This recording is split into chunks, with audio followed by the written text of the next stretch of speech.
Folks are going to be waiting a really long time, I hate to say, because there's no perfect time. The market is always unpredictable and volatile. Fortunately, Jim Cipriotti has been helping get people to, through, and beyond retirement for over 25 years. And each week, he wants to help give you that freedom to retire. Listen to Freedom to Retire with Jim Cipriotti, Saturday mornings at 9 and Sunday afternoons at 5 on Talk Radio 1210 WPHT. Hi, this is Larry Steinhaus, and I want to tell you about a full-day event we're having on Saturday, June 14th. Not only will you learn stock options and real estate, but you'll also learn asset protection, you'll learn how life insurance really works, and so much more. To sign up for this event, go to 4mmw.com. That's the number 4mmw.com. And I'll tell you what, if you put in the coupon code WPHT, you're going to get a free ticket. That's it, 4mmw.com, coupon code WPHT. Stop struggling to get your job post seen on other job sites. Indeed's Sponsored Jobs feature helps you stand out and hire fast. Start at Indeed.com/credit. Look through your children's eyes, and you'll see the true magic of a forest. It's a storybook world for them. You look and see a tree. They see the wrinkled face of a wizard with arms outstretched to the sky. They see treasure in pebbles. They see a windy path that could lead to adventure. When they discover the forest, their imagination is inspired by the smell of pine, the crunch of leaves beneath their feet, the sound of birds calling out for attention. And they see you, their fearless guide through this fascinating forest world. You are the hero in this book. This is a memory being made. This is what they will laugh about years from now. These are the roots, grounding and nourishing them. Find a forest near you and start exploring at discovertheforest.org. Then look through your children's eyes and discover the magic all around you. That's discovertheforest.org. Brought to you by the United States Forest Service and the Ad Council. Using meth taught me everything about freedom, only not like you think. It taught me how easy it is to lose your freedom. If you think meth is taking control of you, ask for help. You have the power to be truly free. I know. I'm Jan, and I'm free from meth. If you or someone you know is struggling with meth, call 1-800-662-HELP for 24-hour free and confidential treatment referral. Learn more at samhsa.gov/meth.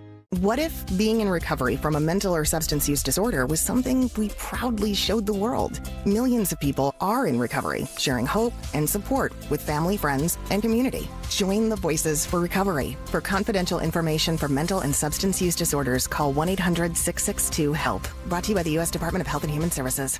From Pottstown to Vincenttown, we know your favorite station is Talk Radio 1210 WPHT. Always live on the free Odyssey app.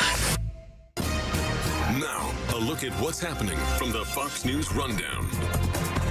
Good morning. It's Tuesday, May 6, 2025. I'm Ted Lindner. This is the Fox News Rundown. Canada's new prime minister is headed to the White House today. As Fox's Jessica Rosenthal reports, the discussion will focus on tariffs. When asked at the White House Monday what he expects from his visit with Canada's new Liberal Party Prime Minister Mark Carney, President Trump said, I don't know if he's coming to see me. I'm not sure what he wants to see me about, but I guess he wants to make a deal. Everybody does. They all want to make a deal because we have something that they all want. The president did praise Carney last week, and Carney said of his phone call with the president that it was very constructive. He said his government will fight to get the best deal for Canada, that he knows the discussions will not be easy. But as for Canada becoming the U.S.'s 51st state, Carney has said this will never happen. Jessica Rosenthal, Fox News. Day 2 in the federal sex trafficking trial of hip-hop mogul Sean P. Diddy Combs continues in the jury selection process on Tuesday. Fox's Gernal Scott has more on that. Dozens of potential jurors were questioned by the court Monday after being told in limited terms about the racketeering and sex trafficking charges Combs faces. They were also informed that the defendant pleaded not guilty. By the end of day 1, 19 people were picked to move forward in the process. The judge wants about 45 people in the final pool before prosecution and defense lawyers begin striking down to 12 seated jurors and up to 6 alternates. And Vice President J.D. Vance's brother is on the primary ballot in Cincinnati today as voters decide in the city's mayoral contest. Corey Bowman, a pastor and business owner and Vice President J.D. Vance's half-brother, is running for mayor of Cincinnati. The three biggest things that we're running on is money management, infrastructure, and crime. Bowman, one of two Republicans, including military veteran Brian Frank, challenging Democratic incumbent Mayor Aftab Purival. The Cincinnati mayor's office is a nonpartisan post, so all candidates compete. And that's Fox's Jeff Manasso. I'm Ted Lindner on the Fox News Rundown.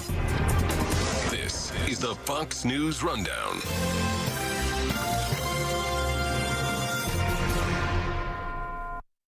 Ride Home with Rich Zioli. Weekdays on Talk Radio 1210 WPHT.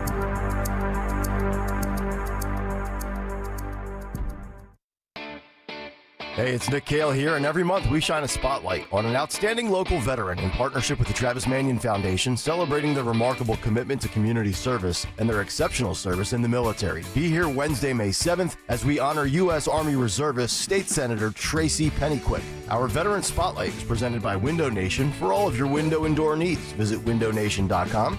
That's tomorrow morning on Talk Radio 1210 WPHT and the free Odyssey app. This is Jordan Lundy of Lundy Law. Every year, millions of people are hurt in car accidents. The numbers are overwhelming. But if you're injured in an accident, don't feel overwhelmed. Call Lundy Law. We'll remove the stress and work quickly to get you the maximum compensation you deserve. We hope we never meet because of an accident, but if we do, we're here for you. Remember our name, Lundy Law, your injury lawyers. Call 1-800-LUNDY-LAW or visit lundylaw.com. Are you a small business owner who needs immediate cash flow? At Swish Funding, we have flexible funding options from $25,000 to $2 million.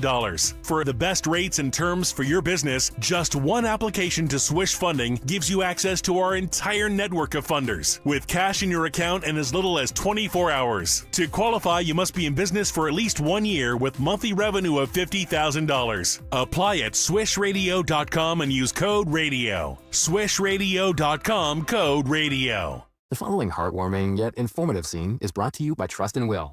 Son, your grandpa and I used to work on this car together, and when I'm gone, I want you to have it. Wow. Thanks, Dad. Doesn't count. What you need is a will. Luckily, Trust and Will makes it easy. Designed by attorneys, but customized by you, you can easily create a state-specific, legally valid document that actually counts. Now, let's let the engine do the talking, am I right? Start your will at trustandwill.com. Use offer code COUNT for 20% off and make it count. Trust and Will is an online estate planning service. For details, see trustandwill.com. Click this link now to review my bank transfer. I didn't make a bank transfer. Ugh, another phishing message. Are you frustrated by these too? So much of our lives are online today. To make sure my information is protected, I checked out CISA's Secure Our World resources. They've got 4 simple ways we can stay safe online. First, learn to recognize and report phishing. Next, create a strong, unique password for each online account, and use a password manager if you can. Then turn on multi-factor authentication for extra security, and you'll receive a code when logging in. And finally, turn on automatic software updates for convenience and safety. Click here to track my delivery. Another phishing message. But now I know how to protect myself from scammers, and you can learn too. Go to CISA at cisa.gov/Secure Our World for more quick, easy tips to be safer online. Children are the greatest joy and our best hope for a better future. Friends, they are the future. But did you know that millions of kids right here in our own backyard are facing hunger every day? Without healthy food, it's harder to grow, to thrive, to feel their best. The impact when children don't have enough to eat is tremendous because when you're hungry and your basic needs aren't being met, you cannot learn. Every child deserves to be fed. This is a problem we know how to solve. Food is not just food. It's energy, health, confidence, hope, and even love. Yes, love. Breakfast in the classroom contributes to kids being more focused, which leads to higher grades, and simply just their well-being. Thank you! Learn more about how No Kid Hungry is helping end child hunger in America at helpnokidhungry.org. Standing at the edge of a rocky shore, you breathe in the cool, salty air. watching the sun disappear on the horizon. Across the globe, someone begins their day along a sandy beach, listening to the rhythm of the crashing waves. You each envision a world beneath the water, vibrant life in every imaginable form. Now, imagine it's all gone. What was once a place of wonder and beauty is now a dull, lifeless wasteland. Food, jobs, medicine, all gifts from the ocean, all gone. Time is running out to protect our oceans, and without our love, everything the oceans provide can and will disappear. It's our choice. Love it or lose it. Help protect our oceans. Visit World Wildlife Fund at wwf.org/love. Free speech in Philly on Odyssey's #1 talk station. Talk Radio 1210. WPHT. This is the Fox News Rundown. Now, the latest from Fox Business. I'm Maria Bartiromo, and this is the Fox Business Report. The 9-day winning streaks for the Dow and the S&P 500 came to an end Monday as all the major indices were down across the board. The Dow lost 99, the S&P 36, the NASDAQ 133. Tariff concerns a big factor. The president now targeting movies made outside of the U.S. He said this Sunday night. If they're not willing to make a movie inside the United States, then we should have a tariff on movies that come in. Treasury Secretary Scott Bessent made these comments to business folks at the Milken Institute Global Conference in L.A. on Monday. Hire your workers here. Build your factories here. Make your products here. You'll be glad you did. Bessent will testify before the House Appropriations Committee today after the release of the administration's fiscal year 2026 budget request on Friday. That's your Fox Business Report. I'm Kevin Uretsky, invested in you.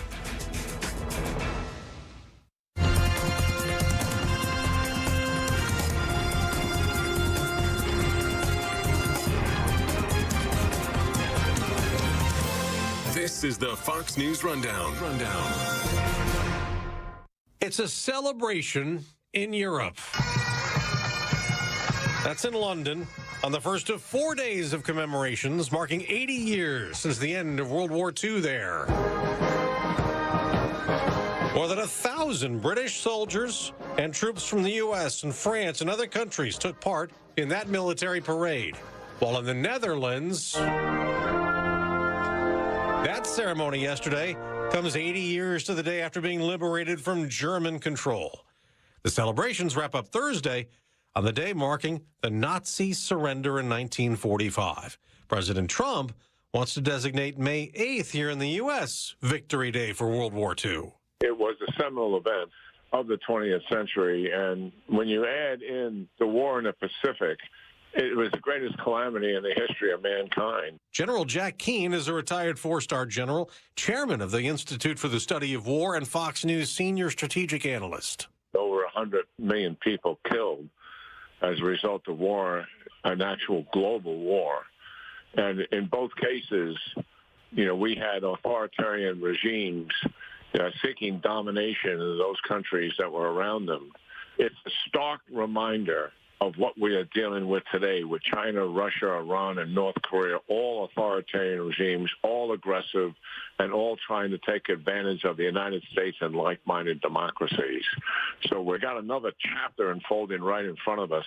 And what we've got to do, while we can do this, is prevent major global war like we saw in World War II and our predecessors then, because they ignored it, particularly in Europe early on for a number of years, despite all the evidence and what Hitler was saying. They all had been through World War I, those leaders in Europe and leaders in the United States. And they certainly didn't want to have another experience like that. And they were in something of denial. But Hitler was telling them what he intended to do, that there was a super race and there was the German race and they needed to dominate Europe and the world writ large. I'm paraphrasing, what was said. And they didn't think that could possibly be true. And here we are once again, confronting those kinds of aggression and those kinds of ambitions by authoritarian regimes.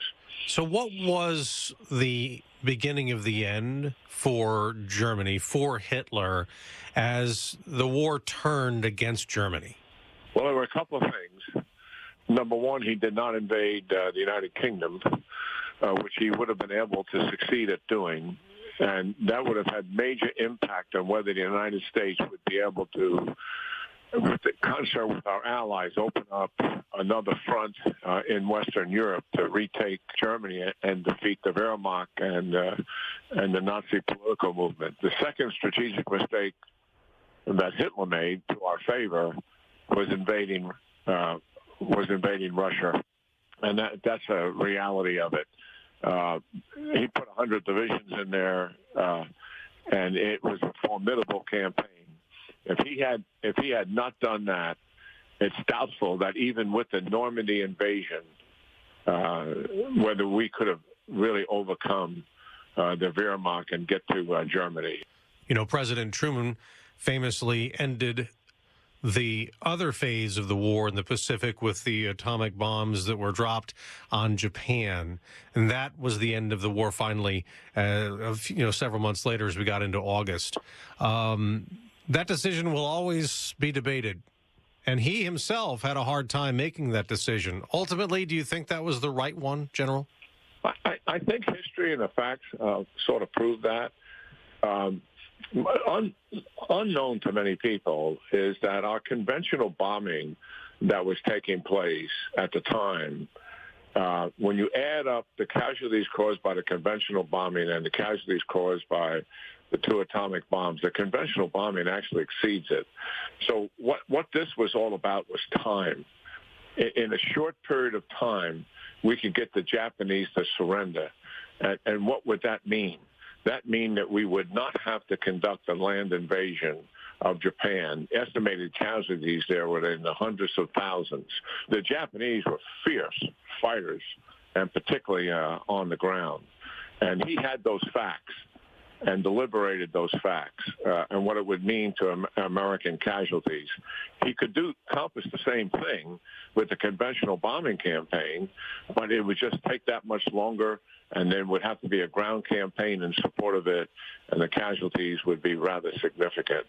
Obviously, difficult decisions. And after the war, the United States leadership led the effort to outlaw targeting civilian populations and press for the fact that it become a war crime if that is done again. And we have held to that ever since then and helped lead the world in preventing the targeting of civilians.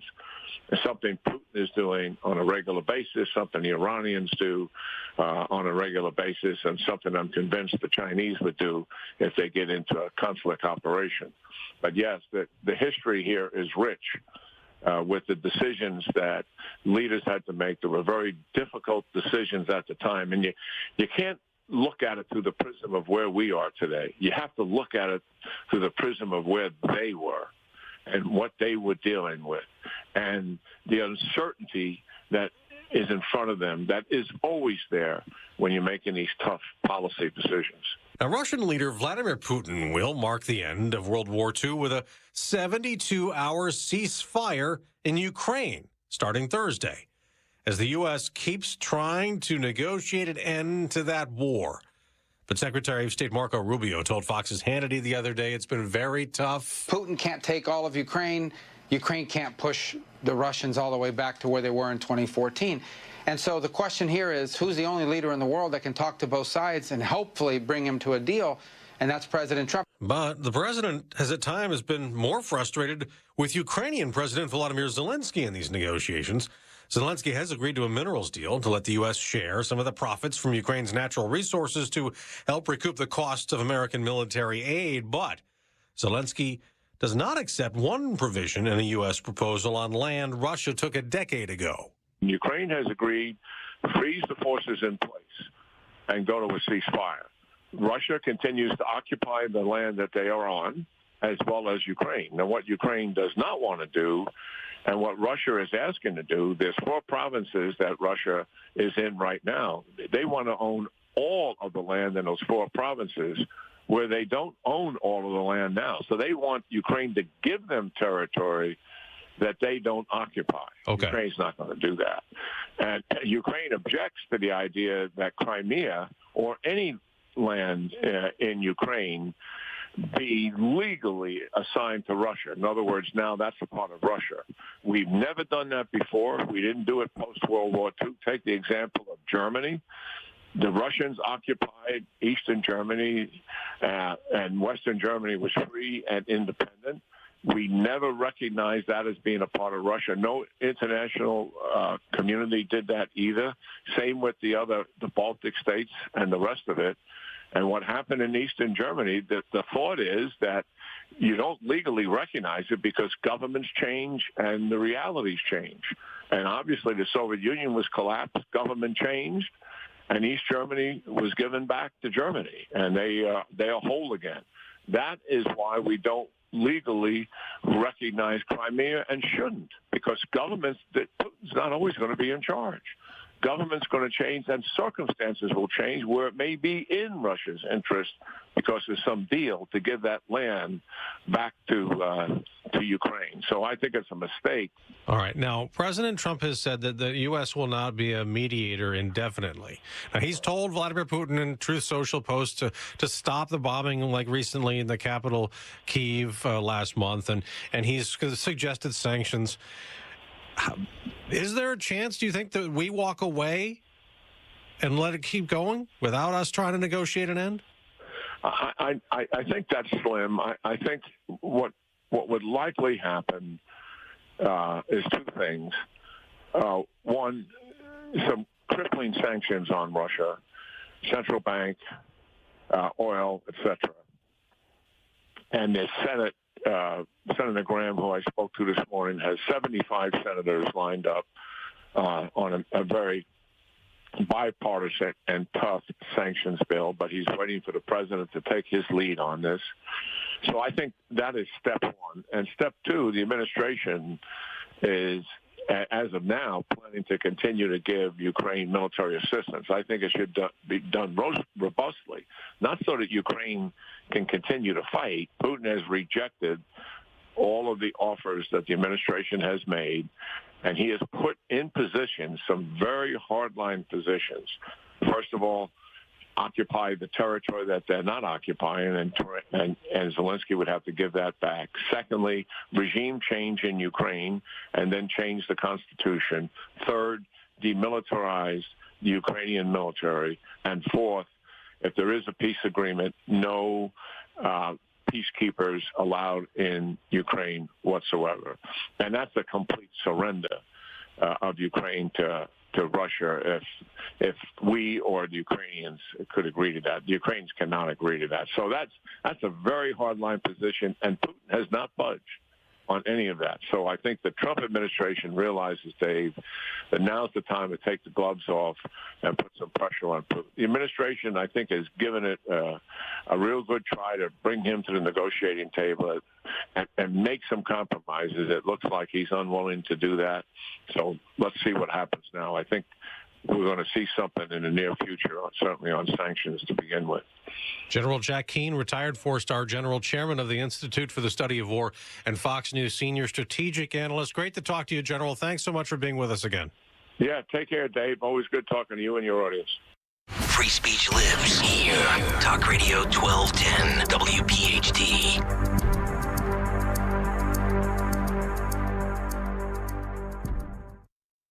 When it comes to preparing for a crisis, it doesn't matter if you're a year early, a month early, or a day early, but you can't be a day late.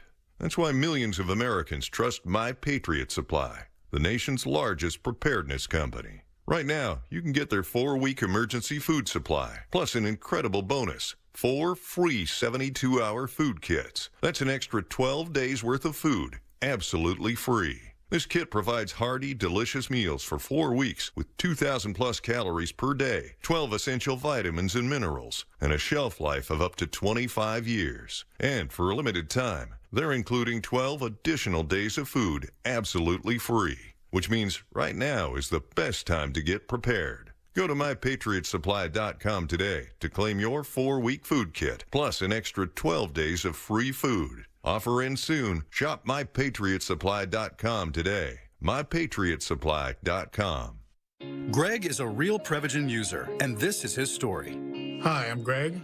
I'm not an actor. I'm just a regular person. 8 years ago, I just didn't feel like I was on my game. I started taking Prevagen, and I want people to know that Prevagen has worked for me. Give it a try. I want it to help you just like it has helped me. Prevagen, at stores everywhere without a prescription. This product is not intended to diagnose, treat, cure, or prevent any disease. Testimonialist was compensated for their time.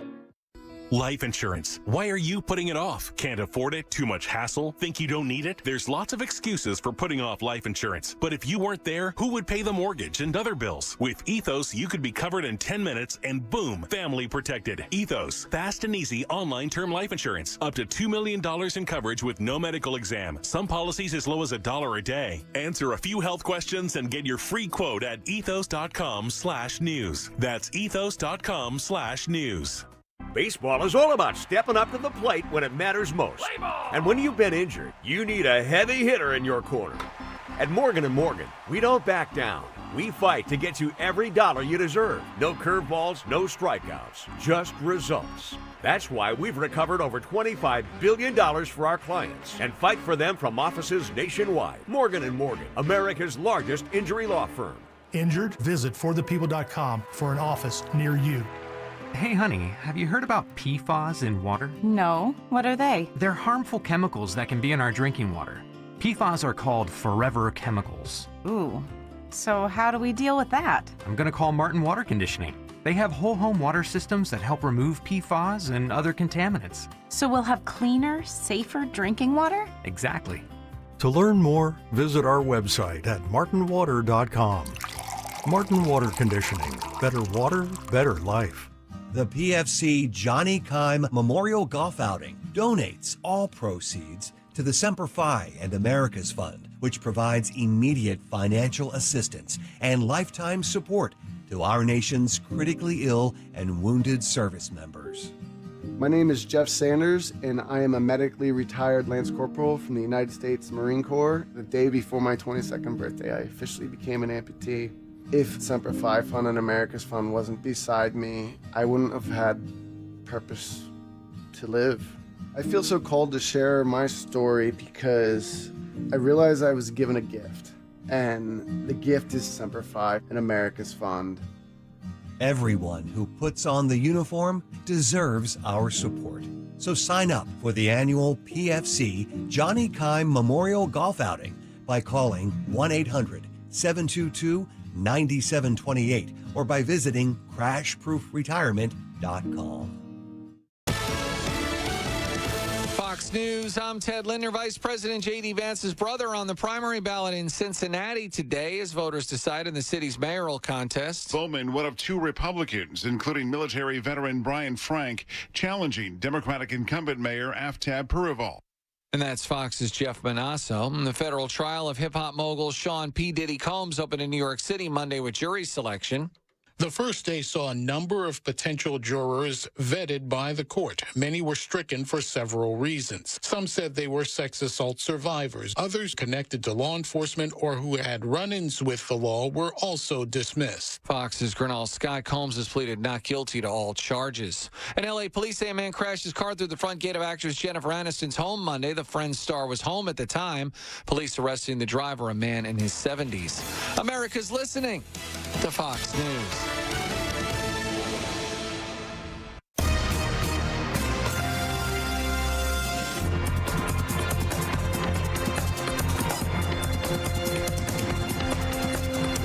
This is the Fox News Rundown. Now a look at sports. It turns out attempting 63 pointers in a playoff game has some downside. The defending champion Celtics missed an NBA playoff record 45 threes and coughed up a 20-point third-quarter lead in a 108-105 overtime loss to the Knicks Monday night in Game 1 of the second-round series. New York, which lost all 4 games against Boston during the regular season, got 29 points each from Jalen Brunson and OG Anunoby. Mikal Bridges stole the ball from Jaylen Brown with a second left in overtime to seal the victory for the Knicks. Celtic star Kristaps Porzingis played just 13 minutes due to an illness and didn't return after halftime. Joe Morgan, Fox News.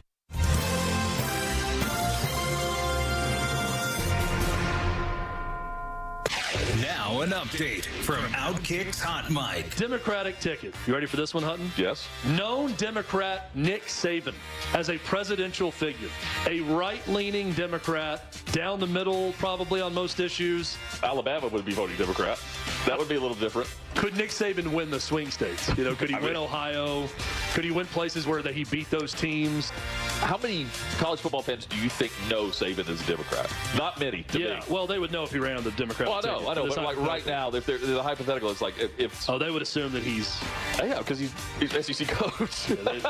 They just assume that if you coach in the SEC, you're wearing a MAGA hat and storming the Capitol, and then Saban was right there alongside everyone. I mean, but no, he's a Democrat. Tuscaloosa, I mean, Bryant-Denny is basically a cathedral for Republicans, so I mean, you would assume that, it's church. They stand and take their hat off for God Bless the USA by Lee Greenwood.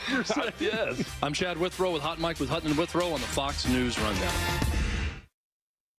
This is a Bloomberg Money Minute. For the second time in 2 years, Rite Aid has filed for bankruptcy protection. The drugstore chain had hoped the first reorganization would slash debt and resolve litigation. But now it says it was unable to secure additional capital from lenders in order to continue operating the business. Stores will remain open as it starts bankruptcy proceedings. Nike is heeding its own mantra to just do it. It's shuffling its upper management team. The company's new CEO, who came out of retirement to take the job, has decided to make the changes as the company comes off a turbulent year. Elliott Hill is trying to return Nike to its sports roots and is re-engaging with retail partners after the company had recently favored its own stores and website. Electronic Arts says it is teaming up with Major League Soccer to offer 4 live matches via its mobile gaming platform this year. I'm Nancy Lyons, Bloomberg Radio. At American Heritage Credit Union, our rates allow you to choose what works best for you. Save for your future with a 12-month IRA certificate at 4.20% annual percentage yield, or enjoy a shorter term with a 9-month certificate at 4.15% annual percentage yield. Learn more at AmericanHeritageCU.org. That's AmericanHeritageCU.org. Federally insured by NCUA. Not a member? Join today.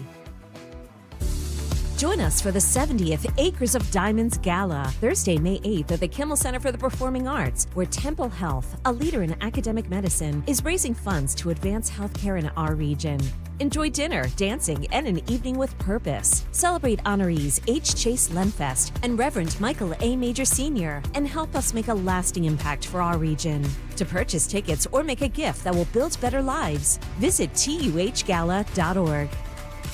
We all hear the radio ads about the IRS. They tell you to be afraid, to be scared, and they try to frighten you into calling. I'm not here to do that. Tax Relief Advocates is different. TRA is here to tell you that if you owe money to the IRS, whether it's $5,000, $50,000, or $500,000, we have a solution. It doesn't matter if you're sitting in your car, at work, or with your kids. No matter where you are, call now. 800-575-6986. Don't lose hope. TRA can eliminate or reduce what you owe to the IRS. Generous programs are now available that can give you a fresh start. Our passion is taxes and helping individuals fix their IRS problems. We have over 1,000 5-star reviews on Google and an A+ with the Better Business Bureau. You don't need to be afraid of the IRS any longer. End your tax nightmare today by visiting us online at TRA.com or call 800-575-6986. That's 800-575-6986. Tax Relief Advocates. Real solutions for real people.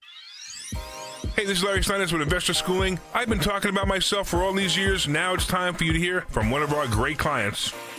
Investor Schooling lives up to the promises. Larry's a great teacher, teaches about the whole new approach to thinking about money. I've taken to heart many of the things that he's taught me, and my financial life has improved. Come to Investor Schooling, and you could be just like Charlie and change your financial life. Go to investorschooling.com. We will see you Thursday. Not everyone who handles your personal information is as careful as you are, which might explain why there's a victim of identity theft every 5 seconds in the United States. Fortunately, there's LifeLock. LifeLock will monitor hundreds of millions of data points a second for threats to your identity. And if your identity's stolen, a U.S.-based restoration specialist will fix it guaranteed, or your money back. Save 40% your first year with my name, Clay, as your promo code at LifeLock.com. LifeLock. For the threats you can't control, terms apply. Quiet down. Here she comes. Surprise! Your accountant just emailed to say your quarterly taxes are way higher than you were expecting. At Progressive, we know small business owners don't usually like surprises because they cost you money. But a good surprise that could save you money? Getting discounts with a commercial auto quote from Progressive. Also, your favorite employee is leaving. They're going to pursue their dream of being a veterinarian. Surprise yourself. See if you can save in as little as 7 minutes at ProgressiveCommercial.com. Progressive Casualty Insurance Company and Affiliates. Discounts not available in all states or situations. Bookmark this date. Kids 14 and under will receive a Fanatic children's book on Fanatic About Reading Day, presented by Xfinity on Sunday, May 18th, when the Phils host the Pirates at 1:35. Order tickets now at Phillies.com. Play your cards right and secure your seats when St. Louis visits Philadelphia on Monday, May 12th and Tuesday, May 13th, both at 6:45, and Wednesday, May 14th at 1:05. Get tickets now at Phillies.com. Diabetes, high blood pressure, anxiety meds, everyone's on them. If you're a 50-year-old male, maybe a bit porky, and you may even have type 2 diabetes, $1 million of term insurance may only cost you about $200 a month. Call Term Provider. Speak with Big Lou at 800-700-6898. Big Lou will find a term life policy for you even if you have type 2 diabetes, are overweight, or have high blood pressure. Term Provider has helped thousands of people like you who think they can't afford term life insurance. To buy $1 million of affordable term life for you, all you need to do is call Big Lou at 800-700-6898. Lou will make sure the scales are tipped in your favor. Call 800-700-6898. Big Lou will answer your call and work to fit you into a term life policy that you can afford. Remember, Big Lou's like you. He's on meds too. Call 800-700-6898. 800-700-6898 or biglou.com. WPHT, WPHT HD, WOGL HD3, Philadelphia. Always live on the free Odyssey app. From the Piazza Auto Group Studios, experience the power of one with 8 brands and 25 locations. Free speech lives here. It's Kayal and Company on Talk Radio 1210 WPHT.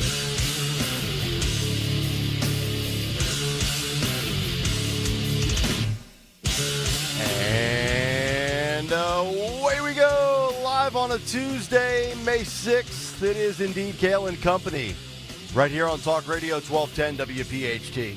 Always live on the free Odyssey app, and of course streaming live for your video viewing pleasure over on YouTube as we head until 10 o'clock this morning. 855-839-1210, that is the phone number. On social media at 1210 WPHT, I am at Nick Kayal. Don Stensland with the news. Greg Stocker, the chairman of the board. Phil Almquist, Jimmy Kelly, our associate producers. We have made it safely into work, and we have made it to another installment of Politics and Pints, which is coming up this evening. I believe still an opportunity to secure whatever's left of the tickets. Yeah, I'm not sure about that. Somebody asked about buying them at the door. I'm scalping them for $250 a pop in the parking lot. Yeah, I mean, I guess you could try. But I mean, look, we're not going to turn people away. Yeah. So if you come down, odds are you'll get a ticket, but I wouldn't count on that. That is correct. The fans, it's you that makes these events special. All of your time, all of your energy, all of your resources that you put into everything that is Talk Radio 1210 WPHT makes nights like this special. Dawn, good morning. How are you? Good morning. Happy Tuesday. Excited for tonight. Yes. That ponding was rough. Did you have any issues? No, I didn't have any issues. I don't know where you... Blue Route and Schuylkill. Okay. Yeah, first half of the Schuylkill up until about like City Line Avenue. Yeah, no, Okay. I mean, it was raining a little bit, but that was it. All right. Right now, the latest, about a half dozen accidents, incidents across the roadways. Yep. So be safe. Yes, indeed. We have so much to get into today. Going to be a good one. Big take. Kind of 50-50 down the middle. First half is on self-deporting. The Trump administration will give you $1,000 to get the heck up out of here if you don't belong here. And then also on the back half, anti-Semitism and what allegedly Barstool Sports CEO Dave Portnoy had to deal with on an ambush attack of journalism. Allegedly. From a 6 ABC reporter. We've got some of the video evidence to play for you and the visuals of that interview that he had to sit through, and we'll get to that in the big take. Also, there's a situation unfolding overnight at the University of Washington. I don't know if you guys saw this. Antifa has taken over the University of Washington. Phil, you want to roll just this montage? You see breaking news. Yeah, burning and this is the Pacific Northwest University of Washington. This is the free Gaza, free Palestine people. Why does it always happen at the end of the year? Mm-hmm. You guys noticed that last year too? It was the same thing. Yeah. Do these guys are like, hey, the end is near. The end of school is near, so we're going to do... Well, I guess most of them... Probably not students. I was just answering my own question. Most of them are not students. So yeah. They barricaded doors. They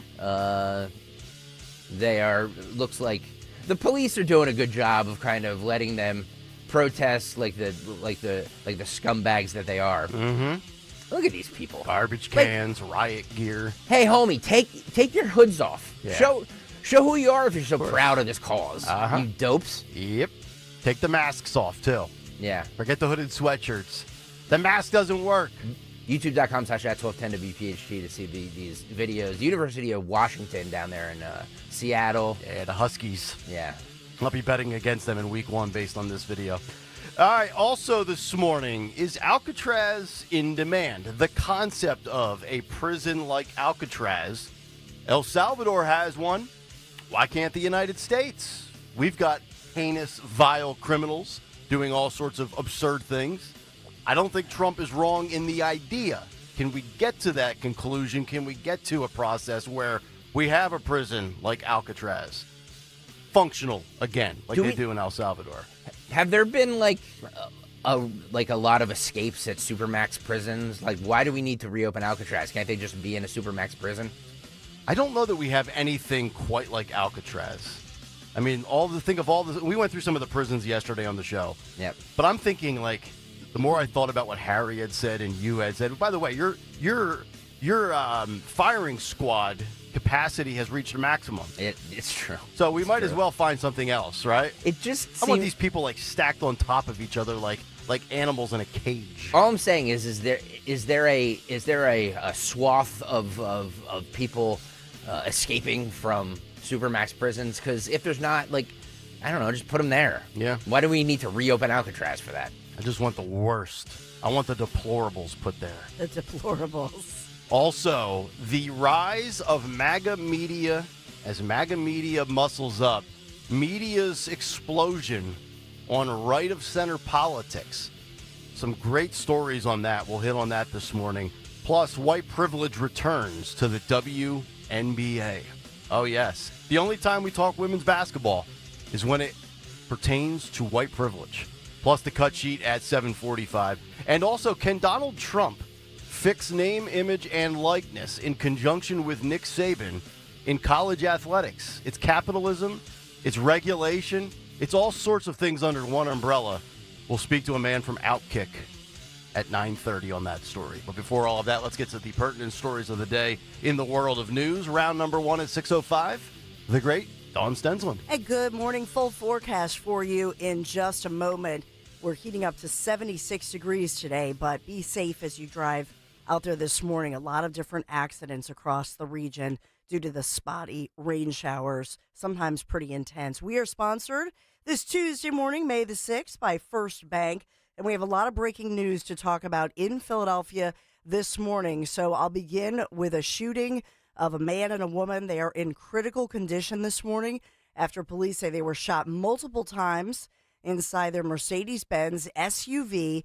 This one happened early this morning in North Philadelphia, I should say. There is another one in West Philadelphia, but this one in North Philadelphia this morning, police detectives say they're still looking for that gunman who they believe was riding in a silver or gray-colored sedan, so actively searching for that armed and dangerous individual. The man and woman listed in critical condition. The investigators say 911 dispatch received multiple calls for this shooting early this morning at the intersection of North 22nd and Indiana Avenue. Officers say when they arrived, They find this man and woman still inside the SUV at the intersection there, North 22nd, Fox Streets, and more than 20 shots were fired in this thing. So we don't know the details, the nature, the motivation. Was this an attempted carjacking, a robbery? We simply don't know what exactly was going on here, but an active search for a shooter as these two individuals were rushed to the hospital. We also have 2 young children in 2 separate incidents across Philadelphia. So a young child shot yesterday on the porch of a West Philadelphia home. This happened in the afternoon, before 5 p.m., about 4:30 in the afternoon, 5900 block of Pine Street. 5-year-old little girl, according to police, suffered this gunshot wound to her leg. She is at Children's Hospital CHOP this morning, where she's in stable condition. And police say that at least one shooter in a group had opened fire on the home from across the street.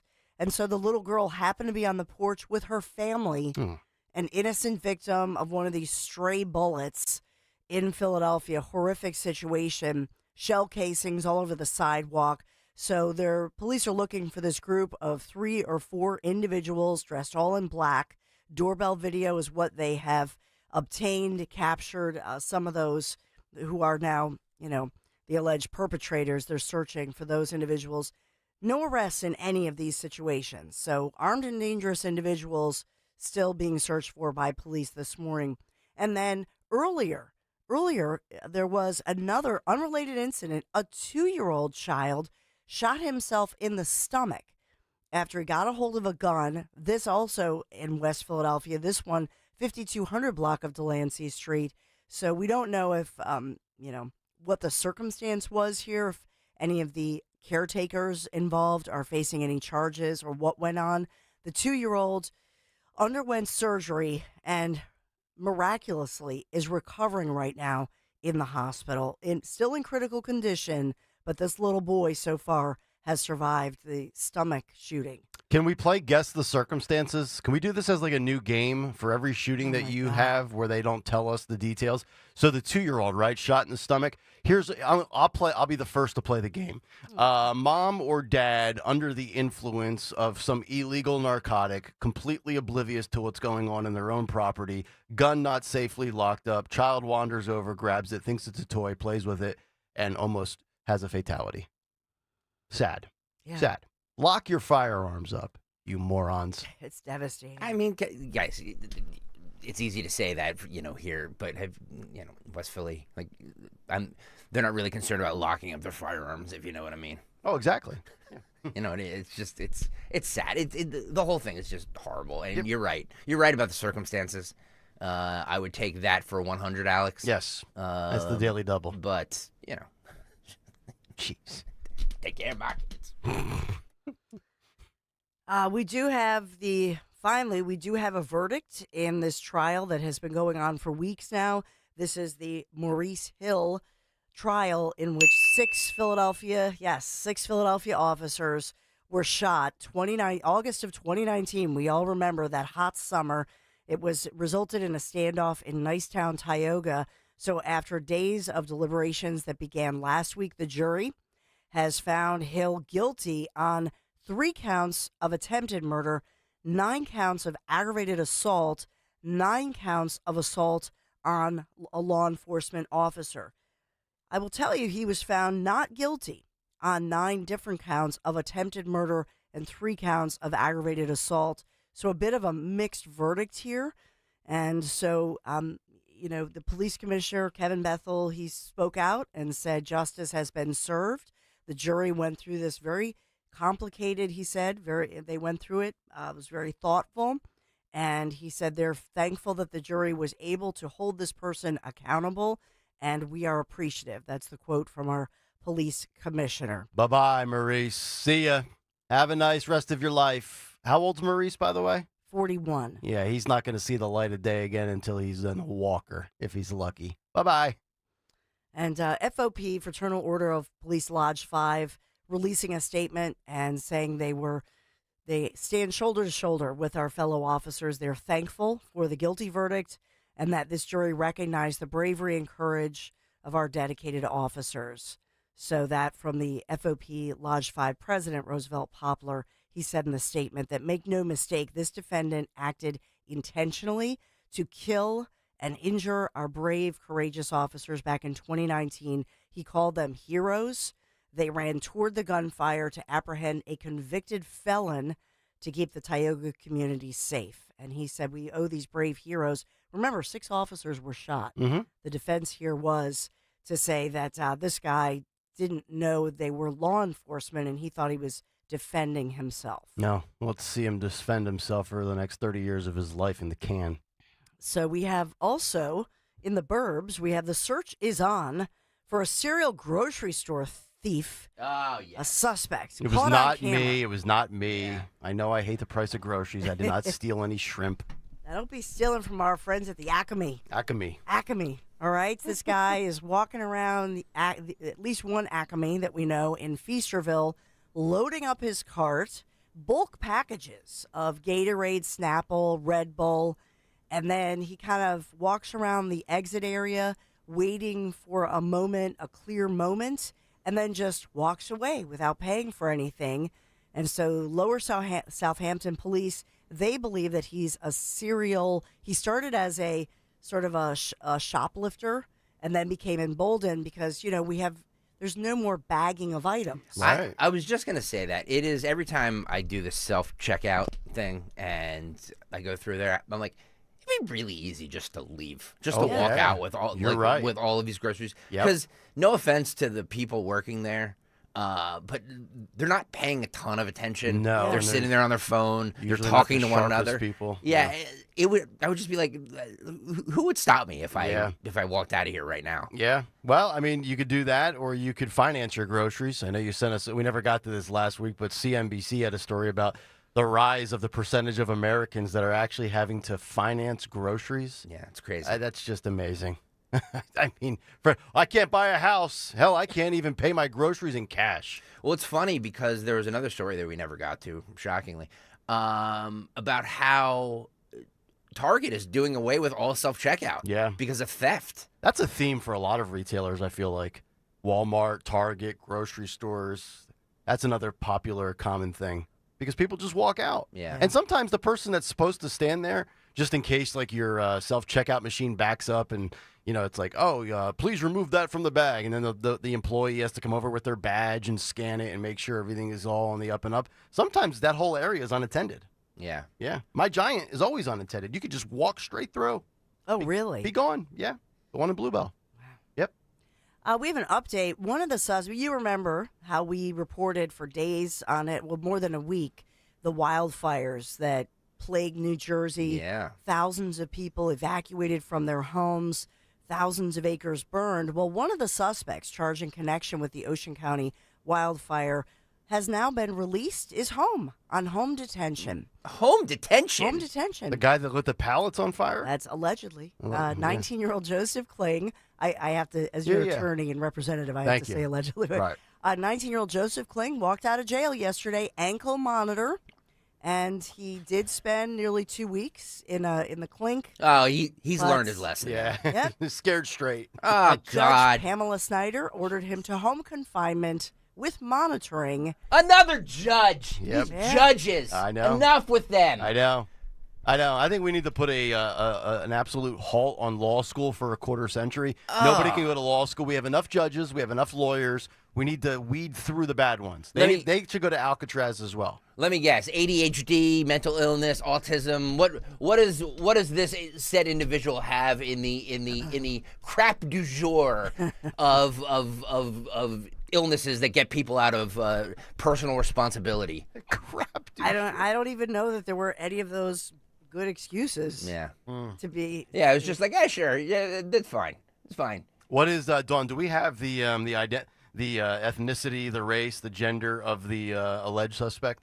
No, he looks like a white kid. Oh, he's a white kid. Random All right. garden variety. Well, I've been begging for the white man to catch a break lately, so they got one. I can't be a No hypocrite. breaks. No breaks. Enough. All right.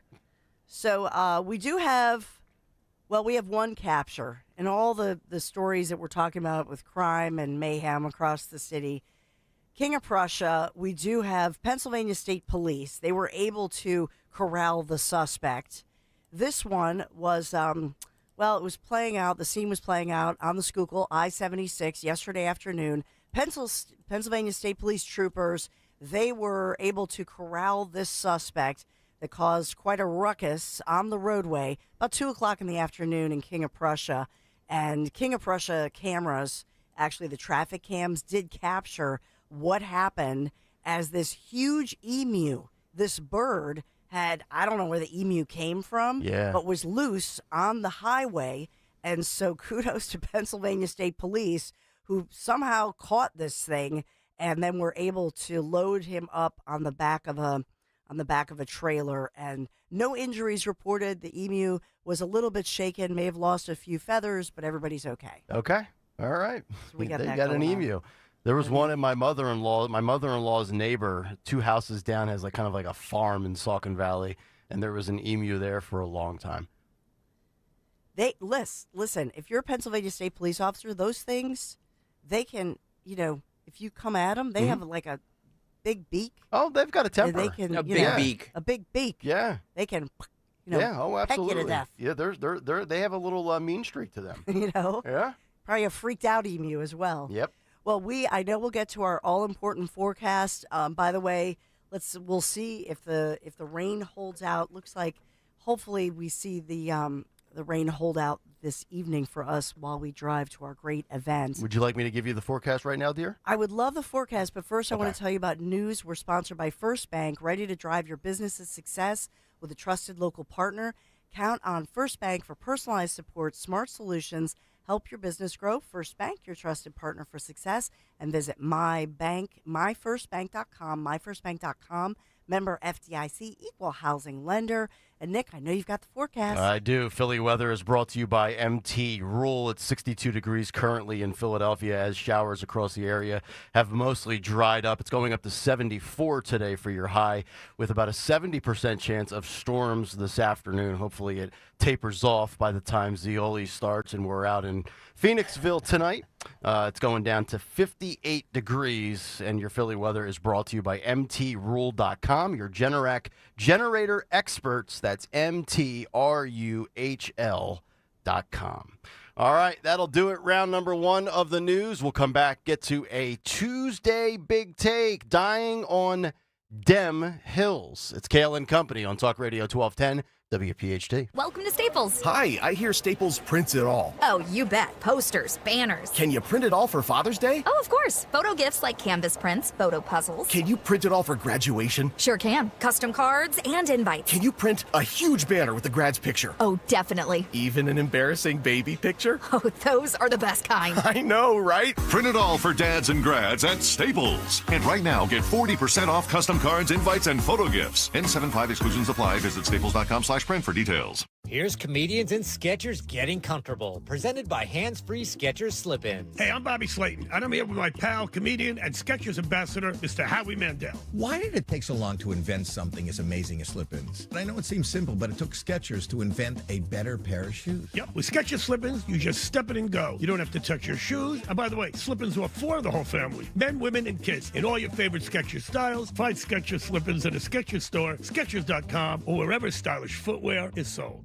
You know you have pride in your team when you offer a guarantee for the life of your roof. That's right, for decades and thousands of roof installations, the award-winning team at GP Martini lives for roofing. That's why homeowners trust GP Martini to protect their largest investment. Whether you're considering an asphalt, shingle roof, metal roof, or even a solar roof, you can trust GP Martini Roofing. Visit martiniroofing.com. There's probably a satisfied GP Martini customer in your neighborhood. martiniroofing.com. For more expert appliance shopping advice, here's National Appliance Warehouse's own appliance guru. Hello, let's talk premium. These are the top-of-the-line appliances that dream kitchens are made of. If you're planning an investment like this in your home, where you buy is as important as what you buy. At National Appliance Warehouse, we're committed to delivering the superior buying experience you deserve. Our showroom features beautifully displayed premium appliances of every major brand, including highly sought-after monogram appliances. Our team of gurus is well-versed at guiding you as you navigate the same appliances you'd find in the most magnificent homes and the kitchens of cooking and enthusiasts. And the National Appliance Warehouse team has the expertise to properly deliver and install your stunning new appliances. Don't miss the Family Savings Event at National Appliance Warehouse. Elevate everything and save on Monogram appliances. Featuring sophisticated luxury and understated durability, you'll love expertly engineered and purposefully designed Monogram appliances. Click nationalappliancewarehouse.com or visit their showroom in tax-free Wilmington today.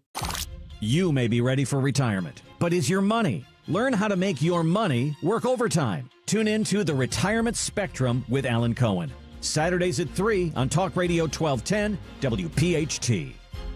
I'm Jalen Hurst here for Window Nation. If you're a fan of saving money, listen up. Beat the heat with Window Nation's semi-annual sale. Get 60% off and a free entry door when you purchase a house full of windows. Plus, no money down, no interest, and no monthly payments until 2027 and a lifetime warranty. Hurry, sale ends May 31st. Tell them you heard it on 1210 WPHT. Don't pay more than you have to for new windows. Call 866-90-NATION or visit windownation.com. Hey, it's Rich Zioli. Let me tell you about my buddy, Dr. Mike Veneria. Great guy. Whether you're looking for pediatric, general, cosmetic, or implant dentistry, look no further. Dr. Veneria and his award-winning team, they have your whole family covered, just like mine. Dr. Veneria's office exceeds CDC guidelines and has always maintained the strictest infection control with centralized UV sterilization of airflow to ensure your safety. Locations right over the bridge in Cinnaminson and Woodbury, 856-786-2020 or veneriadental.com. Seems everything costs more these days. Gas, groceries, and when's the last time you checked your wireless bill? When it comes to big wireless, if you're staying, you may be overpaying. Switch to Consumer Cellular to get the same fast nationwide coverage without the big wireless bill. Plans start at just $20 a month, and now for a limited time, new customers can get their second month free. Call 1-888-FREEDOM, visit a store near you, or consumercellular.com and start saving today. Plans include $5 credit for autopay and e-billing. Taxes, fees, and other third-party charges will apply. See website for additional details. Hey, Green Gobbler here. So you've got a clogged drain in your bathroom. Water in the sink's overstaying its welcome. You're spitting today's toothpaste on top of yesterday's toothpaste. You hope that it go away. Yeah, clogs don't just go away. I make them go away. I'm Green Gobbler, the only clog dissolver you need. I'm bleach-free, safe for your pipes, and I work. Guaranteed or your money back. Because I never met a clog that was gonna unclog itself. Green Gobbler. Let the gobbler get it. Hello, this is Jan at Toyota. Hi, Jan. Is now a good time to get a new Toyota? It is. We like to say your summer starts here at your Toyota dealer. Now through June 2nd, we have a great selection of Camrys, Corollas, Tundras, and more. Right, your summer starts here. I'm a pet sitter, and business is way up as people enjoy their new Toyotas. Stop, Sebastian. Goldie is not dinner. Right, your summer starts here. Dealer inventory may vary. See your participating Toyota dealer for details. Toyota, let's go places. Tom Giordano at noon. Kayal and Company now on Talk Radio 1210 WPHT and the free Odyssey app.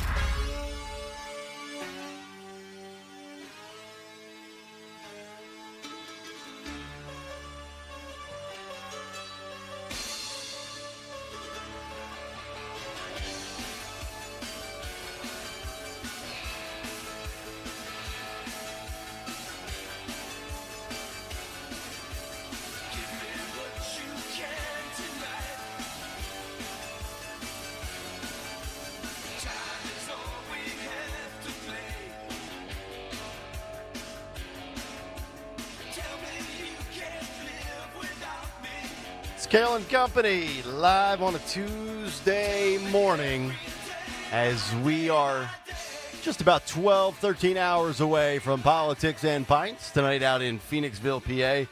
Don't forget, Rich Zioli broadcasting live from 3 to 6, Great American Pub. And then we will be at the Colonial Theater as the show gets underway at 7:30 tonight.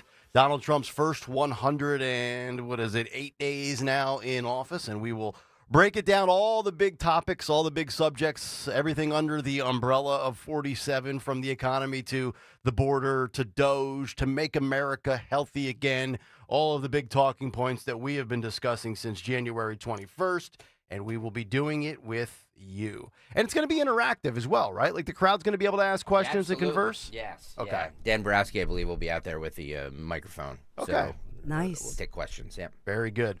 6:26, let's get down to business. Time for a Tuesday Big Take. The Big Take on Kayal and Company.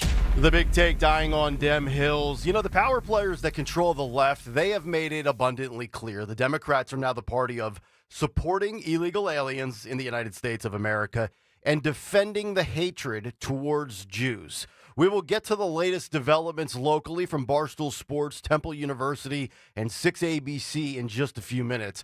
But first, we begin with the huge developments on illegal immigration and deportations. The Trump administration announcing yesterday that they will pay illegal aliens to self-deport, and they will get commercial flights out of here. The flight will be paid for, plus they would receive a $1,000 stipend. This, of course, comes from taxpayer dollars, but we will be substantially cheaper. I want you to think about this. It's going to be a lot cheaper than going through the long battles of arrests, court dates, judges, and deportations. Here is Fox News' Bill Malugin on Monday morning with the breaking news. Listen and watch this. So Fox News can report exclusively that DHS will announce today that they're going to start paying for the commercial flights of illegal aliens who self-deport from the U.S. And on top of that, they're going to pay them an additional $1,000 stipend once they're confirmed to have left the country. Now, DHS says doing this is going to be significantly cheaper for the American taxpayer. They tell us that right now it costs on average about $17,000 to arrest, detain, and deport someone. They say paying for self-deportations and the stipend will only cost about $4,500 per person. That's about 70% cheaper. Aliens are going to have to register to self-deport on the new CBP Home app to access that DHS financial assistance, as well as announce their intent to leave the country. DHS Secretary Kristi Noem tells Fox in part, quote, "If you are here illegally, self-deportation is the best, safest, and most cost-effective way to leave the United States to avoid arrest." In the meantime, here in the sanctuary city of Los Angeles, ICE confirms to Fox News that 3 suspects arrested in connection with the home invasion murder of a man in the Woodland Hills neighborhood last Sunday are all in the U.S. illegally. This would be a savings of $13,500 per illegal alien for all of us who pay taxes. According to Stephen Miller of the Trump administration, the savings are as much as $1 million per illegal alien family, given the long-term costs of free welfare and public support. Yesterday, of course, was Cinco de Mayo, and while most normal, functional, logical Americans perhaps enjoyed a margarita, chips and guac, like common sense adults who just live their life, CNN was back in the business of peddling more fear porn. Listen and watch this. Today is May 5th, and that means Cinco de Mayo, Wolf, a holiday that celebrates Mexico's victory over France. But some, in the Battle of Puebla, I should say, but some communities have canceled or scaled back cultural events because of President Trump's crackdown on illegal immigration and the fear among many Latinos that they could be arrested. Scaling back cultural events. Oh, my goodness gracious. You know who hates deportations the most? White liberal women. You know who supports it at a very high rate? Hispanic citizens in America, legally. Rasmussen polling with the following 2 pieces of data. 69% agree that our immigration system is broken. They write, at a time when President Donald Trump's policy of deporting illegal aliens is highly controversial, most Hispanic voters still agree with an earlier president's criticism of America's broken immigration system. That earlier president, Barack Obama. So what is Donald Trump's approval rating with Hispanic voters? Phil, please throw up this graphic on YouTube. Well, that would be 62% for the week of April 27th through May 1st, 2025. Donald Trump had the backing of Latinos at a rate of over 6 in 10 Hispanic voters polled. The total number was just over 1,800 people in the sample. But if you thought CNN was peddling fear in the clip we just showed, you get a load of this. CNN actually sat down with an unidentified cartel member to get his feelings on the Trump administration going after the gangs and the cartels. You can't make this stuff up. Now, I'm going to translate this and read the subtitles for those not on YouTube. Phil, roll this, listen and watch. This man is talking to us on the condition we hide his identity and location. Can I pull up a chair? He says he produces fentanyl for the Sinaloa cartel. How safe or dangerous is this area to be in? Right now, all areas are dangerous. I mean, according to the Trump administration, you are a terrorist. I mean, the cartels have been labeled a foreign terrorist organization. What do you make of that? Well, the situation is ugly, but we have to eat. What's your message to Donald Trump if he's watching this? My respect. According to him, he's looking out for his people. But the problem is that the consumers are in the United States. If there weren't any consumers, we There is a would lot stop. of violence playing out on these streets here at the moment every day, right? I mean, people are dying on a daily basis. Children are afraid to go to school. Do you have any sense of remorse over your role and your involvement in this group? Of course. Things are sad, but, well, things are sad. CNN just rebranded themselves as the Cartel News Network. Criminal on so many levels. Equally as bad is the other hill that the Dems willingly are dying on, and that would be anti-Semitism and defending the pro-Palestinian cause. We gave you the story yesterday about Barstool Sports and their establishment in Philadelphia. That included a Temple University student, a server who provided the sign that read, F the Jews, along with bottle service over the weekend. And we played for you yesterday on the cut sheet the clip of Dave Portnoy condemning the statements and wanting to send the guilty to Auschwitz to educate them on the atrocities that the Jews faced. Well, 6ABC right here in Philadelphia looks really bad as far as I can tell, as they tried to land a big one-on-one interview to get further context from the CEO himself, Dave Portnoy. Now, in this clip, you're going to see and hear Portnoy explain what happened, provide video evidence of the claim and the interaction with the reporter on a Zoom session on a laptop from 6ABC, and then wrap up the experience. Now, warning, there's a lot of cursing here that has been censored. But the gist of the story, the headline, 6ABC tried to turn this into a white supremacy, intolerant culture created here in America by straight white males. The journalist, according to my sources, is 6ABC's Tahandra Thomas. Listen and watch this. It's a little bit long. And obviously this thing at the bar, the Jews sign, the anti-Semitic sign at my bar, still going. So all press being like, will you talk about it? Yeah, I'll talk about it. So ABC News, Philadelphia, they reach out. They beg me to do an interview. They give me the reporter's name. It's some reporter, and then they do a bait and switch. And a new reporter shows up to do it this morning. She starts like, okay, fine enough, asking questions about the bar, how did it happen, responsibility, blah, blah, blah. And then she shifts. And then she does what a media scumbag does. She's like, well, she pulls a quote out of her from like, I don't even know, a made-up journal, some professor at like the Sportocratic University of something. It's like they say that Barstool Sports creates a culture of harassment and that basically I'm responsible for this happening at my own bar. I never heard the quote. Oh, you're saying some liberal college professor said they don't like Barstool? So I was like, well, who said it? And what is this even journal? We go back and forth. Austin, who's here, started taping it. This piece of, let me put it in right now. Here's who I would say is causing that type of environment. All these colleges who let Jewish kids get harassed on campus 24/7. I've been speaking out about this since it started. So these professors, I'd love to know, first of all, that sounds like a made-up thing. I don't know what that quote is. The Society of Sport. Where are the professors from? Where are the professors from? Well, why don't you answer, where are the professors from? Let's look back and then go back and see, if you want to waste time. Well, no, you're quoting two people, I have no idea who they are, from a made-up journal, so tell me where the professors are from. The University of Virginia. Okay, so... No, that's a real university. I'd like to know where they're getting their information. I don't like quotes that I have no idea where they're coming from. I totally disagree for what you just said. Who's creating more hate right now in the world? When you say Barstool Sports and the white men or college campuses? You go ahead and answer.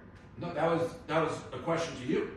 I'm the journalist. I'm asking. Well, I don't play by those rules. What does that mean? You're a journalist? I'm a journalist. I run a big media organization. I just asked you a question. Answer the question. No, I asked you a question. You answer the question. You answer the question. You're not running this interview. All right, then the interview's over.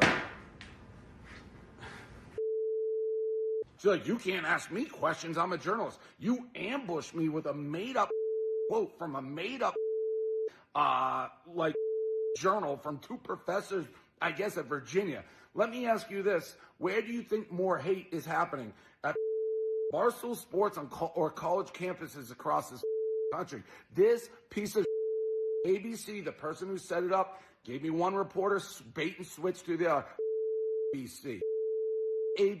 People are, it makes me mad. I forgot how much I hate journalists, this piece of. It's hard to describe without breaking FCC rules how insane the media has become. Journalists trying to get more information on a story about anti-Semitism and the hate that Jews face, and it gets turned into a reprimanding of Barstool Sports and their past history. This is the equivalent of legacy media digging up old tweets from 15 years ago from someone who said something wrong as a minor on social media and then holding them accountable for it now when they are the current victims of a heinous crime in today's day and age. The whataboutism in today's agenda-driven media is downright embarrassing. And I'm embarrassed to be a Temple University alum right now. I really am. From the anti-Semitism of its student body to the crime in and around campus to Jennifer Griffin and what's occurred under her watch, it's shameful. And she's a former law enforcement officer. Trump should strip their funding while he's at it. I'm tired of these liberal think tanks. Forget the liberal-conservative ratio of college campuses, Temple, Penn, Ivy League, you name it, for faculty, and the one-way school of thought for just a second, and just zero in on the professors and the academics on campus. These are the same losers who walked onto a college campus at 18 years old, buried their heads in books, and they never left. They are still on campus 20, 30, 40 years later, because for many, staying inside their safe space of a campus with like-minded losers is what empowers and emboldens these academics, many of whom have no clue what it's like out there in the real world. Instead, they just live in their hypotheses and their theories in their little woke bubble of higher education. Trade schools, VOTEC programs, we talk about them, the trades, all of the time on this show. They look more appealing every single day. When's the last time, honest question, we heard about a hate crime or anti-Semitism at a VOTEC school? Raise your hand if you can even basically cite an incident. I can't think of one ever publicly. Higher starting salaries, lower debt, get ahead quicker in life, and not have to deal with intolerant imbeciles speaking down to you from their little perch. If you don't already, you should follow Brian Hart on X, at Brian Hart PR. He's a media consultant. He has a big following in Philadelphia. Very upstanding guy, not a troll by any stretch. And he has an amazing thread about the stories that he broke last summer about anti-Semitism at Temple University and the failed leadership of Jennifer Griffin. You can watch the videos on his X feed. They've been up for over a year. He just released a third one yesterday. But have you noticed the theme here? Academia, the media, the Democrats, all left-wing thinkers, all in the wrong, all on the wrong side of 80-20 issues. And that includes illegal immigration, deportation, and anti-Semitism, nationally and right here locally. Mistake after mistake in the thought process. And that's the big take. The Big Take on Kayal and Company. All right, we will come back, get everybody's thoughts. We'll see what Dawn has to say about the self-deportations, the stipend, and the savings, as well as, because Dawn is the journalist on this show, 6ABC and what apparently happened yesterday between 6ABC and Barstool CEO Dave Portnoy with the Temple University anti-Semitism. It's Kayal and Company live here on a Tuesday morning, 855-839-1210. If you want to jump in, fire away on X and give us your comments in the YouTube chat. We're back after this on Talk Radio 1210 WPHT. The extensive selection at Mercedes-Benz of Westchester, Wilmington, and Atlantic City really does combine the luxury with performance across the full line of sedans, SUVs, coupes, roadsters, and more.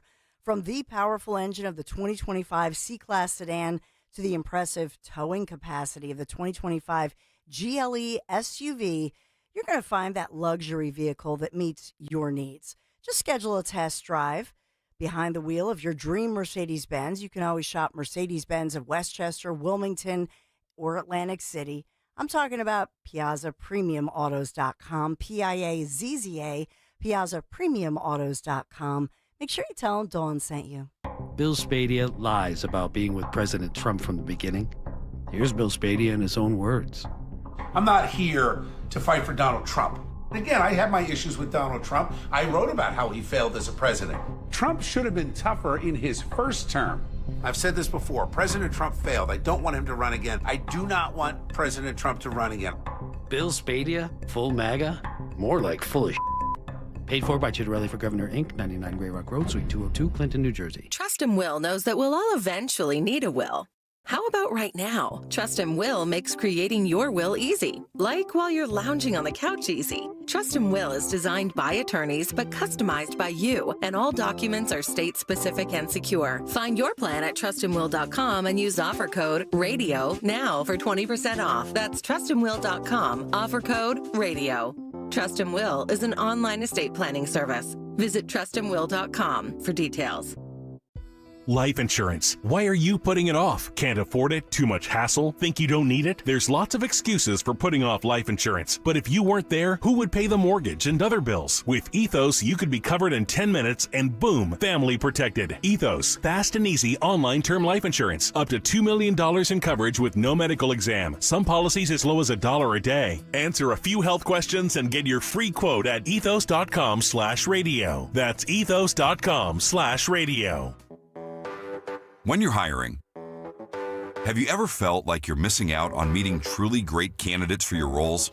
It seems impossible to find them, but they have to be out there somewhere, right? Well, they're not hard to find when you know where to go, and that place is ZipRecruiter. And right now, you can try ZipRecruiter for free at ZipRecruiter.com/free. ZipRecruiter helps 10 million people with their job search every day. And because these people are actively looking for jobs just like yours, it's easy to find the right person right away. In fact, 4 out of 5 employers who post on ZipRecruiter get a quality candidate within the first day. But if you're not using ZipRecruiter, you're missing out. So see what it's like when the impossible is easy. When you go to ZipRecruiter.com/free right now to try ZipRecruiter for free. Once again, that's ZipRecruiter.com/free. ZipRecruiter.com/free. Never miss out on great candidates with ZipRecruiter. As a business owner, you wear a lot of hats. One minute you're ordering today's inventory, and the next you're planning tomorrow's expansion. It's complicated, but your business credit card should be simple. With the Signify Business Cash Card by Wells Fargo, you earn unlimited 2% cash rewards on purchases for your business with no caps or categories to track. Signify Business Cash, the deliberately simple business credit card. Learn more at wellsfargo.com/signify. Terms apply. Hey, Hatboro. Tell your smart speaker deploy 1210 WPHT.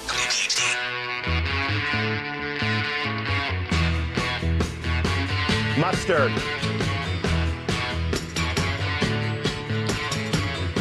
Mustard.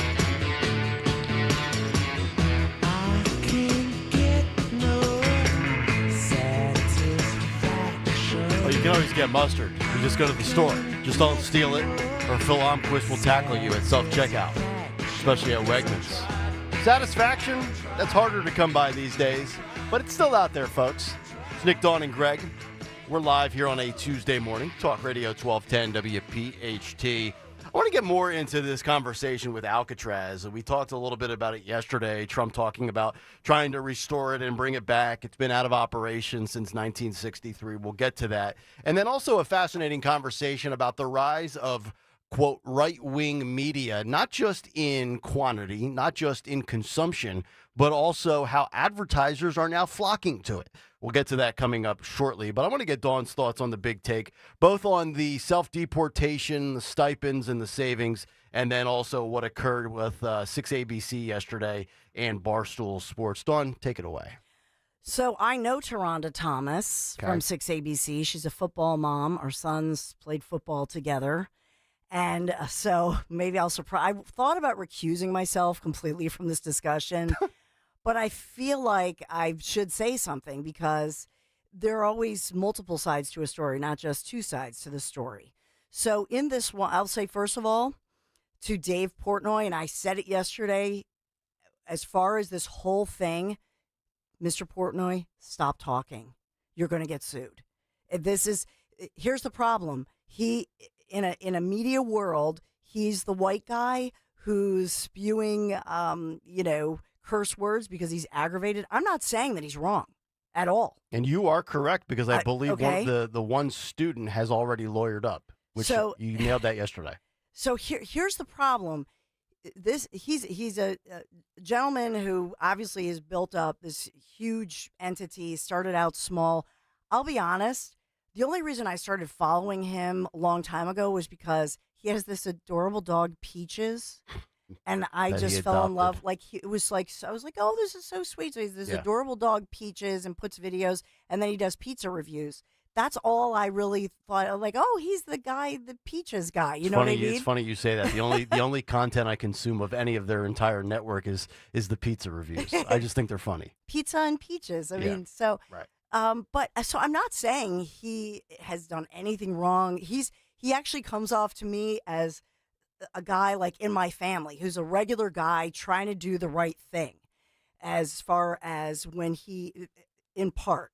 So I said yesterday, you fired the two servers and called one out by name and called her stupid. Watch it because you're a billionaire. I didn't know he was a billionaire guy, but watch it with the lawsuits. But then with the guys who said hate the Jews, I think all of us agreed that we never would have given that grace because somebody who wants to put up a sign, it wasn't even hate the Jews. It was right? That's just, that hatred that's a seed that was planted. That doesn't just happen. That, to me, is a really ugly form of, hatred and racism. And so for him, he was trying to do the right thing and say, well, I'm going to send them on a concentration camp tour, Germany, Auschwitz, and Poland, etc. But to me, I think that he was trying to be generous and trying to awaken somebody and educate somebody. And now this whole thing is coming back in his face because he was trying to get involved. And so I wish for him, and he's going to come to the conclusion that he's going to wish he had zipped it, and Temple suspended one student, let the authorities take over, zip it, don't get involved. Because this is what you get, Dave Portnoy, when you try to show some grace and have some restorative justice. But what does that have to do with 6ABC and the journalist flipping the tables on him? And I think this will lead to our conversation later in the 7 o'clock hour about the rise of alternative media. And I don't know about a bait and switch.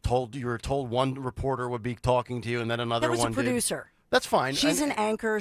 By the way, in Philadelphia, she's loved. Yeah, that's fine. But what does Barstool's past history and flipping the script on Portnoy have to do with the incident at hand? You know what this reminded me of when I watched that little laptop Zoom session? This reminded me of the Margaret Brennans of the world and the mainstream media when they try to interview Trump on an issue, and then they flip it back to something that has nothing to do with the subject at hand. Mm-hmm. That was my takeaway. As your media advisor, non-lawyer, I would say this is why most people are advised, don't talk to reporters. You know what I mean? Seriously, don't. So I can tell you without even speaking to anybody at 6ABC, what happened was they looked at this and there was a field producer that was involved. A producer looks up Dave Portnoy.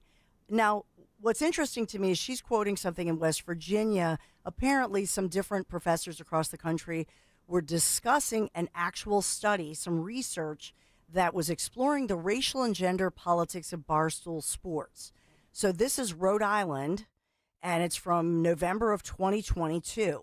And it was published in the Sociology of Sport Journal, and professors Kyle Kuj and Matthew Hodler, they were arguing that Barstool creates a safe space for young white men in which they feel free to do whatever the blank they want without guilt, constraint, apology, or penalty. And it goes on, and it's all about social justice warriors and blah, blah, blah. So they're a company that's basically founded on free speech, and then this turns into a referendum against Dave Portnoy? Right. So this was an actual study. If you're a news reporter, you certainly can say, hey, Mr. Portnoy, our research team, they did there was this study a couple years ago, about 2.5 years ago, Sociology of Sport Journal. This is what these researchers found. And they claimed at the time that you have this place of racial exclusion and et cetera. Did this somehow promote or make somebody feel comfortable to put up a sign that says F, the Jews? That's a legitimate question as far as that goes. That's a legitimate question. Dave Portnoy is Jewish. Why would he advocate or be on board with anti-Semitism in his own establishment? Of course, he was trying.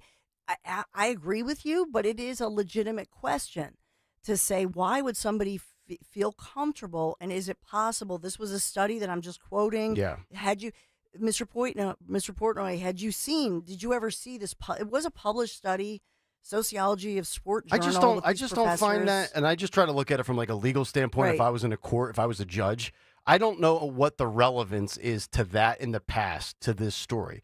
This gives off the vibes to me of 6ABC with an agenda, with a slant, with a bias.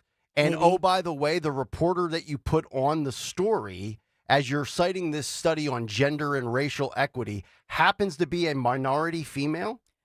I watch it. She has a mixed ethnicity family. She's a lovely lady. She's a minority female. I don't care. She's a minority female. Her husband's a white guy. Who cares? I don't care. So don't, because she's a minority female. What, she gets less of a racist? No, I'm not saying it makes her racist. She's a minority female who probably hates Dave Portnoy because Dave Portnoy I don't think she hates anybody. I bet you she does. She's a total sweetheart. I looked her up online. She's an LSU girl. I know exactly who she is. But you're going to sit there and bring up the story of what Barstool did 15 years ago? Louisiana to LSU. No, I did my research on who the reporter was. Well, you don't even know her. I don't care to know her. She's a lovely. I'm looking at it objectively. You're looking at it with a bias. I know. You're looking at it with a bias. No, you are. She's an LSU I don't girl, know her. so that suddenly. No, I know. I just read her Twitter profile, Dawn. So. Because I wanted to know who the reporter was, so I did some research. You're looking at it because she's a soccer mom or whatever, and you have a soft spot. She's a football mom. Oh, who cares? And I'm a dance dad. Does that make any difference about what I say on the air? You just said I know exactly who she is. She's an LSU girl, so somehow that. Let me ask you this. Not a Let me ask you this. Person. If Taronda Thomas interviewed Donald Trump and that whole thing played out, how would your position be today, Dawn? I don't know. I don't know if she would ever. 6 ABC reporters have gotten interviews with Donald Trump, and they did a great job with it. And 6 ABC's really fallen off the cliff. This is like the #1 story in the country, or one of the top trending stories. And they made it out to be a anti-white, anti-straight white dude thing because of a girl that works at his Barstool Sports that had a sign that said F the Jews. Dave Portnoy's not the criminal here. Dave Portnoy didn't do anything wrong. Nobody's saying that I certainly defended him yesterday, but I did warn him he's stepping in it. Stepping in what? For firing a part-time employee? Let me finish, would you? Because the point here is that my only point to you is, if you are a journalist and you're looking up this media company, and it's a media empire that he has created, hundreds of millions of dollars. You've said yourself he's a very wealthy guy. This is a media company that he built. Is it not a legitimate question to say, hey, you've got a tense racial situation, and even though you're speaking out against it, is it possible that these sociologists who apparently did this big study allegedly back in the day, it's printed, published study, did you create an atmosphere by which somebody actually, and it's ironic, thought that it was okay that they would put this ugly racial slur against and hateful slur against Jewish people? Did in fact your company create this culture? I'm not saying that he did that. Of course he didn't intend to do that, But it is a legitimate question. It's a tough question, and it's a legitimate question that she asked. So let's change some of the variables here. We'll pull out Portnoy. What I want to do here, I want to lay this out for you. So let's say CBS 3 in Philadelphia, Yuki Washington sits down with Donald Trump to talk about an F the Jews sign that was seen in the Trump 47 administration or at Mar-a-Lago since January of 2025. And Trump fires that person. And Trump is sitting there saying, we will not tolerate anti-Semitism. It will not be part of my administration. And then Yuki Washington says, well, according to my due diligence and research, in 2006 at Trump Taj Mahal in Atlantic City, you once said or you once did this. How, again, is that relevant to the pertinent story at hand? I'm looking at it from the journalism standpoint. Yuki Washington has nothing to do with it. I'm using another local example of somebody interviewing here in Philadelphia, like 6ABC, like NBC 10, like Fox 29, and I'm inserting a different person, not named Dave Portnoy, and bringing up the drudging up of old stuff. We know that Dave Portnoy has a checkered history. He's done all sorts of stupid stuff. That's why he is appealing as he is, and that's why he's a billionaire today. But and then also, would they do this to anybody left of center? I don't think Dave Portnoy is a conservative, but he's come out of the closet as a Trump voter, and I'm not defending him for being a Trump voter. I swear to God, I didn't even know that about him. Yeah, he's I also the guy that said he would vote for a Democrat 2 weeks ago after Trump tanked the stock market for a day. Yeah, I just think he's an opinionated guy who is authentic. That he actually says what he thinks at the moment, and he means it. And I actually think he was trying to do something good, because he had these long conversations with these two students who, and I believe him, that the students said, oh, I'm an idiot, I'm so sorry. Then the parents got involved, then they got lawyered up. Now he has rescinded the free trip overseas to try to educate them. So no, please don't misunderstand me. I feel for this guy. Yeah, 6ABC is spinning it around and making him out to be the cause of other people's anti-Semitism. I don't know that that was the goal of the reporter. I think, though, however, it is a legitimate question to say to him, because it's provocative. Look at us talking about it. It's provocative, and it's a legitimate question to say this is not a rumor or an allegation. This was an actual, printed in a sports journal in November of 2022. It's a well-documented study they did. Yeah. Now, is it a woke study by woke professors? Absolutely. I think as well, he deserved to say what he should have said is, hey, can I don't even know what you're talking about. Could you email me so part of this is that he's actually great for television. He's very reactionary, but he needed to step back and say, you know what, Ms. Thomas, I actually have never heard of this. Could you just email me this study and I'll review it? Because I know nothing about that's this. not his I know, brand. That's not the way. And he's a billionaire. He needs he does need somebody with him who's like his media consultant. She whatever. She needed him more than he needed her. I mean, she's just doing her job. I'm sure she was just assigned the story du jour. But what I mean? But you go back to what you said with the field reporter drudging up old stuff, digging on, and I'm sitting there. I'm just thinking this felt to me like a hit piece again, where a narrative's trying to be accomplished, and we're burying what is the relevant portion of this story, which is the anti-Semitism, which is the overarching theme. And 6ABC, you want to call it legacy media, what side of all of these networks been on since October 7th, 2023? They've been on the pro-Palestinian side. It's just I'm really not a fan of Dave Portnoy by and large. Other than the pizza reviews, I couldn't care less. I mean, kudos to him. He's carved out a niche, pandering to the bros of society and, college kids with bong hits and Mountain Dew and gambling debts. Like, that's God bless him. But, it just seemed to me like there was an agenda from the jump, and 6ABC, like a lot of these channels here in Philadelphia, they've lost their relevancy. The days of Action News with Jim Gardner, those have come and gone. But you know what? 6ABC is one of the stations. They're Walter Perez. You talked about Trump interviews. They're the one station that actually they've done. I thought Walter Perez did an amazing job interviewing Trump. I actually thought his interview, their interviews of their different anchors, but especially Walter, were more fair than ABC News at the network level. I will say that. But as far as this goes, in all honesty, when I have a relative from anybody across the country, and some of them are listening right now and know this, they will call and say, I own a business and so, and this station showed up. Should I talk to them? And I say immediately, no. Yeah. Do not.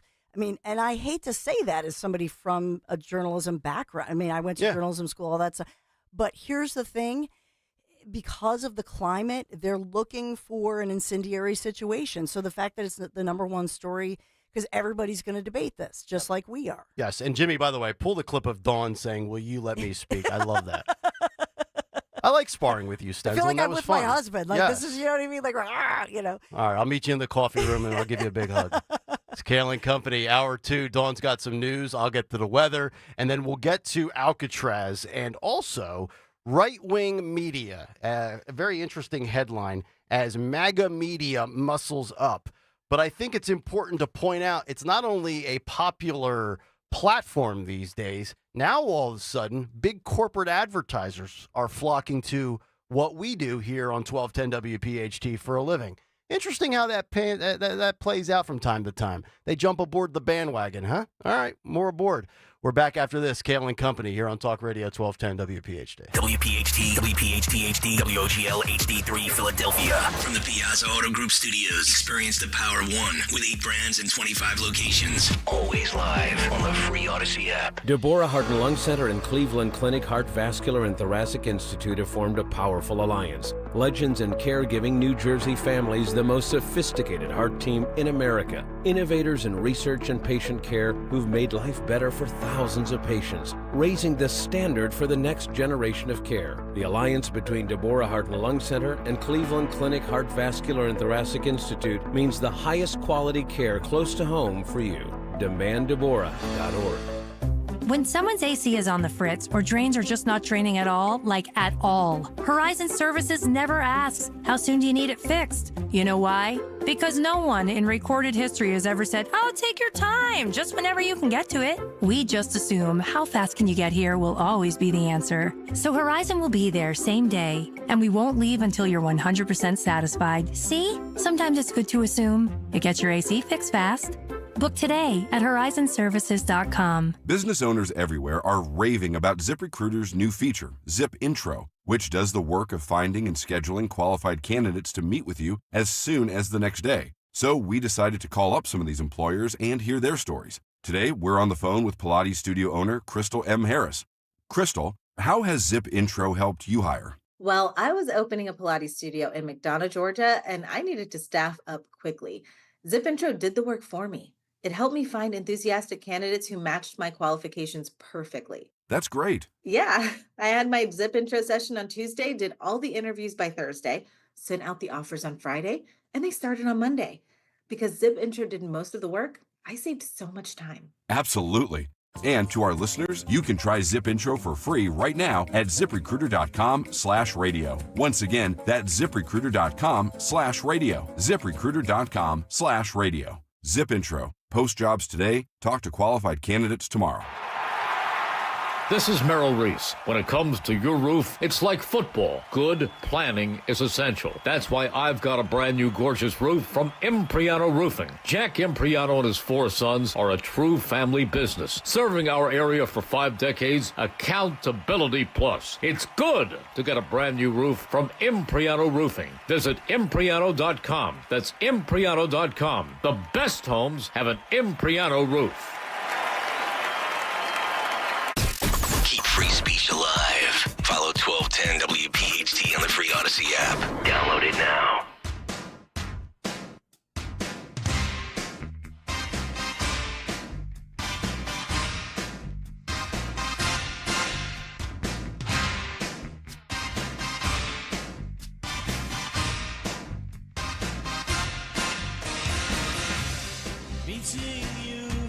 It's Kayal and Company. Nick, Dawn, and Greg live on a Tuesday morning. Talk Radio 1210 WPHT. And no, that was not a contrived, fake, embrace debate segment like you see on TV. That was authentic right there. Did somebody say it was? A lot of people in the hallway talking. A lot of people in the hallway talking. That was great. What a battle. It takes two to tango. That's right. I just went in and gave Dawn a shoulder massage during the break. Nobody saw that on YouTube, by the way. We all love each other here, but that's what's great about it. We can have difference of opinion. We can debate. I like arguing with the people that I work with. Yeah. Not just the 15, 20% of people that listen every day that disagree with us in general on politics, which, by the way, those people are allowed to call in and debate as well. 855-839-1210. The last thing I want to do is spend 4 hours just in complete agreement with Dawn and Greg on every single thing under the sun. All right, we have a lot to get to. The cut sheet's coming up at 7:45, and then a couple of stories as well. We're also going to speak with one of the college sports writers for Outkick and Fox News. His name is Trey Wallace. I actually met him many times when I was down in Nashville, and he lived in Knoxville. He's got a great piece up from Outkick.com on Donald Trump last week at the University of Alabama and the commencement speech that Nick Saban brought him up on stage for.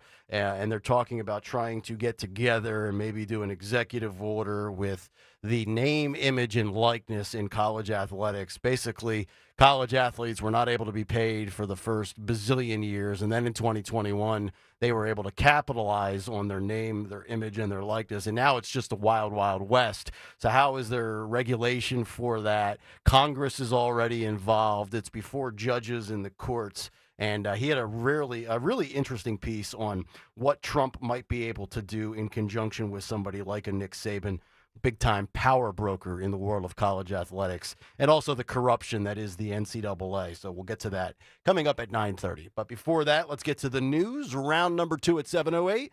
The great Dawn Stensland. And good morning, Kayal and Company News Live. This hour sponsored by Kitchen Magic, Tuesday, May the 6th. And we are at 64 degrees with spotty rain and some traffic delays and accidents, about half a dozen across the region. So be safe as you make your way in this morning. So as we look at what's going on, I'll take you to something that began in Philadelphia. This is looking into the reason why the air traffic control went dark. This is terrifying. For at least 90 seconds at a New York area, North Jersey area airport, and how it caused that the huge delays that we saw late last week. So we're learning more about this, and there is a huge Philadelphia connection. So in this one, air traffic controllers, they are responsible for overseeing the airspace in and out of, we're talking about Newark Liberty International Airport.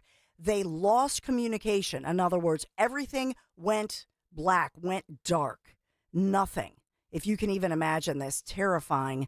With aircraft, this happened late last week in this outage that then prompted massive delays. There were more than 1,500 delays in the New Jersey airport last week. And then, of course, there was the ripple effect, if you will, throughout the country. Mm-hmm. So these huge delays come amid the Trump administration, the current administration, working to overhaul the U.S. aviation industry. And the president, we know, we've heard a lot about blaming some DEI policies for some of the recent flight disasters. That has been going on, investigations. But apparently this even goes back to perhaps COVID, the pandemic. So they're looking into all of this. But we'll take you to the air traffic controllers in Philadelphia, April 28th. Now, a lot of people don't realize that at some point, we in Philadelphia, our air traffic control became the hub responsible for directing aircraft, for example, at Newark. And so it began in Philadelphia physically when this 90-second blackout happened. They're now saying it was due to a burnt wire. Mm-hmm. So there was a physical issue going on here. So they lose radar. They lose everything goes out. And they're unable to see, hear, or even talk to anybody, in the air, obviously. This according to the National Air Traffic Controllers Association. So at this point, you can only imagine you're the air traffic controller in the tower, a very traumatic event. And so we're hearing different stories about what happened. We also know that United's CEO, Scott Kirby, he has put out explanations and he has spoken out about this. He says, number one, they're cutting 35 flights from the daily schedule to avoid future disruptions at its major hub in North Jersey, in Newark Liberty. This is CEO Scott Kirby. He said that the technology issues were compounded by more than 20% of those FAA controllers walking off the job. Now, the union is pushing back and saying, wait a minute, they didn't walk off the job under the Federal Employees Compensation Act, which covers all federal employees. If you're physically injured or experience a traumatic event on the job, you can put in for time off, for a leave. They did that. Yep. But we're learning the Philadelphia hub connection to what happened. We didn't think that it was related. It is directly related. And if you're getting a flight out of there, you're going to see a cutback. I know that Sean Duffy, Transportation Secretary, Buttigieg's replacement, obviously, he's going to be in this area, I believe, this week. So I just wanted to put that in the Philadelphia perspective. I've got this story here from the New York Post. One of these federal air safety employees told NBC News correspondent Tom Costello, quote, "It is not safe. It is not a safe situation right now for the flying public." Really an incredible statement, unsolicited. He just said that to me, and separately, quote, "Don't fly into Newark. Avoid Newark at all costs." That is amazing, which, by the way, they had 49 million travelers go in and out of that airport last year, 2024. By the way, Sean Duffy was on Laura Ingraham last night. I was going to play some of it for the cut sheet, but I'll play some of it now, just a taste since you brought it up, Dawn. This is 26. Go. But how close were we for potential disaster there? No, listen, we have backups in place. But let's talk about what happened. So we have really old infrastructure in America. It hasn't been updated in the last 30, 40 years. This should have been dealt with in the last administration. They did nothing. So the primary communication line went down. The backup line didn't fire. And so for 30 seconds, we lost contact with air traffic. That's a big problem, don't you think? It is. Now, were planes going to crash? No, they have communication devices. They can see other air traffic like GPS in the airplanes. But it's a sign that we have a frail system in place, and it has to be fixed. But by the way, so there's delays now at Newark. Well, if you're driving down the road at 70 miles an hour and you get white paint in your windshield, you slow down. So we've slowed the traffic down at Newark. There's a runway that's under construction, and our primary goal is to make sure people are safe. And so when you have an incident like this, both lines now work, Laura, but when you have an incident like this, you want to make sure that people are safe. And so you just have less departures out of the airport until we feel comfortable and safe that the system isn't going to go down again. Jeez, it's hard to believe that's happening in the United States of America in 2025. Yeah. Wow. I mean, I think they're all over it, and hopefully they will fix it. But I think it sounds like it goes back years. They're offering, I think a starting air traffic controller makes 120 G's a year, and then they're offering at least $5,000 bonuses. Wow. To come on the job. That's starting out of the box. So they need to hire high-quality people. Stalker sent us this story last night about Newark as far as the airport chaos. It's actually been made worse by air traffic controllers because they took a 45-day trauma leave after their failures to, quote, cope with the stress of equipment failures. Under the the union has spoken under the Federal Employees Compensation Act. So this covers all federal employees. If you are physically injured, which I can see, but in this one, if you experience a traumatic event on the job, so they're saying that this 90 seconds of going dark, that they were panicked and freaked out and it caused trauma. And so under this Federal Employees Compensation Act, 20% of those FAA controllers took the, I don't know if they all took the full 45 days, but you can imagine 20% of a workforce, activating that Compensation Act. Well, my microphone went dark yesterday to start the show for 90 seconds. That was traumatic. Nick Kayal had a traumatic event yesterday. I'm going to ask Cynthia Lucas, do I get 45 days trauma? I'll see you guys 4th of July. I'll be back for Trump's birthday. Our lovely HR woman. Yes. Yes, we love Cynthia. Oh, my goodness. So, I don't know. That one's going on, and we will watch it, but it was a wire. It was a wire that burnt out. So there you have it. Just a headline, because we've talked a lot about the ADL, anti-Semitism. We've talked about the Barstool Sports, that situation, and Dave Portnoy dealing with a really ugly, hateful slur that happened at his business. He shut down his business temporarily and was trying to deal with it. And we do have one of those Temple students suspended from school. But I know that at Haverford, there are congressional hearings that continue. And one of the headlines this morning, as a matter of fact, in the Philadelphia Inquirer, the Haverford president has apologized to members of the Jewish community, to Jewish students at Haverford, as well as a Jewish professor who, filed a lawsuit, was really going through hell by all accounts. And so Haverford President Wendy Raymond speaking out and saying, "I am sorry my actions and my leadership let you down." She is scheduled to testify at a congressional committee, and that's upcoming tomorrow. Yeah, I think we're going to start seeing I know it started yesterday. Trump officially halted all funding to Harvard. I think that's what he's going to have to do. If we're going to get these college campuses under control and we don't have to deal with presidents and vice presidents and chancellors and deans coming out saying, "I'm sorry, I failed, my apologies." Just strip funding from every one of these schools, every single bit, any dollar that goes to any of these schools, they'll change their tune real quickly. They like their endowments. They've got their endowments, but they love federal funding. Hit them where it hurts. And another headline, Trump administration is now saying Harvard will receive no new grants. Another headline, just to update you from what Greg and Nick were talking about earlier this morning, we do have dozens of these protesters arrested. This is the West Coast, after they actually took over a University of Washington building. They were covering their faces. They were trying to stack up the furniture and basically were holed up in this building, in an academic building at the University of Washington, demanding the schools sever ties with Boeing as the war in Gaza, they call it the war in Gaza, continues. And so now you have at least 25 people under arrest for doing that takeover. So we have that going on. And then I'll just point out to you, just a reminder, that we turn to looking at what happens in Vatican City as the papal conclave to elect the next pope is set to begin. So this will be the 267th pope.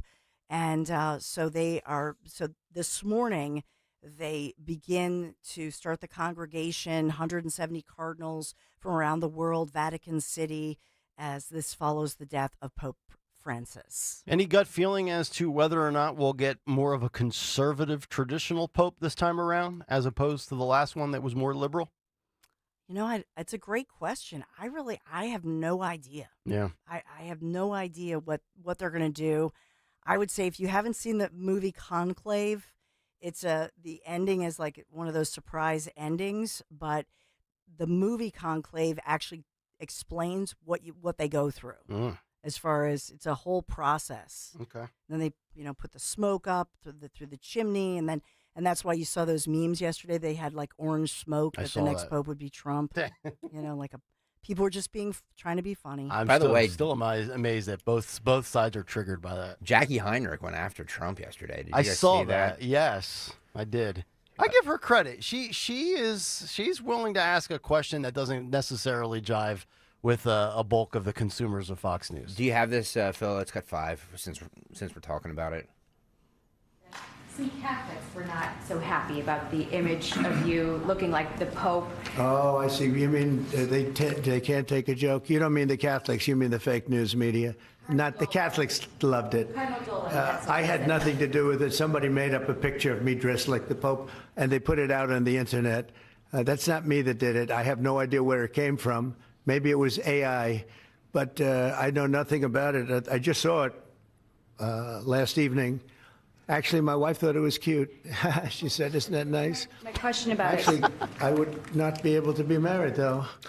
That would be a lot. I'd have to the best of my knowledge, gotta hate Roger Goodell. Getting married. Did you notice that? Not that we know of. No. I think it's the fake news media that they're fakers. My question, though, sir, was about the fact that it was put out on the White House account. Even though it was AI generated, it was a joke, it was a meme. Does it at all diminish the substance of the official White House account to have it go out on that particular channel? Give me a break. It was just somebody did it in fun.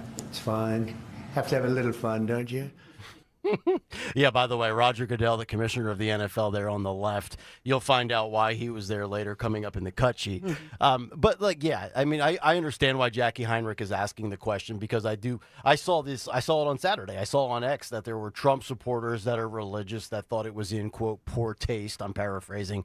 But I agree with Trump from the standpoint of it's a joke, it's a GIF, it's an AI, it's a Photoshop, it's a meme. Yeah, relax. It's all fun and good. That's what half of social media is. It's not real life. But I understand Jackie Heinrich asking the question. I kind of applaud that. Yeah, I mean, she asked a legitimate question, and she was professional about it, and I'm glad. So a couple of things. He can't help himself, Kenny, that he says, my wife liked it, but I guess I wouldn't, be like. So he kind of has that moment. But because he's broken every 7 deadly sin there is. I couldn't be a pope. I could not give up interaction with females. I don't know how the Catholic Church does that. I know it's a long-winded conversation. Now's not the time for it.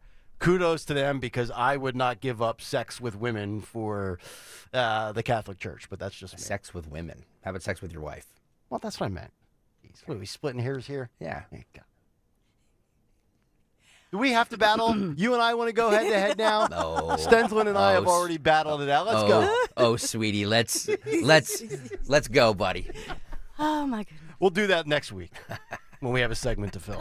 By the way, Rite Aid again seeking bankruptcy protection. So that's a business headline this morning. Rite Aids are just like you go in there, they're so depressing. Because the only time I ever go into a Rite Aid is when CVS doesn't have what I need. I know. And you go into Rite Aid, there's like one person there. The shelves are barely full. Hard to believe they're still around. Yeah, unbelievable. I thought Walgreens would put everybody out of business. Yep.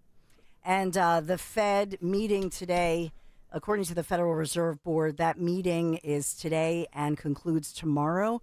But the Fed is expected to. It sounds like they're just going to put a pause on interest rate adjustments. They're not expected to actually change anything as far as interest rates or any of that, but they are meeting today and tomorrow. So just a headline for you. We are sponsored this morning by Kitchen Magic. Looking to remodel your kitchen? At Kitchen Magic, their products are made right here in Pennsylvania, in Nazareth, PA. So you don't have to think about any tariff delays that are in the headlines. Why? Because anything made in the USA, of course, does not have a tariff. So they're family-owned, 100% American-made, and this month, save up to 30% off. 30%, what are you waiting for? Visit them, kitchenmagic.com, kitchenmagic.com today. Thank you, Kitchen Magic, for sponsoring us on this. It's not a pretty morning. I think tomorrow Nick Kayal is going to be beautiful, but we have to get through today for the forecast. That is correct. Philly weather currently 64 degrees. The rain has dried up. Still cloudy out there, going up to about 74 this afternoon for your high, a 70% chance of some storms throughout the afternoon, and then tonight it'll dip down to 58 degrees. Philly weather brought to you by mtrule.com, your Generac generator experts. That's mtruhl.com.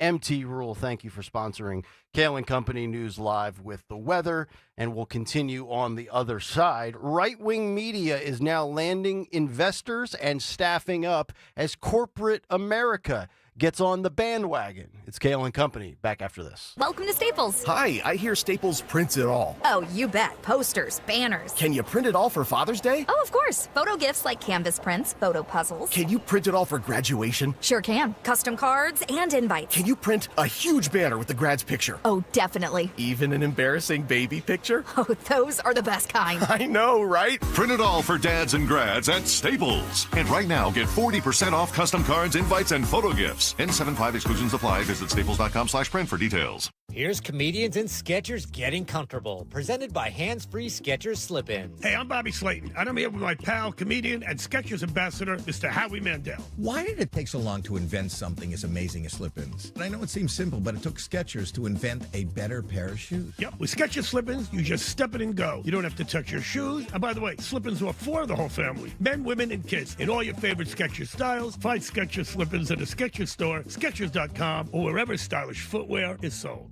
When you go on vacation, does it make sense to have someone else pack for you? Of course not. The same can be said for your retirement. Your 401k could be packed with things you don't know about or even need. If you're close to retirement but don't have a plan, customized to your goals? That's kind of like taking a 30-year vacation with no idea what's in your suitcase.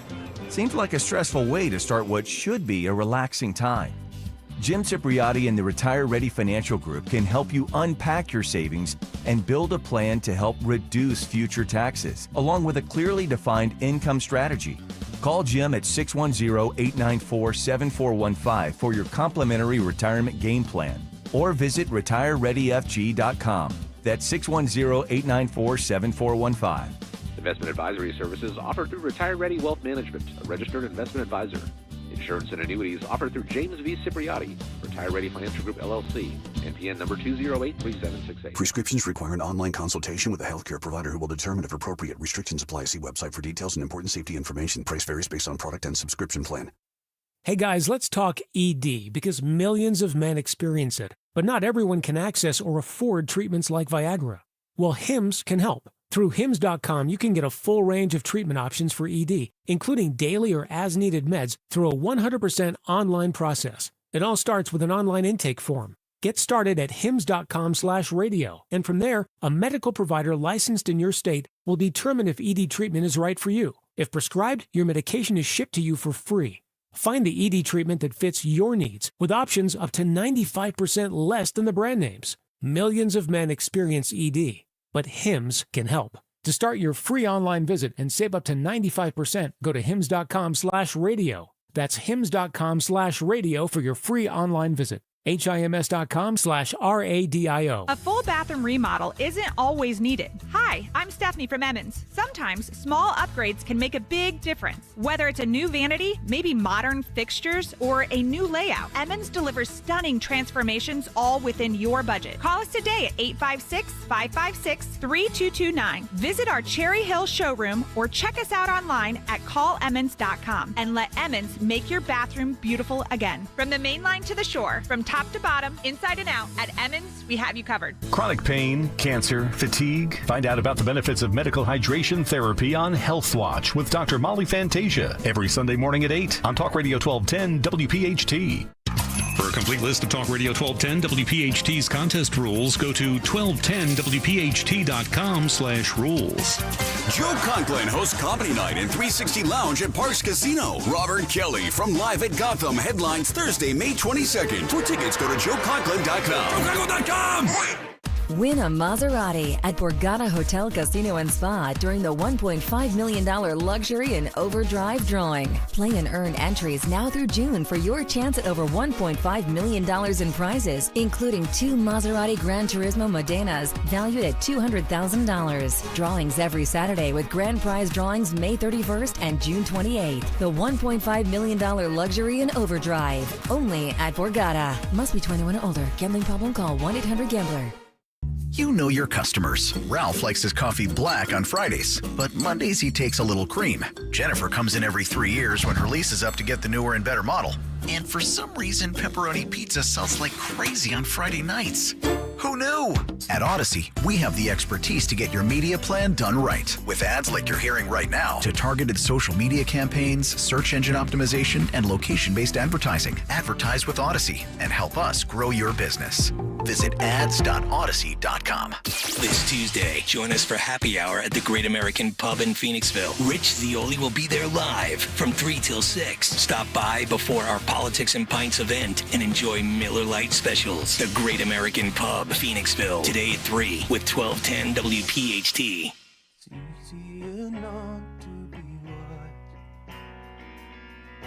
Measure these things by your grace. I sank into Eden with you, alone in the church by and by. Scaling Company.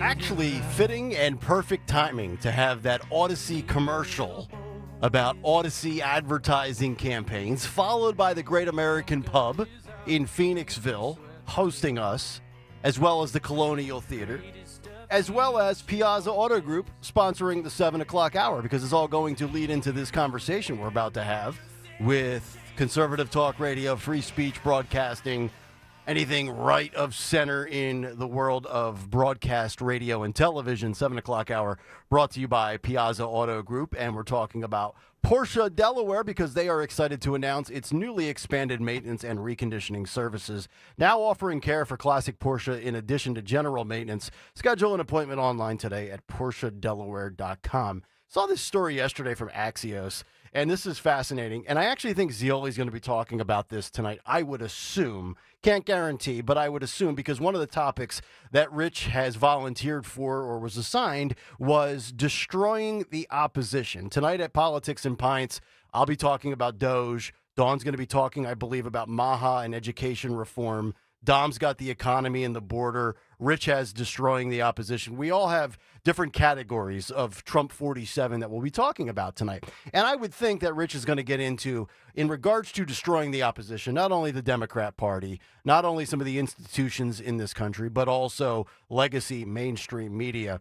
And Axios has this story with the headline, Right-Wing Media is landing investors and staffing up. And I would say this, and I'm going to go through some of these other companies out there that do something similar to what we do. I don't really care about them, but here's the one thing I do think.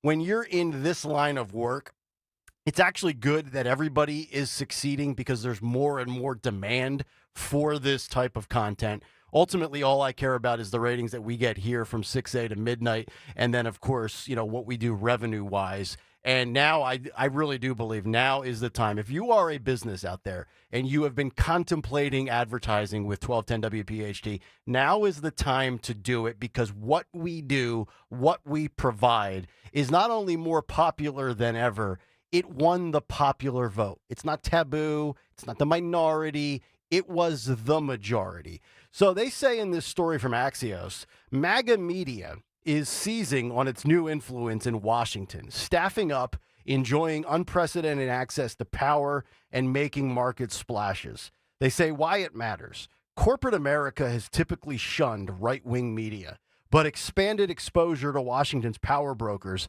is helping MAGA outlets and personalities establish themselves as key media players. These outlets are landing bigger advertising deals and distribution contracts and developing stronger talent networks, and investors are taking notice. Now, I didn't even notice this, and I didn't even know this. Fox Corporation acquired in February Red Seat Ventures, which is the production company that manages the Megyn Kelly and Tucker Carlson independent broadcast platforms, which served as an early market signal of the commercial power of pro-Trump voices with digital platforms. They go on to write that Fox News, which has a straight news daytime operation and more overtly conservative programming in primetime, just raked in 160 plus new advertisers between November of 2024, so right around the election or thereafter, and April of 2025. That according to iSpot data, which is provided to Axios. A Fox spokesperson says there has been at least 200 new advertisers since the election.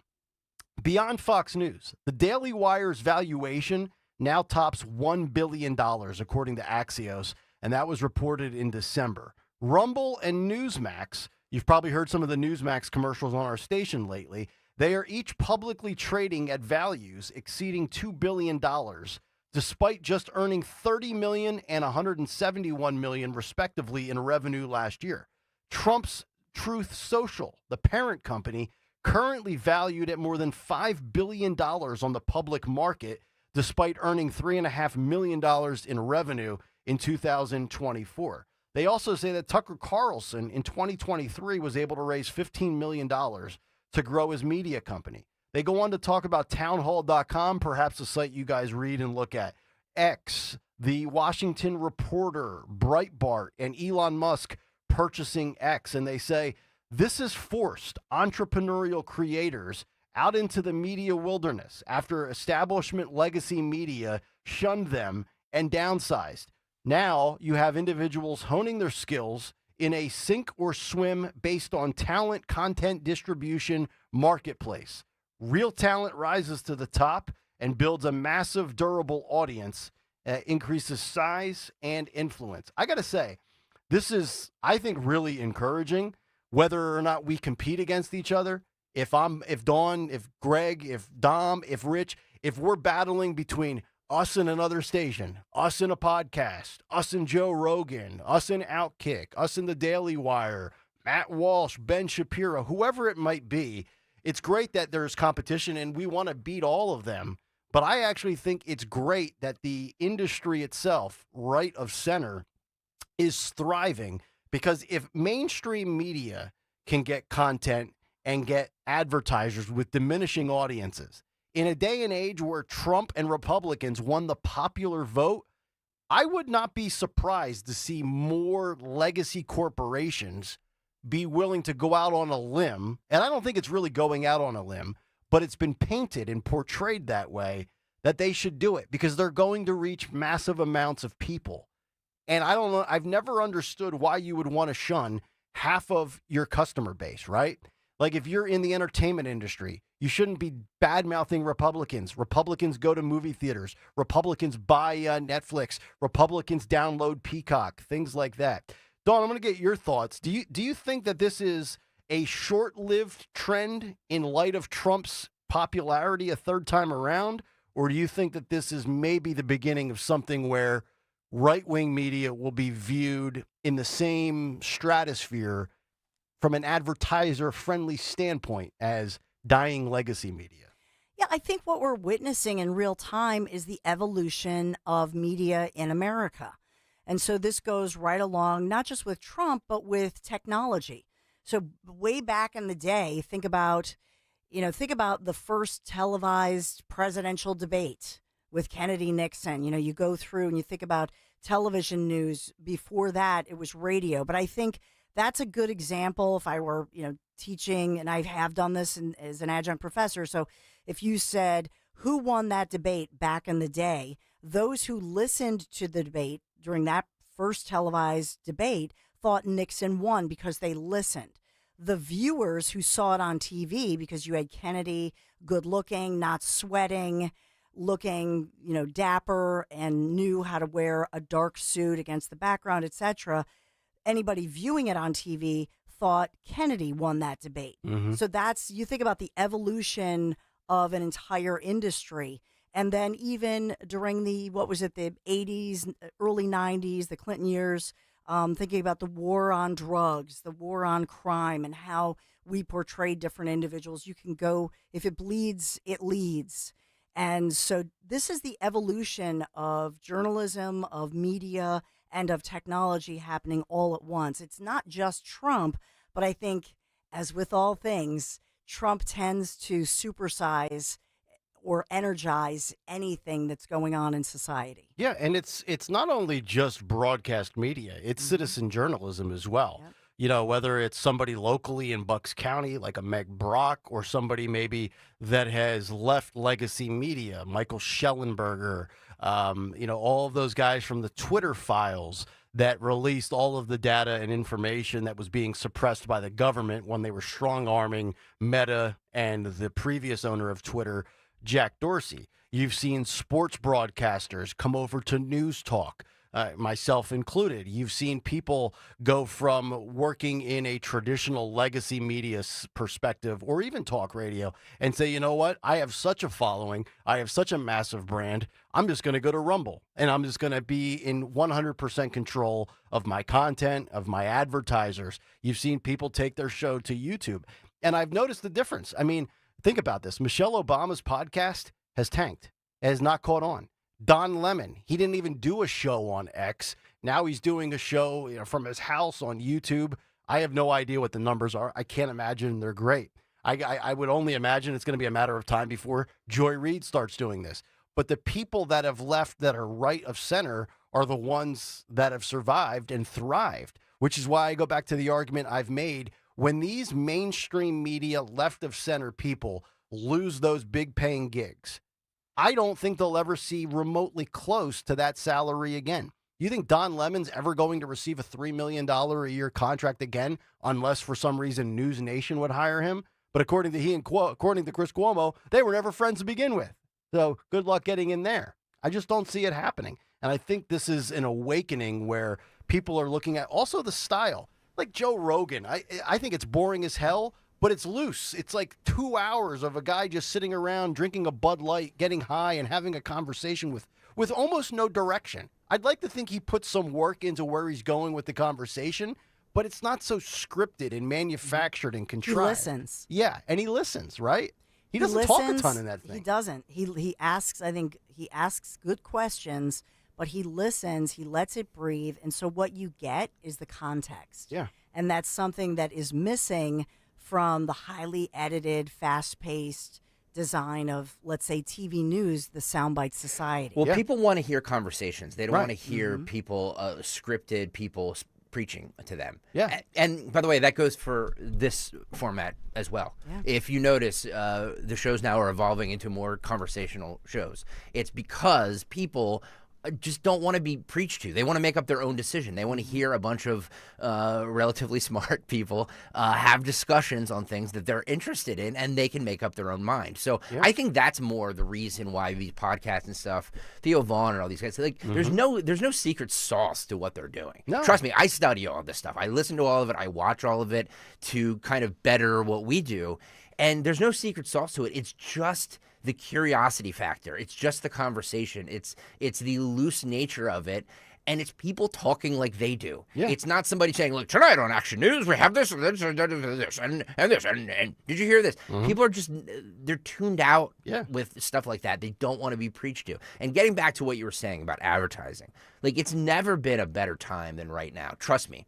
I've been here 20 years. I've been here some lean years where there were advertisers that were like, nope, not advertised on that station. Nope, not advertised on that station. You know what I mean? Like there was a do not play list, for certain shows here that advertisers did not want to be associated with such shows. And now you have Wawa, you have Rita's, you have Staples, you have Piazza Auto Group, you have all these big brands that want to be associated with what we're doing. So that I think shows me at least that the tide is shifting, that they realize that they don't want to alienate this audience because we reach a lot of people and because there's a lot of people listening. They want that audience as well because the 1210 audience, the people on the YouTube chat are going to go out and say, hey, I heard about you on 1210. That means a lot to advertisers. Right. And I also think, too, it's the authenticity of the conversations that we have. We have no idea, myself, Dawn, Greg, what somebody's opinion will be specifically on a said story or a said topic that we're going to talk about on our show sheet. And then also the flaws. I mean, I'm a guy, I'm 41. I have a college degree. I went to law school I still can't figure out when to use run versus ran. And I know it's a running joke on the show, but I think that level of humility and showing that you're just like the common folk that's listening to the show. Yeah, the common folk can figure out run versus ran. They can. But that resonates with the audience, that you're like, you show your vulnerabilities and you're not this contrived. And Dawn, this is no disrespect to the television industry, but like, the David Moyers of the world with my perfect hair and my tailored suit, and I never grammatically slip up. Like, that's great if that's the kind of line of work you want to go into, but you're just talking into a camera. It feels like a one-way street. I feel like what we do specifically on this show, because there's three voices, Dawn, it's mostly you from 10 to noon. Dom, mostly him with, a little bit of Dan. Rich, mostly him with a little bit of Henry or DeSantis. It's three different voices. It's not just one voice over and over and over. And I think people like the joint therapy sessions, so to speak, where we're all kind of attacking it from a different angle and kind of creating, oh, okay, that's an interesting perspective. As opposed to, and I'm not saying that you, Dom, or Rich, lecture, but I've done the solo radio thing for many years. And at times, even in my own role, I'm like, God, this is exhausting. I feel like I'm giving a dissertation on a college campus, right? That's why I love this group setting here. I never want to work solo again. I hate hearing myself consistently, which is why I try to cap my talking to about 2 minutes per bullet. The one thing about us, we're local. And even though we're owned by a corporation, we're local. And local, so we get to, it's Greg Stocker's cut sheet. Nobody tells Greg Stocker what to put on his cut sheet. Nobody tells Nick Kayal what to write every day for his big take. And so at the corporate level, the ABCs, CBS, the so-called legacy television news, the bean counters, unfortunately, they're the ones that wag the dog. In other words, once that became corporate run and you see all of their websites look the same, they all align, that to me was the unfortunate part of media in America, that it's no longer just a locally run station Not or ran, entity. correct. Run, not ran. Corporate run. I'm actually writing this down. I swear to God, corporate run. There you go. All right, what's on Greg Stocker's Never Influenced by Corporate Bigwigs cut sheet? Never. We will find out together next here on Kayal and Company. Got to talk about my guys, Marvin E. Cans. If you're looking for somebody that you can count on, who you trust, I trust Marvin E. Cans Heating and Air Conditioning. They got us ready for winter last year, got us ready, and now for spring, heading into summer with all this crazy weather. Marvin E. Cans is who I count on.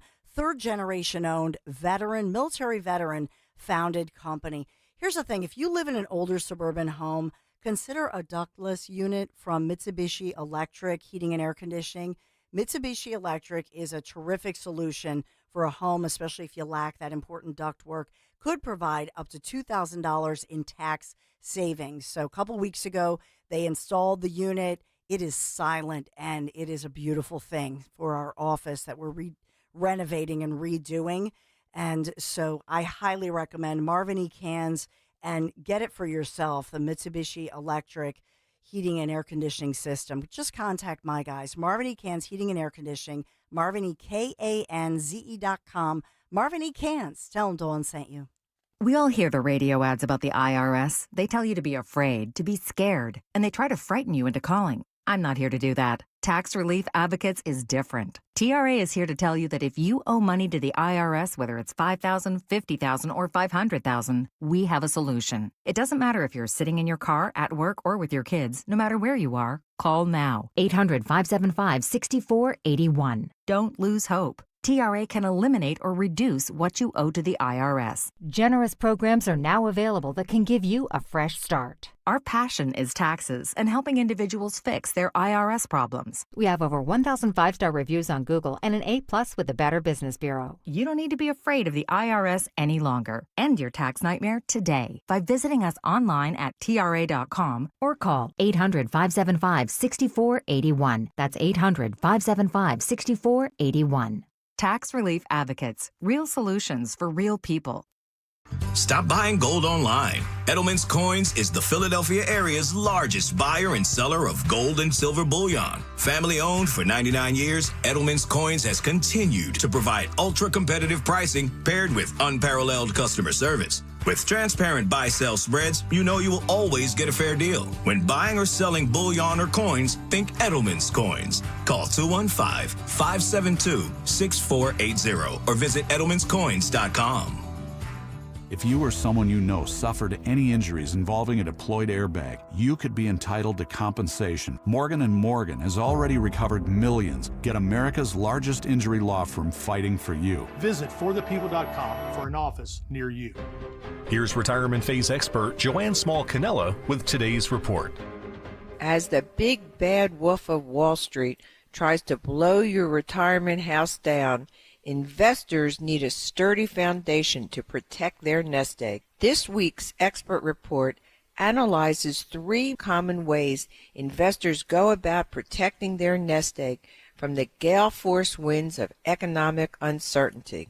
Most investors choose high-risk securities, which is a straw house of retirement investing because it was blown away during market crashes in 2001, 2008, and 2020, wiping out years of Wall Street gains. Other investors choose bank CDs and savings accounts, which is the brittle stick house of retirement investing. While more stable in nature than the straw house of securities, bank investments are often whittled away by low returns and the rising cost of goods and services. And make no mistake about it, the stick house is not immune to collapse, as we saw bank failures in 1933 and 2008, and as recently as 2023 with Silicon Valley Bank leaving depositors high and dry. Over 6,000 investors in the greater Philadelphia region are secure despite the economic storm we're experiencing today.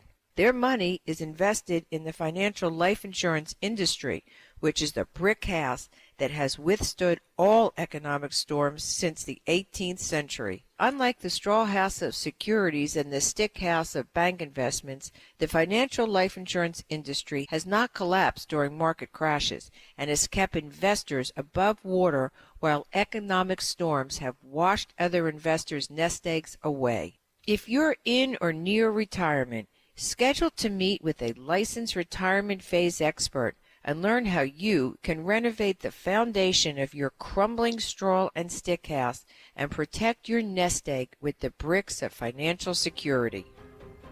To hear more reports that'll impact your retirement future, join Joanne Small-Canella on the Crash Proof Retirement Show, Saturdays at 11 a.m. on Talk Radio 1210 WPHT.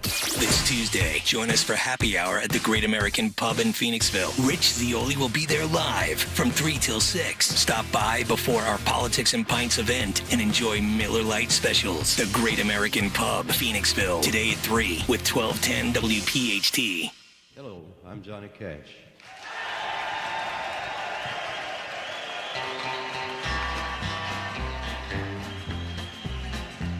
I hear the train a-comin', it's rolling around a bend, and I ain't seen the sunshine since I don't know when. I'm stuck in Folsom Prison, and time keeps dragging on. Oh, yeah. Kayal and Company, as we continue. That train keeps a-rolling on down to San Antone. 7:52 on a Tuesday morning. We are just about 12 hours away from Politics and Pints. We will be about 22 minutes into the conversation tonight at Colonial Theater in Phoenixville. Chris Empolito asked if there'll be metal detectors for you two, since you know, Why? well, you know, 6:45 this morning. Since we had great radio, which you don't get a ton of that in this format of people arguing amongst each other. Felt like I was in sports radio again, fighting with somebody. Healthy debate. I love that. I miss that. Need more of it. Yeah, there's a lot of, oh, you're right. No, you're right. No, you're right. No, you're right. Oh, you're right. Yeah. Oh, God. Who said I that? hate that. No, there's just a lot of that in this radio. Oh. I think the metal detectors should be there. I absolutely believe they should be there. Of course, I am always right. Well, absolutely. God. But we need to have metal detectors to protect, the talent of 1210 WPHT from wackos. Wackos. Yeah. Metal detectors. Absolutely. I'm all for that. We're going to have Jimmy Kelly at the door patting people down tonight. Yeah. Making sure you're not packing. You know what I'm saying? Or to make your day. Or to make your day. There you go. Kayal and Company, as we continue with Greg Stocker's Tuesday edition of What's on the Cut Sheet. What's on the Cut Sheet? What's on the Cut Sheet on this Tuesday? Sponsored by Rita's Italian Ice. Your favorite soda just got a cool new twist. New Cola Ice is now at Rita's. Try the new Twisted Cola Blender drink top with cocoa lime cream, or dig into the Cola Gelati. Stop by Rita's and grab Cola treats before they are gone. Be cool, eat at Rita's. Be cool, eat at Rita's. I will always sing that. Even Rita's advertising with us. How about that? Going back to our last segment. Well, I said that. I said a lot of aboard. these, big companies, these big businesses that were, I'm not saying it was Rita's, but Staples, all these places that, they're, it's like, come on in, the water's fine. Yeah. Our listeners are very loyal. You know what I go. mean? Like they'll go to Rita's. Yeah. You want to move product? Yeah. Advertise with us. That's simple. 22, Phil. Yesterday. There was a lot happening in the White House yesterday, which you'll get to with a special guest at 9:30. But President Trump signed an executive order banning federal funding, for gain-of-function research. God, I love this. Oh, I love this. Roll it. The first relates to gain-of-function research. Gain-of-function research is a type of biomedical research where pathogens are adulterated, viruses are adulterated to make them more potent or to change the way that they function. Many people believe that gain-of-function research was one of the key causes of the COVID pandemic that struck us in the last decade. What this executive order does, first of all, it provides powerful new tools to enforce the ban on federal funding for gain-of-function research abroad. It also strengthens other oversight mechanisms related to that issue and creates an overarching strategy to ensure that biomedical research in general is being conducted safely and in a way that ultimately protects human health more. It's a big deal. It could have been that we wouldn't have had the problem we had. A lot of people say that, sir. If we had this done earlier. Thank you. When I saw this yesterday, I fist pumped at the dining room table. My wife said, "What are you doing over there?" I'm like, Trump just ended gain-of-function research. Of course, she has no idea what that is. But, I mean, there have been so many people highly respected in their field, including Dr. Robert Redfield, that said this is very, very dangerous. It's not necessary. We are rolling the dice. But again, if Tony Fauci said, oh, it's absolutely necessary, these are the things we need to do so we can stay ahead of the viruses and have, vaccines ready at the snap of a finger, which is interesting. How long did it take for the vaccine to roll out after COVID was created? What, 15 months? I got to say, I'm going to throw the punch bowl here. Yeah. I agree. I agree with the gain of function aspect of the COVID thing. Mm-hmm. But there's a lot of good data. There's a lot of good studies. There's a lot of good things that come from gain of function. The problem is that you have scientists or whatever in labs saying like, ooh, what's the next plague that could kill us? Let's try and tinker with this. So we have to be very careful. And there was a guy a couple weeks ago that said the exact same thing that I'm saying right now, is that you have to be able to differentiate between gain of function, which is very, very beneficial to diseases and stuff that, that we could possibly find a cure for, and what happened at the COVID lab. My big beef with all of it is... So it shouldn't just be a blanket thing. That's what I'm saying with this. Yeah, generally speaking, I agree with you. I think the thing that concerns me the most is that we hear about these people that this is really what I go back to when I say they got everything wrong with COVID. Like when COVID broke out in this country or across the planet, those in the infectious diseases category, airborne illnesses, respiratory viruses, this was like their Super Bowl, right? You never want to actually hope that this occurs, but when it happens, you've been dedicating your life to science or whatever you want to call it. Some of them just lining their pockets from big funding with big pharma, and they got everything wrong. So look, if gain of function research to some degree is still necessary, but you have to do it in a very responsible way, I can live with that. What I can't live with is, well, there was a spillover, and for some reason the scientists got it on their coat, and then they went home, and then they contaminated, and then it sets off the snowball domino effect. That's what drove me nuts, on top of the fact that they got everything wrong. They either got everything wrong or they lied to us, or a combination of the both. I just never want to have to live through that again. And when I hear all this fear porn about the bird flu, my gut feeling is, not only are they going to make the same mistakes they made for COVID, they're going to run the same playbook back. Masks, social distancing, lockdowns, 25% capacity, get it under control, flatten the curve. We're going to hear all the same minutia again. And some of it we found out was just made up on the fly. Social distancing, it just emerged. It just popped out of nowhere. It's like the Stay Puft Marshmallow Man, right? It just emerged. Really? That's science? But I will say so let me just ask you something. They weren't supposed to be able to do what they did. And so they found a loophole. And that's, to my understanding, that's why the NIH, it was all sort of sneaky and on the down low that they were funding something out of a lab in Wuhan, which just it appears to me that what they did was they weren't allowed to do it already. And so they said, well, we got this little, we'll go with our Chinese partners and we'll find a back door to fund something out of Wuhan, and we'll still do what we want to do. And maybe if they had just been more transparent about it and fully controlled it rather than farm out. Basically, this was farming out a project that was really important. And so my question is, somebody's in the years to come, maybe they'll be good for now on their best behavior, but somebody's going to find another back door, and so it's just going to happen again. And so the debate may be, if you're going to do this gain of function stuff, maybe you should do it. It's the old saying, do it yourself, control it fully, because at the end of the day, it's going to happen. And they're just going to find another back door, and the back door approach is never good. I agree. Because it's not fully buttoned up. That's right. If you're going to do it yourself, do it right, control it 100%. Jimmy, you might want to clip that. The backdoor approach is never fully buttoned up. Sorry. I just threw the show into the gutter for a moment. But no, you're totally right. And what really I despised during the pandemic was the restriction on speech.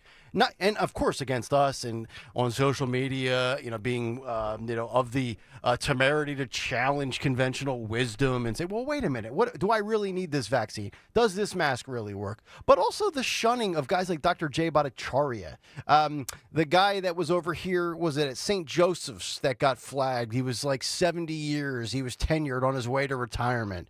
Dr. Robert, you can put Redfield's resume right next to Tony Fauci's, side by side, as qualified, if not better, and he was even labeled off his rocker. Well, he's a pro-Trump CDC NIH guy. I'm like, no, I mean, there's doctors disagree all the time. I might tear a tendon in my wrist golfing. I go see practitioner A, he says, let's do some physical therapy. Practitioner B, if I seek a second opinion, might say, well, why don't we do a minimally invasive surgery? Doctors all have varying degrees and opinions on certain things. You could seek out 4 opinions for one issue. But for some reason with Big Pharma during the pandemic, only one voice was allowed, and that was what Fauci said. He was the gospel, and he got it wrong. RFK Jr. spoke on this with the gain of function. Cut 7, Phil. Bobby Kennedy, here we go. It's been a while since we've heard RFK. A lot of victories, but he hasn't been talking a lot. Mr. President, a gain of function, this is an historic day, the end of gain of function research funding by the federal government and also controls by private corporations on gain of function studies. This was the kind of study that was engaged in by the United States military and intelligence agencies beginning in 1947. By 1969, the CIA said that they had reached nuclear equivalency, that they could kill the entire U.S. population for 29 cents a person. That year, President Nixon went to Fort Detrick and announced a unilateral end to this kind of research, what they called dual-use research that was for vaccination and also for military purposes. He then persuaded over 180 countries to sign the Bioweapons Charter in 1973. That basically ended gain-of-function research around the globe until 2002.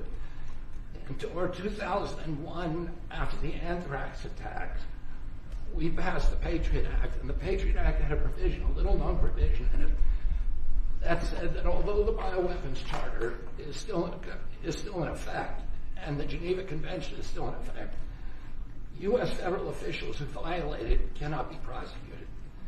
And that relaunched a bioweapons arms race, and that was driven by gain-of-function research.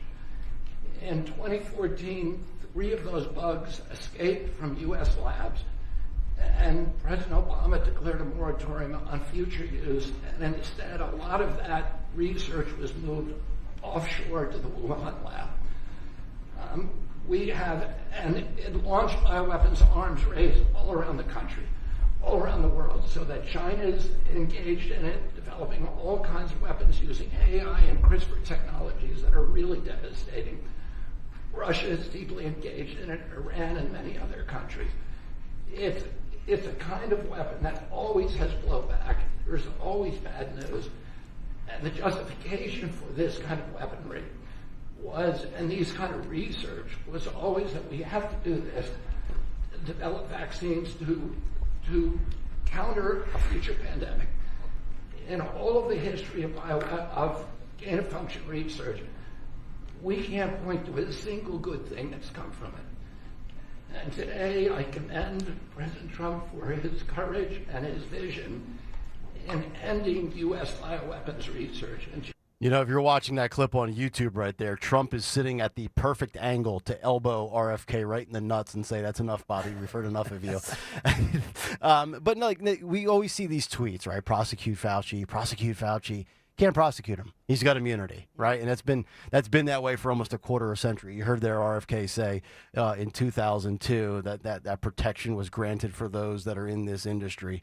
Seems to me like that's wrong. It shouldn't be that way, but that is some of the protection that pharma and these people are granted. Although I will say, and this is a little good nugget for Stenzlin, for you tonight with Maha.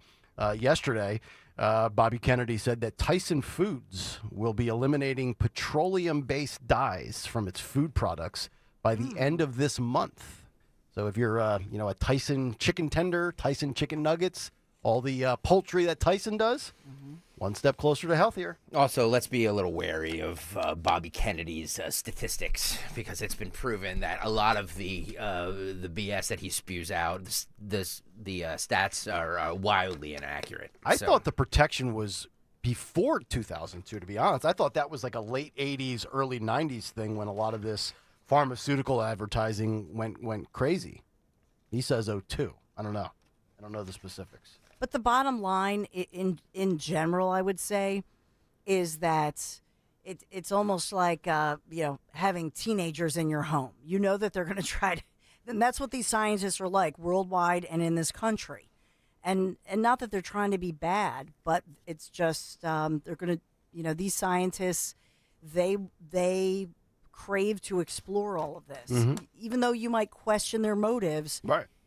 They claim that what they're doing is, by getting ahead of these things, that they're trying to understand them. But then the problem is, you think about greed in the world, and you think about the fact that China also is the producer of all of our pharmaceuticals. Right. And so then you can just, to me personally, just looking at this as, a citizen on the outside, to say, well, people might be motivated, for example, to, if you get wealthy off of pharmaceuticals, sure, then you can create a situation whereby you forever need those pharmaceuticals. Yeah, I think what people really want here, and the four underlying themes of any of these conversations that we're having on a subject like this, is the freedom to pick and choose what you want to put in your body. You can call out the greed of big pharma. You're also capable and allowed, and you should be willing to talk about the transparency or lack thereof with this industry. And then the immunity. Nobody else is immune to anything in this world. You can be hit with a slander lawsuit, libel, defamation, charged criminally, charged civilly, for almost anything under the sun. But these people get to operate with impunity? It's just outrageous. Crow talking, says Greg Stocker sounds like a pro-jabber. No, moron. I just do my research, and I don't just believe what anybody tells me, hook, line, and sinker. So that's all I'm saying, is that I don't care who the person saying it is. I will always do my own research on it to see if it's BS or not, because everybody has an agenda. I hate to tell you, everybody has an agenda. Yeah, and we all should. I mean, you shouldn't, so don't take our word for it.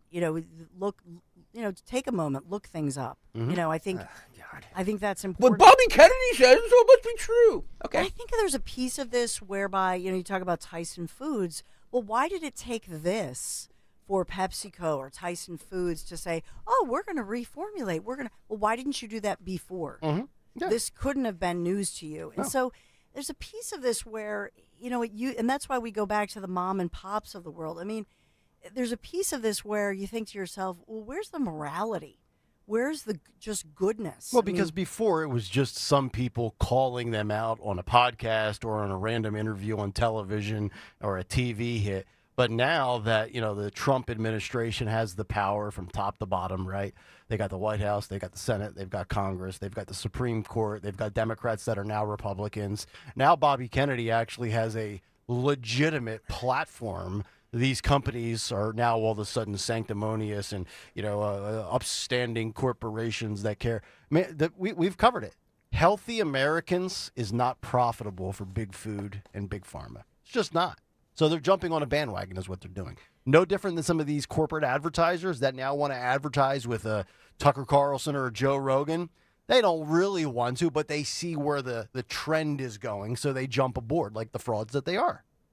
RFK Jr. also from this clip, and let me play it because maybe I am mistaken because headlines again, because I don't swallow everything everybody tells me. Headlines can be misleading. Does it sound like RFK Jr. wants to put people with autism in a database?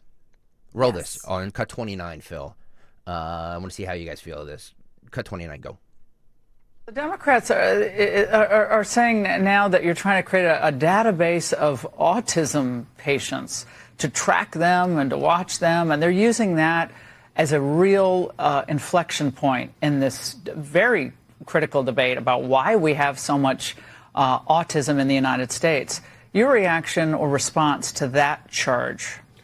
Well, one of the problems that we've had at CDC and NIH and FDA has been a kind of data chaos, and particularly around the issue of autism, where not only do they not understand, they can't tell us the etiology, the origins of why are we having an epidemic, but they deny an epidemic exists. And even though every year the numbers go up, we've gone 1 in 10,000 in 1970 to 1 in every 31 kids today. In California, which has the best database, is 1 in every 20 children, 1 in every 12.5 boys.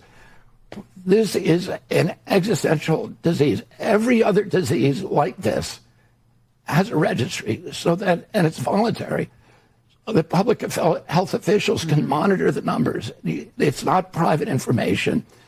It's not information that is going to go out to other agencies. It's a voluntary system where your privacy is protected.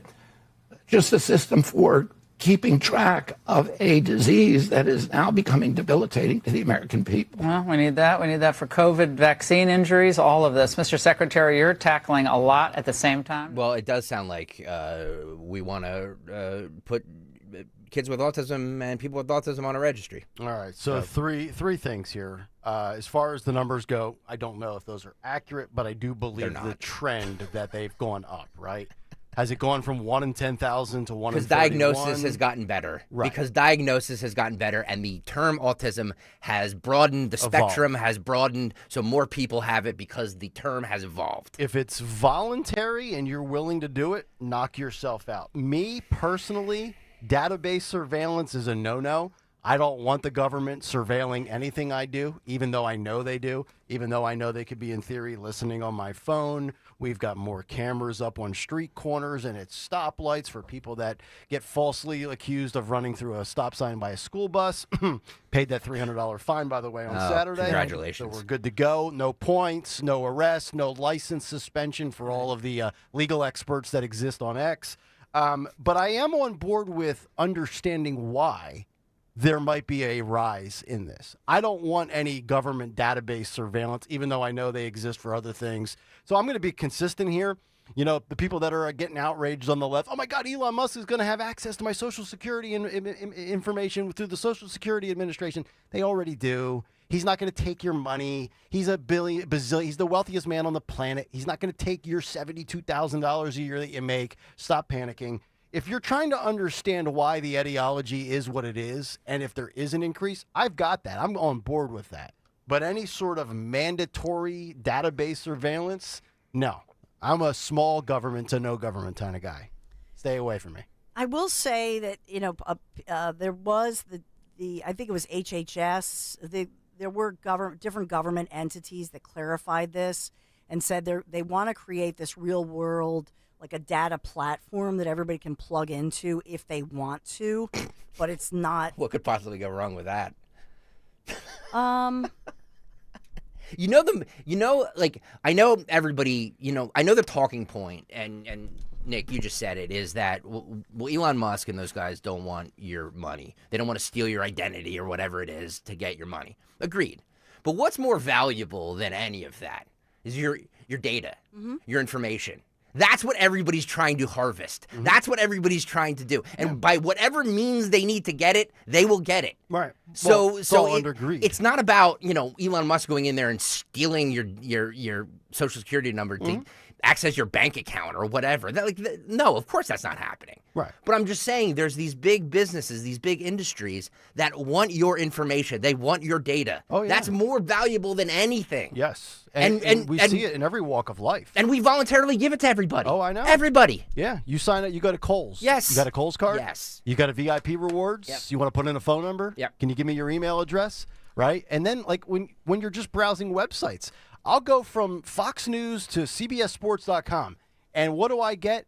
Golf ads. Why? Because 3 days ago, I went down a rabbit hole for 90 minutes online where I was looking at golf clubs for sale on golfgalaxy.com. They are surveilling you with spyware and malware and adware. It's all about data and information, right? The more they know, the more that they can target you to boost their profits. So HHS, there's a $50 million, this is new, a $50 million research effort that is already existing, that's already underway.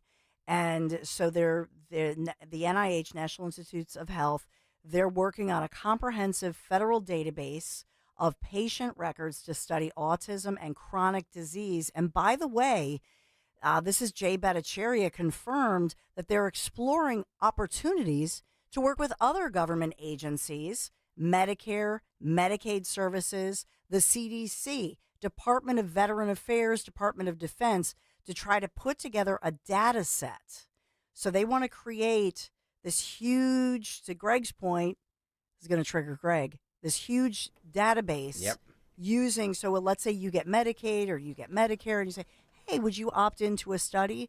Now I don't know if they have your name or your DOB. I don't know how aggressive that is with all of your information, but this is going on as we speak. Yeah, I mean, where do you think the companies like Amazon make all their money? It's not from the cheap crap. It's your data. It's not from the cheap crap we buy from them. It's the data they've harvested Greg, from us for years. Every and time we give you it to go them. on like TikTok or Apple, when you sign on, I like know. agree, and nobody reads all that stuff. No, that's what I'm saying. We're agreeing. Yes, we've given it all to them. We've given away our rights. Yes, 100%. So that's why when everybody's like, oh my God, this, the government is they're going to have all this information on us and access to us. They already do because we voluntarily gave it to them. I almost, because in a weird way, it's almost like the left, and I'm going to use the example I just gave with, oh my God, Elon Musk, how dare you? I don't want you having my Social Security Administration information. It's almost like the left is late to the party of the government gaining all of this information. I got news for you. For all of you lefties out there that used to love Elon for climate change and the environment and Teslas, and now that he can go into your social... this is what people right of center that want the government out of their life, or those that are libertarian in their beliefs, have been saying for decades. You're late to the party here in 2025, and your outrage is misguided on something that really does not have any merit to what you're talking about. He doesn't need your money. He doesn't care about your money. By the way, buy you. By the way, for everybody saying that I'm hating on Bobby Kennedy, I'm not hating on Bobby Kennedy. I do think that him, shining a spotlight on the crap that we ingest in our bodies every day, I think is great. All I'm saying is that his facts have been a little off. So all I'm saying is that when anybody, anywhere, no matter who the source is, even us, tells you something, just do your own research on it. That's all I'm saying. That's all I'm saying. So people are now riding and dying and defending Bobby on everything. This is the same base that before he became a Republican, you might have agreed with him on 2 or 3 things and thought he was wrong 70% of the time. Michelle Obama. Let's get to something we all agree on. Michelle Obama is awful. Michelle Obama on her podcast says that it's very expensive to live in the White House. Just like average folk. She's just like expensive to live in the White House. Listen to this. Roll this.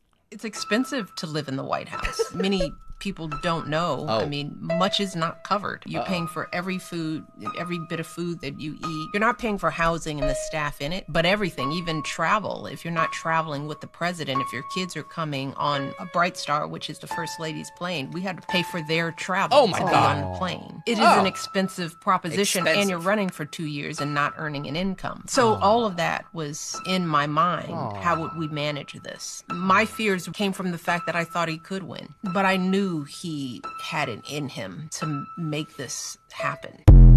Oh, By the way, what a negative, miserable person. Little clip to TikTok people. You don't need to add the music. Like what she's saying is stupid enough that you don't need to add the stupid music. Yeah. Thank you. How many homes do the Obamas own? Well, they're selling Martha's Vineyard. 39 mil. So Nice. Yeah. So you're selling a home for $39 million, and you're telling me about your day-to-day expenses as the first lady? Yeah, I mean, this lady was propped up for the last 17 years in American culture and folklore. She was like, Mother Teresa to Barack Obama. She is an entitled, spoiled, elitist, no talent, overrated first lady. That's right, I said it. Write those headlines. Overrated and entitled. Oh, my God. I had to, when I brought people on the First Lady's jet, that came out of our pocket. Oh, does the $400,000 a year that you get to be the president, is that tax-free? What else how is it that people walk into, see, this is where they lose people. This is where you lose no matter what side you're on politically. When you go into politics with 14 cents in your pocket and walk out with a home that you can put on the market for $39 million, you wonder why people want to stop insider trading. You wonder why people want to stop having congressmen and women and lawmakers be not able to participate in the stock market. $39 million, and you're crying on your podcast about some expenditures? I'm going to cry about my gas going out to Phoenixville tonight. How about that, Michelle? Yeah, Phoenixville, not close, by the way. Although it's closer for me from Bluebell, so I actually love the fact that we're going out that way. Yes, Montgomery County. Yeah, keep going out that way. We've done enough in Bucks. We've done enough in Jersey. Monco. No, Jersey complained we don't give them enough love. The first 3 Politics and Pints were in New Jersey, right? Yep. Don Jr.'s book signing. Mm-hmm. The other 2. That was good. Anyway, I know they're out there, though. I just can't think of the name. 6, Phil. Trump, you talked about this in your big take this morning. Trump on paying illegals to self-deport. He spoke about that yesterday. Wrote this. What we thought we'd do is a self-deport, where we're going to pay each one a certain amount of money, and we're going to get them a beautiful flight back to where they came from, and they have a period of time. And if they make it, we're going to work with them so that maybe someday, with a little work, they can come back in if they're good people, if they're the kind of people that we want in our company, industrious people that could love our country. And if they're not, they won't. But it will give them a path to becoming, to coming back into the country. If they miss that limit, they're going to be taken out of our country. And they will never get a path to come back in. And it'll be a much tougher process. And it's called self-deportation. And by doing that, you're talking about so many millions of people. When I saw this headline yesterday, before I actually found the specifics on the dollar amounts, I was actually a little triggered by this because I'm not paying for you to leave here on a chartered flight after you came here illegally. But some of the math, I think I played you the clip in the big take of Bill Maloogian from Fox News. It would be roughly $17,000 for arrests, deportations, court dates, and everything else versus this, which is about $4,500. So it would technically, if the math is correct, would save you about $13,500. And then Stephen Miller, he's really good. I got to tell you, he's a little robotic and he's a little nerdy, but man, he can rip off some numbers and go through the talking points like anybody. He said that this would save roughly $1 million per illegal alien family over the course of their life being here, which, of course, all the freebies that come with it, free welfare, healthcare, all that other stuff. Tom Homan expanded on this program. Roll it. I think people are finally getting the message. If you leave on your own, you can take advantage of legal programs, come back. But if we have to go through the process of formally deporting you, there are mandatory bars against you for up to 20 years, sometimes forever. So, if you want to take advantage, come back as a worker, a tourist visa, a visitor's visa, a student visa, or have a U.S. citizen child if you have one, petition for you in the future. Leave yourself open to the opportunity of legal entry. Do things the right way. There's millions of people standing in line right now doing things the right way. Taking the test, doing the background investigations, paying their fees. They're sitting in the back seat. While millions of people were allowed into this country under the Biden administration that simply don't qualify for asylum. most of them will lose that asylum claim. So while they're clogging up the whole system, in addition to those who want to come in legally, while the millions of fraudulent asylum claims under Biden administration, there are people in this world who really are escaping fear and persecution from their homeland. But they're sitting in the back seat too, because millions of people cheated the system, come across the border and released in the United States. That caused a significant backlog in immigration court. And that wasn't by accident, it's by design. Let's just overwhelm the system. So it takes 5, 7, 9 years to go through the whole process. If they take advantage of the appeals process, they know exactly what they're doing. That's why they weren't in ICE detention. Because in ICE detention, they get a hearing within 35 days.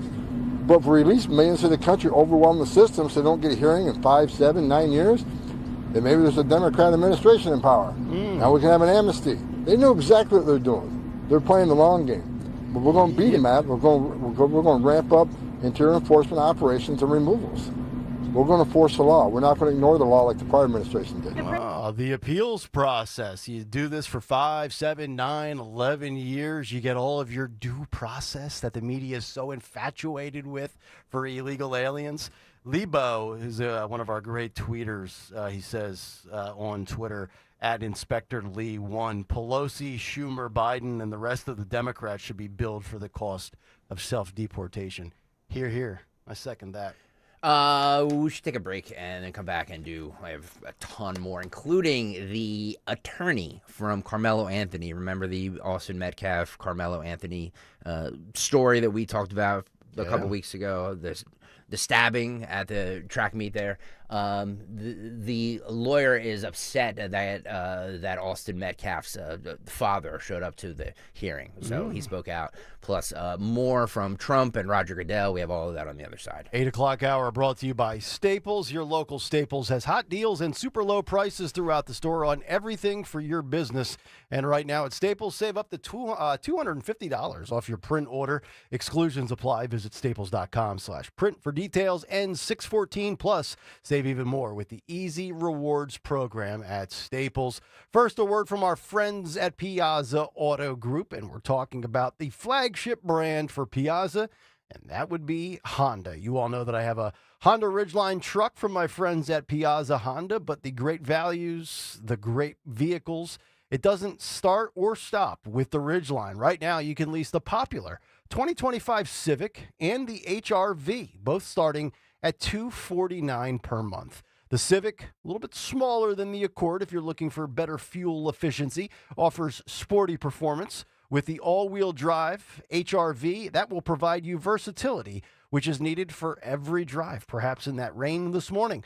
That's a new 2025 Civic or the HR-V. Both are only $249 per month for 36 months. This offer won't last long, so visit Piazza Honda of Philadelphia, Langhorne, Pottstown, Reading, or Springfield today. And you can shop online at piazzahonda.com. Leases with $29.99 down plus tax and tags at 10,000 miles per year. For well-qualified buyers, see dealer for details. Attention. Have you racked up $10,000 or more in credit card debt? Are you barely getting by making minimum payments? With credit card debt reaching all-time highs, National Debt Relief is notifying consumers about significant debt relief options currently being made available to help those with overwhelming credit card debt. These options may reduce a large portion of credit card debt for those who qualify. You don't need to declare bankruptcy or take out a consolidation loan, and you may only have to pay back a fraction of what you owe, even if you have bad credit. National Debt Relief has already reduced the credit card debt for more than 550,000 consumers, so don't wait. If you owe $10,000, $20,000, or even $100,000 in credit card debt, you can now take advantage of this financial debt relief as the cost of living continues to skyrocket. To check what debt reduction you may qualify for, call 800-207-4545. That's 800-207-4545. Once again, that's 800-207-4545. When you're hiring, have you ever felt like you're missing out on meeting truly great candidates for your roles? It seems impossible to find them, but they have to be out there somewhere, right? Well, they're not hard to find when you know where to go, and that place is ZipRecruiter. And right now, you can try ZipRecruiter for free at ZipRecruiter.com/free. ZipRecruiter helps 10 million people with their job search every day. And because these people are actively looking for jobs just like yours, it's easy to find the right person right away. In fact, 4 out of 5 employers who post on ZipRecruiter get a quality candidate within the first day. But if you're not using ZipRecruiter, you're missing out. So see what it's like when the impossible is easy. When you go to ZipRecruiter.com/free right now to try ZipRecruiter for free. Once again, that's ZipRecruiter.com/free. ZipRecruiter.com/free. Never miss out on great candidates with ZipRecruiter. Seems everything costs more these days. Gas, groceries, and when's the last time you checked your wireless bill? When it comes to big wireless, if you're staying, you may be overpaying. Switch to Consumer Cellular to get the same fast nationwide coverage without the big wireless bill. Plans start at just $20 a month, and now for a limited time, new customers can get their second month free. Call 1-888-FREEDOM, visit a store near you, or consumercellular.com and start saving today. Plans include $5 credit for autopay and e-billing. Taxes, fees, and other third-party charges will apply. See website for additional details.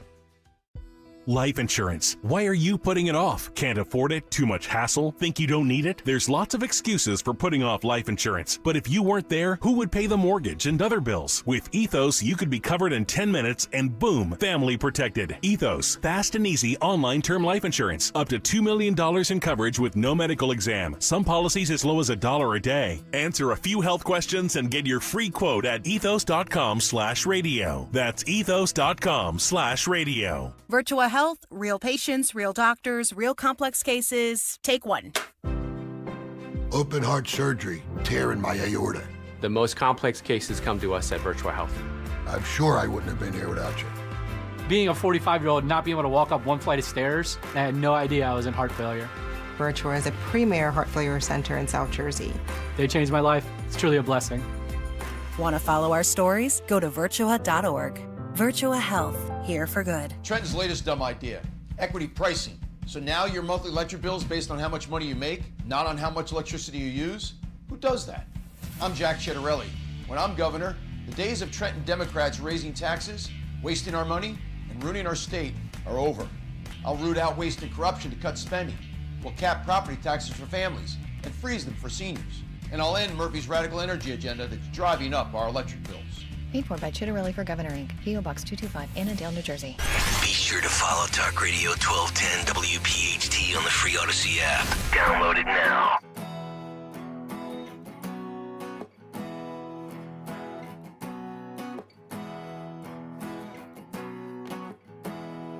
With a little love and some tenderness, we'll walk upon the water. We'll rise above the mess with a little peace and some harmony. We'll take the world together. We'll take them by the hand. 'Cause I got a hand for you. Kayal and Company, 8:33. It is a Tuesday morning. 1 hour from now, we'll talk to Trey Wallace, writer for Outkick. Can Donald Trump fix NIL in the NCAA with the help of Nick Saban? We'll get to that very interesting conversation that was happening late last week. And also, as Dawn would say, there's a lot breaking and developing, including my wife being unsupervised with credit cards right now. Uh-oh. Just got a text during the break. Yeah. Liv wants to cheer this summer. Registration is $280. Is that okay? We'll have that conversation when I get home. Yeah, why not? Come on. Just hold my hand, baby. Come on, let's go. $280 to register. Another scam. All these registration fees and these ridiculous. Maybe that was the one thing Biden was right on. Remember when Biden was all about the junk fees? There are a lot of junk fees out there, all these different charges. You know, you go to a restaurant, you've got your total, then you've got your suggested gratuity, and then there's these other like fees that are just tacked on. I'm tired of being nickeled and dimed and feed to death. Who's with me here? We're going to revolt against the fees. Where's Good Joe luck with at? that. Where's Joe? And where's Jackie? And where's the rest of this cut sheet? Gavin Newsom. We played a little bit of the BBC thing yesterday, but the part I didn't play was where he said, this is 20, that we have to understand why the Democrats got crushed and lost the popular vote as well as the electoral vote. Well, how much time do you have, Gavin? He's still trying to figure it out. Roll this. We lost. We lost the popular vote and we lost the electoral vote. We got crushed. And we need to be humble about that, and we need to have some grace, and we need to understand why. Was it because of the incumbency penalty? Was it because of inflation? Was it because of interest rates? Was it because of immigration? Was it because we were too, quote-unquote, woke? Was it because of issues with Israel? Was it all of the above? I think we are going through that forensic. We need to understand at the same time, we also have to push back against the whitewaters and headwinds of the Trump administration. I hate his hand gestures. You're leaving something very important. I hate his hand gestures. I'm sorry. I hate everything about him. I hate his voice, his hair, the look, the oblivious nature, the phoniness, like taking a phone call when a mom is sitting there in Pacific Palisades watching her neighborhood burn down. I don't have a signal.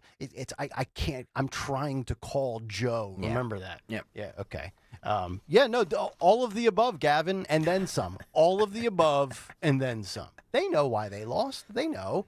He is really trying to position himself, not as a centrist, not as a moderate, but back towards an old school liberal. And I don't think anybody should take the bait. I think he is exactly what we think of when we think about politicians and their flip flopping. He is a progressive. He was all in. I mean, it's where it all emanates from. It all starts in his state and then works its way this way. Yeah, I don't believe the whole doing this podcast because, he just wants to reach out and hear from the other side, and he thinks it's dialogue and conversation. By the way, I'm all for that. I just don't believe that is his intention in this. Sure. I think his intention more is to kind of get away from, Nick, what you were just saying, those bad moments of him and what people remember him as. And all the crap that California's gone through. It's a rehab tour. Mm-hmm. He's rehabbing his image that if Charlie Kirk and all of these influencers like him or, sit down and be like, he's not that bad of a guy. You know what I mean? Like he can then rehab his image to all of their viewers. Yeah, he's trying to abandon the left-wing woke progressive playbook and fancy himself as more of a common sense Democrat, and I don't think anybody's going to believe him. By the way, we played this earlier this morning at 6 o'clock. Phil, if you have the B-roll footage that I asked you to get for what happened in Seattle, the University of Washington, Antifa, you can just roll it. Antifa came and is protesting, set fires. The cops were out there. University of Washington, they're allegedly protesting Free Palestine and Gaza. As they're dressed like the Foot Clan from Teenage Mutant Ninja Turtles. Black hoods, goggles, red scarf around the neck. I mean, they look like a gang from, some animated superhero movie. Yeah. And none of them, or very few of them, are actual students at the University of Washington. You can actually see right there, it says Free Palestine on the building. Yeah. I don't know, is that a light-up projection or is that spray paint? My question a lot of times they're light-up projections. That's what Okay. they did at UPenn locally. Okay. My question for this is why does it seem like the cops are kind of retreating in this video? It doesn't. I mean, it's not. I don't know if they're retreating or if they're just allowing them to march because, the cops have to be careful about their First Amendment rights and, the right to protest, but also, want to keep an eye on the situation. So they don't want to escalate the situation, I guess. But it does seem like they're retreating in that, doesn't it? Yes, but you're right. Your right to free speech, your right to protest. Look, they could stay there as long as they want until they're told to leave, private property. But you're not protected under free speech to light things. Oh, look at the fire there in the alleyway. It's a pretty big fire. It's like a bonfire. Yeah. Yeah. And Dawn, you said it, I think, early in the 6 o'clock hour. If your cause is so righteous, why are you concealing your identity? Mm-hmm. Right? Yeah. It's like when we see all these fake white supremacist videos marching through big cities and they're all covered up with their identity. And you ever notice they're all 6'2", 190 pounds, carved out of stone, not a fatso anywhere, not a slob, not a little short stumpy dude. It makes you wonder, who do they work for? They all look like military people, don't they? Or trained law enforcement? If so, and here's the thing. Oh, there's the Trump supporters. I've never seen a Trump supporter cover their face. Never once. Never once have I seen a MAGA Republican. In fact, they go out of the way to show you their identity. The red hat on, face. So if you think you're in the right, stop concealing your face. What are you so scared of? A CNBC reporter had Brendan Carr, the FCC commissioner, on yesterday asking about what's happening over there at CBS. This has got 10, Phil. We know that there's all kinds of lawsuits, Paramount, CBS, 60 Minutes, the whole thing. Roll this. The FCC has stepped back from enforcing that public interest obligation. I think the FCC should do what Congress wants us to do and enforce those laws. We're going to see where this investigation goes. So are you threatening to pull their license? Wouldn't that be a pretty drastic step? Well, it's not a threat. That's a penalty that is in the Communications Act, that if you don't... But when was the last time the FCC pulled a broadcast license? Yeah, it's been a long time, and I think that's part of the issue. If you step back, trust in the national mainstream media is at an absolute low right now. That's not just my view. Jeff Bezos himself did an op-ed where he said that. But what's really interesting is that actually local stations, local TV stations, have a lot of trust. And so the agenda that I'm trying to run at the FCC is to empower those actual local television stations to serve the public interest. Because what we've seen is you've got national news media, ABC, NBC, CBS, and they're exercising more and more control over those local TV stations. And I don't think that's a good thing for the country. So we're trying to reverse that.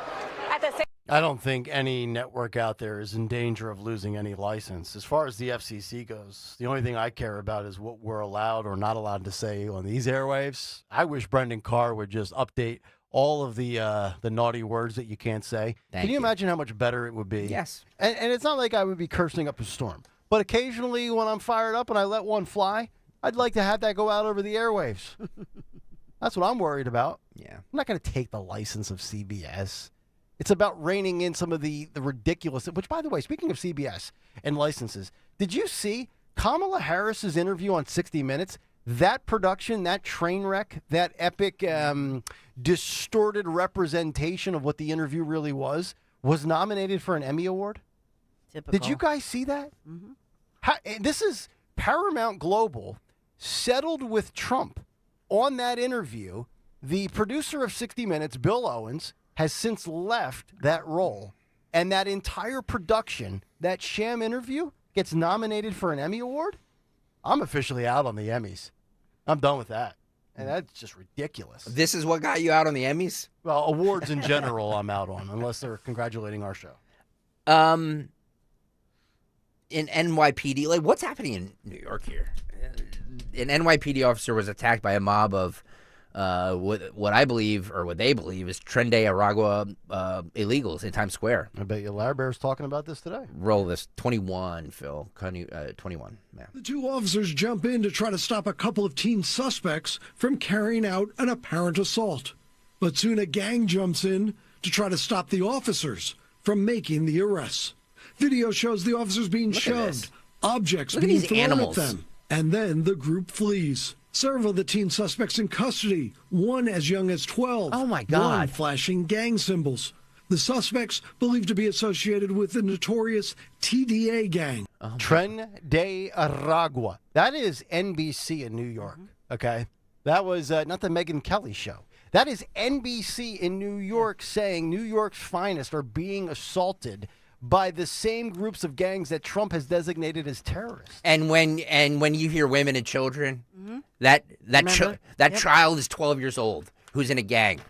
F him. Yeah. Firing squad for him too. Yep. Well, think about what happened here, that we were all told. Let me do it. Yeah. We were all told, to Please your do. point, women and children. Oh, it's women and children coming here for a better life.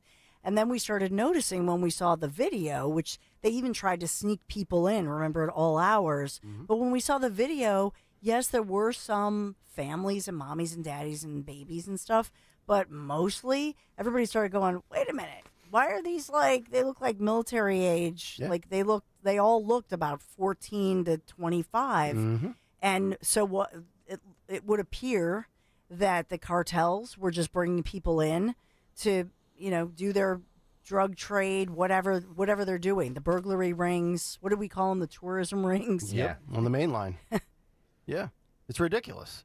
I mean, this is the same city where we had, I think that was back in the headlines again in the last 48 hours, the guy that was raped a corpse on the New York subway was actually an illegal alien. Yep. Of course, that story was not covered from the perspective of this guy being here illegally. So when I say let's reopen Alcatraz or build something else similar to it, we have enough creeps and awful humans in this country, whether they're gang members, terrorists, or sickos. Brian Kohlberger, remember that story, the Pocono guy? Remember, there's also a story out in central Pennsylvania yesterday from WNEP, which I think is the ABC affiliate in central PA. A guy murdered a female firefighter. Put all of these people in padded cells. I have that. Yeah, we have that. That was a Hazleton. Yeah. 31, Phil. You have 31, the news report on this, since we're going where the news takes us. Roll this. Discomfort from recent neck surgeries. Investigators say Jessica Lockwood would meet up with Terrence Ray often to buy pain pills, and it actually had been buying pain pills on Saturday, April 26th, to buy some more. Jessica was then found the next day after a passerby on Club 40 Road reported a mannequin on the side of the road lit on fire. When firefighters showed up to the scene, they realized it was in fact not a mannequin, but Jessica's remains. Investigators then executed a search warrant at Ray's home alongside Muir Avenue in Hazleton. They were able to locate evidence that she had been beaten inside that residence. Some of the things they found included a large pool of blood and a gold stud earring that was actually missing from Lockwood's body. The cause of Miss Lockwood's death was ruled to be blunt force trauma and a gunshot wound. The manner of death through the investigation in cooperation with the coroner's office was determined to be homicide. The suspect is Terrence Ray, who allegedly shot, killed, and then lit on fire a female firefighter. So the more I thought about it yesterday when I was thinking about Alcatraz, I love this idea. And here's why I want to go through this. So Trump actually, I don't know if we have this clip or not, he called opening up Alcatraz both beautiful and horrifying. He said that those are his words, beautiful and horrifying. So here's what I say we should do, right? We have a bunch of smart people in this administration, right? You got all those Doge kids, you've got big balls and all of those young whippersnappers that are crunching numbers all day long. Ask the smart people in government what the cost would be. Is there a demand for it? Do we have the supply as far as these heinous, vile, disgusting scumbags? And what would the cost be to refurbish Rikers Island, make it operational? Not Rikers Island, Alcatraz. Also, would it be cheaper to do it elsewhere? Stocker, you mentioned that earlier before. We already have one of these facilities. But I just want a prison like we have in El Salvador. And the reason I bring up Alcatraz, it's 1.25 miles off of the shores of San Francisco. You can't get conjugal visits. Your family can't go see you. You got to get on a ferry to get out there. It is just got this aura to it.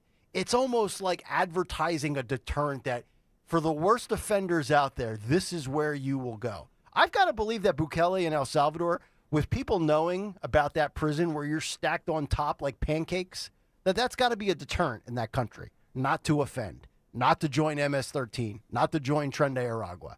So we got all these financial whiz kids. Let's figure out if this makes sense, and let's do it. I'm all in. I want Alcatraz back. Well, in New York, if you're a store owner or a business owner and you have a problem, Mayor Eric Adams is installing panic buttons now for stores. Panic buttons, like the Staples button, the Red Easy button. God forbid, like Trump's Diet Coke button. God forbid you carry a gun in New York. Mm-hmm. Yeah, you'll be thrown in Alcatraz for that. Mm-hmm. But don't worry, we have a panic button now. Roll this. So there will be more security for us. Elio Soto says he's experienced robberies before. And the other store we worked before, they get robbed twice. From robberies to violent incidents, bodega crimes have been a problem for a long time in New York City. But now the city is investing in a solution to help combat the crimes. A $1.6 million initiative, the mayor says. Panic button that you'll immediately be able to hit. That is going to alarm the police. Oh, yeah. And it's going to be connected directly to the local precincts. When you do the combination, it's going to give you access to the cameras in the store to see what is taking place and how. Wasn't this dude a cop? Response. Yes. Behind us, we have over 100 bodega owners here today. Guys, you don't know what we've been through.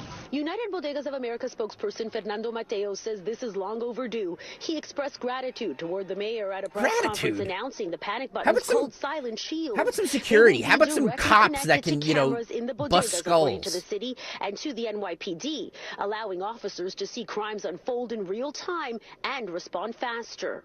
Panic buttons is what's going to save the lives of so many. Oh, not just the lives of bodega owners and workers, but the lives of so many. Shut up, Fernando. It ain't going to work, and you know it. By the way, it's, the only panic button should be the button on a Glock. Instead of putting easy buttons or panic buttons on the counter, why don't they just install machine guns at checkout? Like, you see how this microphone is right in front of me? Yeah. Just have a machine gun right there. So the moment anybody comes in with a hood on and a mask, dressed in black hoodies and black sweatpants, that goes to the back to the soda section and then comes up with a semi-automatic gun, just mow him down. Agreed. Eat your panic button. I got a spot for that panic button. For women especially, who you worry that you're not trained with a firearm and you think that the gun may be taken away from you and turned on you, the answer in general for me would be, if I'm one of those bodega owners, get a dog, a big dog, a well-trained dog, and have that dog sitting quietly. You see more and more store owners will do this. Sure. Because a dog is a great deterrent for a lot of these criminals, believe it or not. Mm-hmm. They will just pass by your particular business. Get yourself a nice big German Shepherd, put him on a chain right at the front of that door, and then have PETA complain that it's inhumane. No, I would never chain any dog or a German Shepherd, but I'm just saying, have that dog right there. I love dogs. I love dogs. I think they're man's best friend. You don't want to subject them to those scumbags. I think they're better than humans. Yep. I would much rather have a dog than a best friend. Human best friend, Aww. I mean. But I don't think even a situation like that is going to deter these thugs. You need somebody with experience who's going to put one right between their eyes if they come into the bodega and mess with you. That's what they need. That's what these people. That's the only repercussion for these people. It's the only form of justice. It's the only form of talking that they understand is violence, because they're all violent criminal thugs. And they only respond to that. That's all they know. What about the sign on the door that says "Beware of dog"?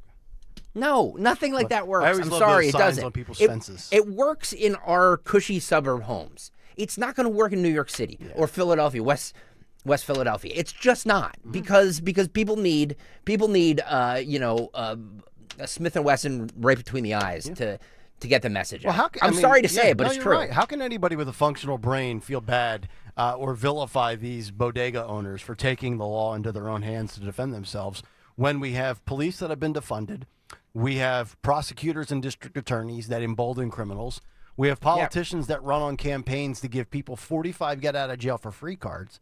These criminals, say what you want about them, but they understand the landscape and the way the atmosphere is. They know they're going to get every benefit under the sun and every break known to man. Yeah, instead of Eric Adams and Sherrell Parker and Kennedy doing all of this, panic buttons and this, that, and the other, enforce the freaking laws. The end. Well, that's why I have no respect for Eric Adams or Jennifer Griffin. I don't understand how any of these people leave law enforcement and then become anti-law enforcement in their next profession. It's gross. It's embarrassing to people. I mean, I've never been a cop. I've had cops in my family. I would think, and I'm just guessing here, if I'm wrong, call me out, 855-839-1210. I would think that if anybody in this audience is still in law enforcement, they have lost all respect for anybody, whether it's vice president of a university or head of safety and security at Temple or being a politician. I mean, you're going against your more than your professional DNA. You're going against what kind of got you into that line of work. You didn't become a cop for the salary. You wanted to uphold law and order and protect citizens and be a good Samaritan. And then these people go into office and they just strip away your morality. I'll tell you, if I was a cop, and I could have been one, I got a criminal justice degree, I've got the whole history of my family, I could have went to the academy, didn't want to do it. But there is no way if I did, in 2006 when I graduated college, that in 2025, after what cops have had to deal with for the last 5 years, because of lowlifes like Al Sharpton and George Floyd, there's no way I would continue doing that job. I would have cashed out. If I was eligible for retirement, I would have been gone. The bottom line is that violence like this, the only thing that these predators understand is violence. Yep. And so if you come out and say, hey, we're saying in the city of New York, you point a gun at a bodega owner, any business owner, any woman, man, child, guess what? They're allowed to stand their ground. Yep. And if they're allowed to have a Second Amendment right to defend themselves, and they can shoot you and kill you because you have threatened their rights. If they do that, they shut it down. The fact that and by the way, the police have the right to use maximum deadly force against you. So those nut jobs that are there doing that to the police that you just showed the video, if they were just shot or tased or whatever, that would end it. Yeah. That would end it right now. I know. It's so disheartening having to watch a cop on camera backpedal. Zero tolerance. And then resort to a taser. No. Only after giving 9 warnings with a guy with a knife. Zero tolerance. And until we do that, but see, we're all soft. Oh, well, we have to, well, they're children, they're underage. If you shut it down, then you save lives. Yep. But until that moment, this nonsense will exist. Same thing on the West Coast with these masked nut jobs on campuses that think that they're allowed to burn everything up. Nope. You tase them, shoot them with mace, whatever you're going to do, and then threaten, just say, all right, we tased you, that's it. Next time we shoot a firearm at you. Yep. They will absolutely, it will be over in in 10 if seconds. Even if you pull your gun on them, they will run. Everybody's tough when they have a gun, and then when somebody else pulls out the gun, whoa, yeah, okay, all right, not fun when the rabbit has a gun, is it? 855-839-1210. We will continue with Stalker's never-ending cut sheet. Also, Trey Wallace from Outkick at 9:30, and then also in regards to Alcatraz, I had this conversation with my wife yesterday. If we have time, we'll get into it today. I actually think I can swim from Alcatraz back to the bay. No, for God's sake, you absolutely cannot. What is wrong with you? I believe it. Stop. Waters. Wholeheartedly. Stop. Okay. Wholeheartedly. Okay. Yeah, we could debate that later if you'd like. It's Kayal and Company. Fourth and final hour is up next here on Talk Radio 1210 WPHT. Kitchen Magic. They believe the heart of your home deserves American-made, high quality that you can trust. And that's why Kitchen Magic manufactures all of their products right in Nazareth, Pennsylvania. So you will not face any shipping delays. You will not face tariff surprises because they're made right here in the USA. As a local family-owned company, they are proud to offer reliable service and custom kitchen remodeling that you can count on. And this month only in May, you're going to enjoy 30% off your dream kitchen, 30% off. This is incredible. Visit kitchenmagic.com. Schedule your free design consultation today. Do this. You're going to love it. kitchenmagic.com. Tell them Dawn sent you.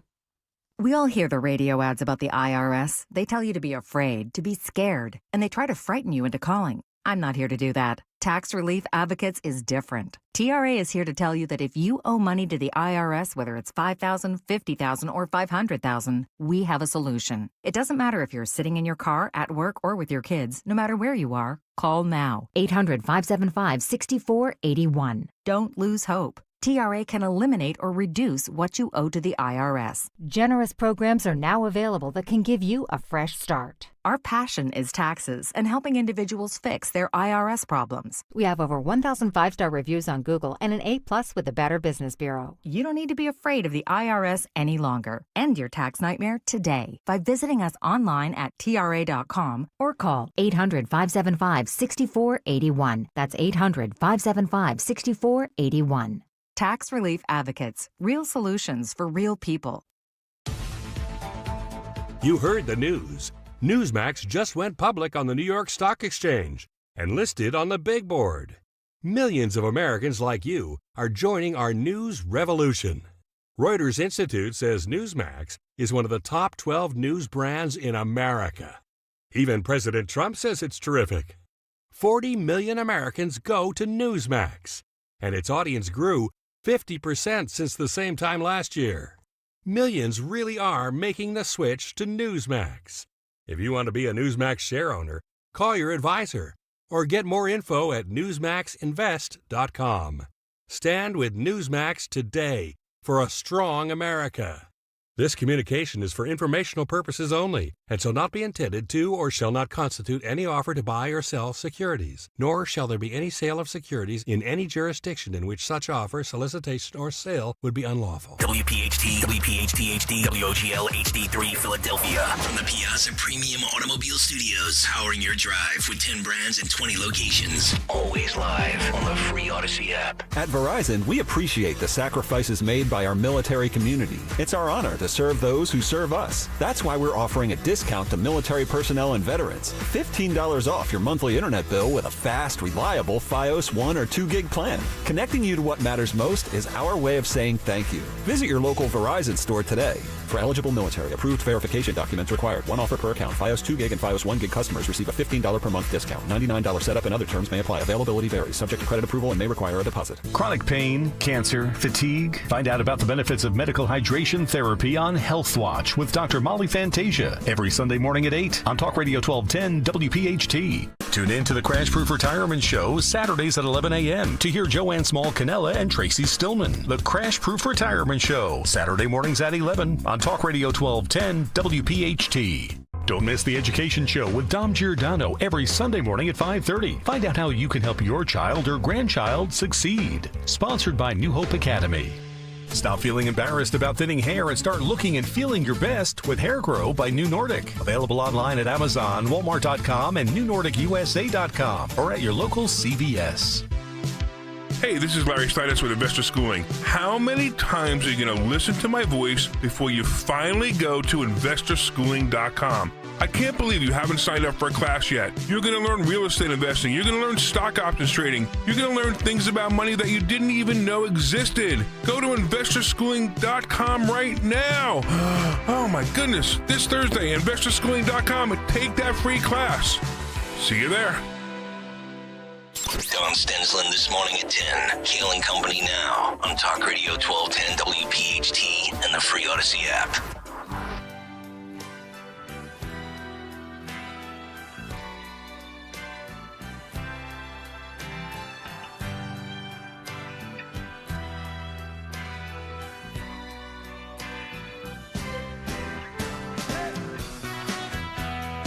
Kayal and Company, 9:03. It's a Tuesday morning. Our buddy Sean Farish just put out a tweet. He said, it's the year 2027. Alcatraz has been reopened.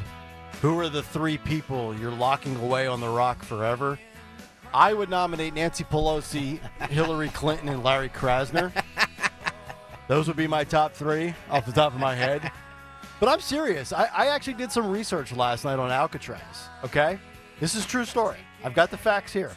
When it was in operation for 29 years, there were 14 escape attempts, and only one was remotely successful. That was in 1962. But since Alcatraz shut down in 1963, they have a swimming event on an annual basis there, where you go from roughly where Alcatraz is back to shore in San Francisco. And it's a routine open water event for swimmers. Some use wetsuits, and it's about a 1.25 mile swim. So I was thinking about this. Oh, here we go. If I can ride a bike, okay, 65 miles to Atlantic City. Swimming is way different. It is. I get it. Trust me. I've tried to do laps. It's great. It's great cardio, great conditioning if you want to get in shape. But if I was given 3 months to train, we've got a bunch of bike trainers out there. I'm sure there's a swimmer trainer out there. I would actually train, right? I would do it. Get me the proper equipment so I don't freeze to death or however cold that water is. And I know it's shark infested. I'm going to have a couple of people out on little boats, little skiffs with scopes. You know, if they see any great whites, they take them out, protect me. I think I could do the 1.25 mile swim on a nice, beautiful day. Now, I'm not going to go out there in the middle of a typhoon, but I actually think I could do it. Okay. 1.25 miles. I mean, think about that. 1.25 miles? People can't do it. People can't swim 1.25 miles. Do you know how long 1.25 miles is in choppy water? Yeah. Well, Like, again, come on, dude. I want to go out there when it's relatively calm and with professional supervision. The bay around Alcatraz is like 45 degrees. You would die of hypothermia. It's never warmer than 45 degrees? I don't know that for a fact, but it's not. San Francisco is not this, Oh, I know. It's not warm. hot. It's not LA. I got warm, it. Yeah. beautiful climate. It's actually a terrible climate. Yeah, the weather's a little overrated in the Bay. A little foggy, a little cool. You know what we should do? We should see if I can do it in the Schuylkill or the Delaware first. We've got people out there, businesses, swim instructors. Let's make this a big thing. You're insane. I'm willing to do it for the sake of content, folks. In the Schuylkill. You're going to do it in the Schuylkill. Or the Delaware, or a lake, or the Atlantic Ocean. We're not landlocked here. We got access to a lot of water. Do you know how far out 1.5 miles is if you start at shore? Do you know how far out that is in an ocean? I'm coming from the middle of the water back to shore. So the tide's bringing me in. Remember that. All right, so we would go out 1.5 miles on a boat. My wife doesn't think I can do it. She wants to be in the boat and watch a shark eat me. Nobody thinks you can do it. Nobody thought I could do the bike ride either. No, that is wrong. Oh, that is 100% wrong. People, for 2 years, Kayal, you're never going to be able to do it. Oh, let's see if you can do it again next year. I did it last year with almost no training. I'm willing to give it a shot. I feel confident in my ability. We're not going to let you. Right now, I'd probably sink and drown because I feel like a fat schlub. I'm about 15 pounds overweight. Let me get in my prime peak condition with some swim training and some instructions, how to breathe, what the stroke is, how to move your head, kick your legs, The breaststroke. I love the breaststroke. Big breaststroke fan. My favorite. Yes. I think I could do it.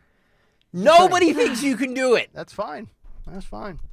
Everybody always doubts Nick Kayal. Do you know these like swimmers, like these athletes? You know that like they're in peak condition. There's they all have zero body fat. I've watched Michael Phelps. Their lung capacity is better than what's going to happen if you get out there and you cramp? Why don't we here's what we do. We get Riley Gaines. We get Paula Scanlon. Perhaps we even book Leah Thomas. I'll let Leah Thomas train me. Chris Appolito wants to know if you're going to wear swimmies. I'll wear the proper required outfit. If that's a scuba kit, a wetsuit with little flippers on my feet to protect my tootsies, I'm good. I'm going to sound elitist here, but I don't care. This is just doing about 10 laps in a pool is hard enough. How many laps in a typical pool at the YMCA would equate to 1.25 miles? We'll start off indoors. I'll start at maybe we could do it at the NAC. We'll go out to Bucks County. We'll film it. I'll train indoors. You have to train for the conditions. You're not going to be in slow build, 80-degree temperature water inside. Yes. You're going to be in 40-degree choppy water. Just like training for the bike ride. I started off with 5 miles. Then I did 10. Then I did 15. Then I did 25 when it was 90 out. Then I did 35. Then I did the full 65. I'm not saying I'm just going to jump in, like a virgin on prom night. I'm going to build myself up here a little bit. I'm going to work my way through. Give me more challenging environments. We'll go from a pool to a lake to the Schuylkill to the Delaware to the Atlantic, and then I'll conquer Alcatraz. I'm willing to do it. Dawn, let's go, Odyssey. Dawn, you're the eternal optimist. Do you have faith in Nick? Get your lawyers. Get your Nick, sales there's staff. no reason that you have to do this. Thank you. I have to do this. Thank you. Don't have to do it. I just love to prove my wife wrong. That's the only reason you do this is to prove her wrong? No, I think it would actually be fun. Okay. And we can get people to join me. We can do like a ride. Sign a waiver. Nobody else wants to do it. I think there's people out there that would. I think Road Warrior would. Swimming is hard. I know. Swimming is very hard. It's not one of my favorite things to do, honestly. Let alone swimming in an ocean or a body of water where there's a current. Yeah. You know what I mean? I'm willing to give it a shot, folks. Trump has inspired me. Not only do I want to bring Alcatraz back, I want an El Salvadorian prison, just like Bukele has, for all the scumbags in this country, and then I want to swim. Phil Almquist, in an Olympic pool, 1 mile is 32.2 laps. Is that right? 32 laps? All right, maybe I can't. Wow, Just 32. to put it in perspective. All right, I'm done dreaming. Let's get back to reality. All right, it was all a ruse. 32 laps, really? Yeah. Jeez. I gotta hand it to, this is cut 9. I believe this is WFFA TV that did this report, which I think is great. Apparently there's a lot of non-citizen truck drivers. And they are operating in the United States on non-domicile CDLs that have been discovered working from ghost offices. These trucking companies are using fake addresses and stacking multiple motor carrier numbers into one location. Further proof that our agencies are selectively enforcing the law to the detriment of the entire trucking industry. So, I know we have a lot of truck drivers that listen to this show. Yeah, we do. This is, and they operate heavy machinery. So you have these people that maybe should not be, that are driving around illegally here or whatever. Roll this. Some trucking companies are registered to a fake address, hiding in plain sight. They're evading federal oversight and putting public safety at risk. In tonight's WFAA investigation, senior investigative reporter Tanya Iser uncovers how hidden carriers are slipping through the cracks.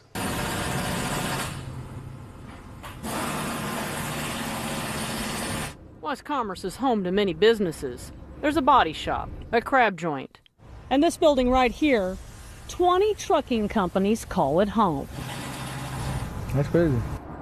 A WFA investigation found all those companies are registered to 539 West Commerce, a virtual mailbox spot called physicaladdress.com. We are a mail handling service, so that's all that we do is just handle mail. For as little as $8 a month, anybody can set up shop here. Oh my God. No truck required. It's also illegal, and here's why. When a trucking company registers with the Federal Motor Carrier Safety Administration, or FMCSA, it must list its principal place of business. It's where the company's supposed to keep driver and safety records, and where federal regulators can show up to inspect those records. That must be a real physical address, not just a mailbox or a P.O. box. So they wouldn't actually be physically here? No, they would not be working here physically, no. So if the federal government wanted to come check records for that company or any of those companies, they wouldn't come here? No. It's a red flag. Dale Prax owns Freight Validate, a company that tracks fraud and identity theft in trucking.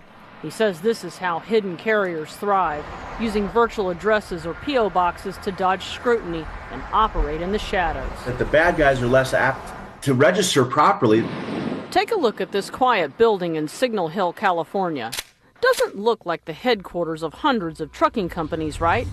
But federal records show nearly 700 freight companies tied to this single address. Oh Roughly 500 of those companies list the same email. At an AOL. WTF, FMCSA at AOL.com. How ridiculous and absurd is this? Prax reported this exact address to federal regulators 2 years ago. If we all know about it and we reported it, why is something not being done? FMCSA said in a statement, the agency has confirmed that the address is a legitimate business address for a motor carrier consultant who represents many small motor carriers based in California. All right, let's stop it right there if we can. So now I'm assuming the reason they can't apprehend these individuals is whoever is setting up those addresses to those locations never actually come by to get their mail, right? So that's just a front to establish whatever, absurd activities they're partaking in, whether it's drug trafficking, human trafficking, human smuggling, all the sex workers, things like that. I guess my question would be, why is the government, because they're registered with, and they have vehicles and they have license plates, I've got to imagine there's some level of identity of the individuals. Why are they not cracking down on that? And what exactly are they doing with these big trucks? And if another company, if a legitimate company is hiring these drivers, how are they getting them through the system? Well, Wow. and it's in California, right? It's a California company. And think about California is always where all the restrictions and regulations, that's ground zero for every restriction, every regulation. Remember, think about all the companies like Elon Musk. Remember, I think they're still persecuting him in court, if not, that maybe they just resolved it. But this is like regulation central, And yet, why aren't they regulating this? And if they're not, then what's the agenda? Mm-hmm. Yeah. It's a great point. Yeah. There's tons of red tape in California, just not for this. A little bit more. All right. CSA's website, a motor carrier may not designate the office of a consultant if the motor carrier is not engaged in operations at that location. It's impossible to have that be an actual place of business. My argument is we know there's something wrong. The agency did not specifically address the use of the email WTF FMCSA at AOL.com. Back in 2023, PRAC saw a pattern. About 200 carriers a month registering with P.O. boxes or virtual mailboxes. We would notify FMCSA that says, hey, this guy should not be issued as authority. He says the agency listened, and now they flag those applications with warning letters. Just because a trucking company uses a virtual address like here on West Commerce Street doesn't mean they're up to no good. Some of these owner-operators live in their truck. So a lot of times they will look for, hey, I don't really have a physical address. Not everybody who does that is a bad guy. Most of the bad guys, that's what they're going to do. Agreed. I think that's an accurate statement. That's what the bad guys are going to do 99% of the time. Wow. It's amazing how the bad guys are always just one step ahead, or maybe they're not one step ahead, but nobody cares to follow through with it. All right. 855-839-1210. Let me actually grab Mark in Philadelphia first. He's got some thoughts on the story that we're talking about right now. Mark, you're on Talk Radio 1210. Hey, good morning, guys. Love you, lady. Hey, thank you. Listen, up here in Northeast, Franklin Mills Mall. Are you familiar with that? Sure. Oh, yeah. Yeah. So I don't know what's going on, but there's probably like hundreds of tractor trailers. And it's like, if you go up there, it's like driving into the Middle East. It's not like one white person training to drive these trucks. Wow. It is like, dude, it is really, and I actually parked there in one parking lot, and the guy kicked me out. He's like, I own this property. I'm like, hey, you don't. Franklin Mills owns the property. Like he actually wants to kick me out. Wow. It's amazing. They have a whole parking lot set up so you could train how to drive tractor trailers, and I don't see anything other than Middle Eastern people driving it. The one job too, not the one job, but out of the many jobs that you would need, you would hope there was a lot of oversight because of what they're hauling and the size of the truck. Right. You would think it would be this industry, but for some reason, it seems to go under the radar. That is pretty remarkable. It's ridiculous. It makes me nervous. It does. Me too. Me too. Can I ask you a question? Love you, Greg. Thanks, man. Love you too, Mark. I just wanted to ask him because when he said, I just wonder if he's saying these individuals, he said they're, I'm inferring from him that English is not a first language. Yeah. Mm-hmm. Yep. People, to put it nicely. He's saying from that these individuals, he's not saying they're speaking Spanish. No, he said Middle Eastern. Yeah. Okay. Yeah. Yeah. Yeah, which, by the way, too, when we're talking about all of these self-deportations, I love how the mainstream media, this drives me nuts. They always say it's just Hispanic people. Not just Hispanic people. It's Middle Eastern. It's Asian. They act like there was only, of the 15 million people that came up through the southern border 4 years ago, that they were only of Latino descent. There were people from all over the planet. Yep. It's just the same narrative with race, as if black people are the only people that receive racism. Everybody receives racism. My God. I'm so sick of it. Well, it's just the Latinos. No, it's not. You just heard it right there. Leslie in Radnor, swimming aficionado. Uh-oh. And she says, I will die. You will die. She probably wants me to die. Hello, Leslie. Hi, how is everybody? Can they hear me? I can hear you. Okay, welcome. Welcome. Yes, Welcome to you as well. I know. Thank you. First-time caller. Long-time listener. I heard about your Alcatraz claim, and there is a local. I'm sorry. I was born in California, and I'm a lifelong swimmer. And my attorney, Nathan Shadler, who's local in Montgomery County, and his daughter won Alcatraz open water age groups a few years ago. So they do have those. They do have those 12. events. Okay, I knew that was correct. Yeah, but they won it, and I wanted to give you Nathan's number. He was a D1 swimmer. He's what we call an elite adult swimmer. Okay. His daughter is a highly ranked junior, and there's no way you can. I'm sorry, whoever you are that biked to Right. Atlantic City. Yeah, my name's Lou. I don't mean to offend you. No, that's okay. I really don't mean to offend you. No, I'm highly. You're just not going to be able to do that race. All right, so But you can do other races. Here's what we're going to do, So Leslie. call Nathan. Okay, here's what call I'm gonna. Nathan, and he'll coach you. All right, Leslie, just hold your horses for 1 second. I just don't want you to give the number out on the air, so I'm going to put you back on hold. Okay. Jimmy Kelly. No problem. Jimmy Kelly is going to get the phone number, and then Lou, the guy you never heard of, is going to call Nathan and his 11-year-old daughter, and we will coordinate that. Thank you very much. There's Leslie. She didn't know who she was talking to. She just said, the guy that I'm talking to has no chance. Well, I think she But a got 12-year-old can. she got all excited. That's I right. forgot. We you know what love I mean? Leslie. But she knew initially. Yeah. But I just looked it up. You're right. Alcatraz Shark Fest swim race. There's an actual race. I know. I've done I was doing my research last night. It's a thing. It's a thing. Now, I'm going to be like a total chauvinistic pig here. I think if a 12-year-old girl can do it, I can do it. I mean, there's a reason why we don't have men and women's sports. There's biological differences. Oh, here, you're wrong, right? buddy. Right? Yeah. You let me and the 12-year-old train together for 3 months, and I'm going to tune her up. Just like Leah Thomas. Just like Leah Thomas did Riley Gaines. You know why? Because Leah Thomas is a man pretending to be a chick. Here's the headline. 2025 Alcatraz Shark Fest Swim. This event is for experienced open water swimmers only. I'll die. You're right. I mean, I probably won't be able to finish. Nope. 32. Wow, a 12-year-old girl, though. That's amazing. Is it a body weight thing? I'm wondering if I have to shed 40 pounds here. I don't want to sink. Mid-50s to mid-60s. Yeah, man, that feels good. Yeah, jump into water at 62 degrees on a hot day. Oh, God, dude. I'm out. Yeah, it's That's freezing. cold. That's free. You know what 62 degrees feels like, dude? Oh, I can imagine. I can imagine hearing Stalker jumping off of a pontoon into the bay by Alcatraz. Holy crap! Hair's all wet. I'm calling BS that it's shark infested. Sharks don't like that cold of water, do they? No. It's true. Yeah. It's a good point. All right. Quick break. We'll come back. Get to. Do we have time for a big three with Dawn? But I don't know. Oh, wait. We may have to get to a guest and My then fault. Yes. do it on the other side. All right. Let's. Let me grab. Do I have time for the call? Yeah. Dave in South Philly. Dave, you're on Talk Radio 1210. Yeah, good morning. Good morning. I have three things to talk about real quick. Why doesn't President Trump bring in the regular army? They're 18 to 30-year-olds that can bang heads. Every time I talk to a police officer, they tell me there's nothing they can do when they're worried about their pension.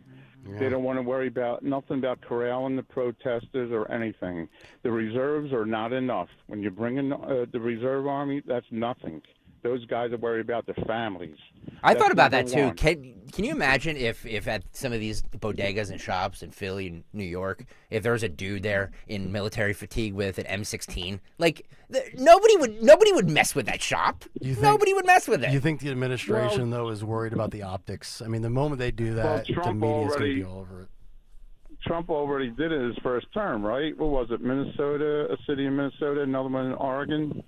Yeah. Those protesters ran like crazy, scared. If you remember that scene. Yeah. Trump sent in active military in when? Well, it's the only way to do it. No. When? You're saying he did it before. When did he? What? During some of the protests, I think. During the George Floyd you stuff. Don't remember? Yeah. What, 2020? I don't remember when it was. I didn't know that they were active military though. Yeah. I don't think that's going to happen. I'm not against it. Trust me. Look, you got to do what you got to do to get the big cities under control. I'm totally on board with that. I just don't think that's going to happen. 855-839-1210 is the phone number. We'll come back. Bottom of the hour, Trey Wallace from Outkick. Will Donald Trump be able to corral name, image, and likeness in the world of college athletics? If you're interested in capitalism, free enterprise, regulation, deregulation, the House, the government getting involved in your ability to earn, this is going to be an interesting conversation, and it's all under the umbrella of competition and capitalism. We'll get to that when we come back. Kayal and Company on Talk Radio 1210 WPHT. Okay, so I'm going to let you in on a little secret. Wendy's has this new Cajun Crunch chicken sandwich. And to be honest, I'm kind of crushing hard on this Sammy. It's packed with bold Cajun flavors and topped with crispy onions for a satisfying crunch. All on Wendy's iconic spicy chicken sandwich. It's honestly kind of my dream sandwich. I hope it likes me back. For a sandwich you'll love, gotta be Wendy's. Open till midnight or later. Limited time only at participating U.S. Wendy's. Hours may vary by location.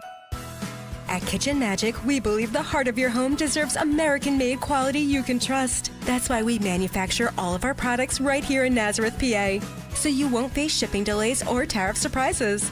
As a local family-owned company, we are proud to offer reliable service and custom kitchen remodeling you can count on.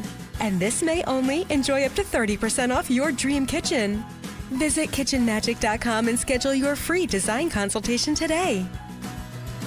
Hi, it's Dom Giordano. It's said you just don't visit Sicily. You fall head over heels in love with this ancient crossroads of civilization. The Greeks, the Romans, the Arabs, the Normans, the Spaniards, the Germans, they all left their cultural mark. I'd like you to join me for the sun, the sea, and the unparalleled beauty of Mediterranean Europe in Sicily and Calabria this fall. I'm headed to Europe again. I'm going with the best tour operator in Italy, Conservative Tours, $55.44, including airfare. The dining events we enjoy in Italy are the stuff of legend. Bustling Palermo, the Quattro Conte, stunning Monreale, the Palace of the Normans. Call 888-733-9494 or go to conservativetours.com. We'll even enjoy the Godfather tour and visit the locales from the movie. The crown jewel of Sicily has to be Taormina. I'll see you on the Esplanade, Mount Etna, the Valley of the Temples. This is Sicily, ancient, charming, picturesque, and always a country within a country. I'll see you in Savoca. Seems everyone has an opinion on where the stock market is going, but where should you be going? Find out with Joe Yakovich on The Heart of Your Money, Sundays at 9 on Talk Radio 1210 WPHT. Hi, this is Dom Giordano. I want to talk about my friend and dentist, Dr. Robert Bentz at the Bentz Dental Group. I just completed my first dental implant. I did have some anxiety. Dr. Bentz explained it, got me through the process, and it's been very successful. I would say textbook. That's what you get with Dr. Bentz. Not only great skill, but he coaches you through it, helps you through any anxiety that you might have. Get on the road to great dental health. Call the Bentz Dental Group, 610-272-6949. Visit BentzDentalGroup.com. My brother-in-law died suddenly, and now my sister and her kids have to sell their home. That's why I told my husband we could not put off getting life insurance any longer. An agent offered us a 10-year, $500,000 policy for nearly $40 a month. Then we called SelectQuote. SelectQuote found us identical coverage for only $18 a month, a savings of nearly $300 a year. Whether you need a $100,000 policy or a $10 million policy, SelectQuote could save you more than 50% on term life insurance. In a hurry? Don't worry. With SelectQuote, you can get up to $2 million in instant, affordable, same-day coverage with no medical exam. Call SelectQuote at 1-800-637-9116. That's 1-800-637-9116. Or go to SelectQuote.com. That's 1-800-637-9116. Full details on example policies at SelectQuote.com/commercials. As a business owner, you wear a lot of hats. One minute you're ordering today's inventory, and the next you're planning tomorrow's expansion. It's complicated, but your business credit card should be simple.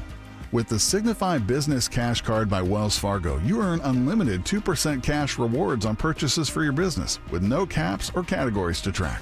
Signify Business Cash, the deliberately simple business credit card. Learn more at wellsfargo.com/signify. Terms apply.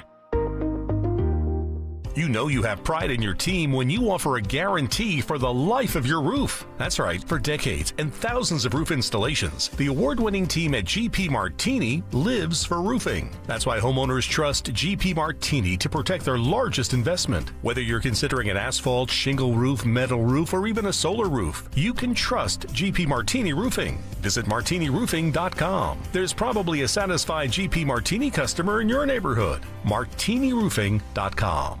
Hey, it's Rich Zioli. Summer's coming fast, and if you don't plan, you're going to be stuck home while everyone is making memories at the beach. Book your Memorial Day weekend stay today at the beautiful Oceanfront Grand Hotel in Cape May, my happy place. and I know you're going to love it. And it's never too early to book your June midweek stay and save. Stay 3 nights, get $60 a night in resort credit. 5 nights gets you $70, and 7 nights gets you $80 a night in resort credits that you can use at Hemingway's restaurant right on site, the outdoor pool bar, their beach concession stand, or in the gift shop where you can get passes for a whale watching boat cruise. Always book direct with them for the best rates. The Grand Hotel at Cape May is also the perfect place to host a wedding, corporate event, baby and bridal shower. With 4 beautiful ballrooms, they have the perfect space to make lifetime memories. So call and ask to talk to my friend Caitlin, and she will help you plan your dream event. Call them today at 800-257-8550 or grandhotelcapemay.com. This Tuesday, join us for happy hour at the Great American Pub in Phoenixville. Rich Zioli will be there live from 3 till 6. Stop by before our Politics and Pints event and enjoy Miller Lite specials. The Great American Pub, Phoenixville, today at 3 with 1210 WPHT.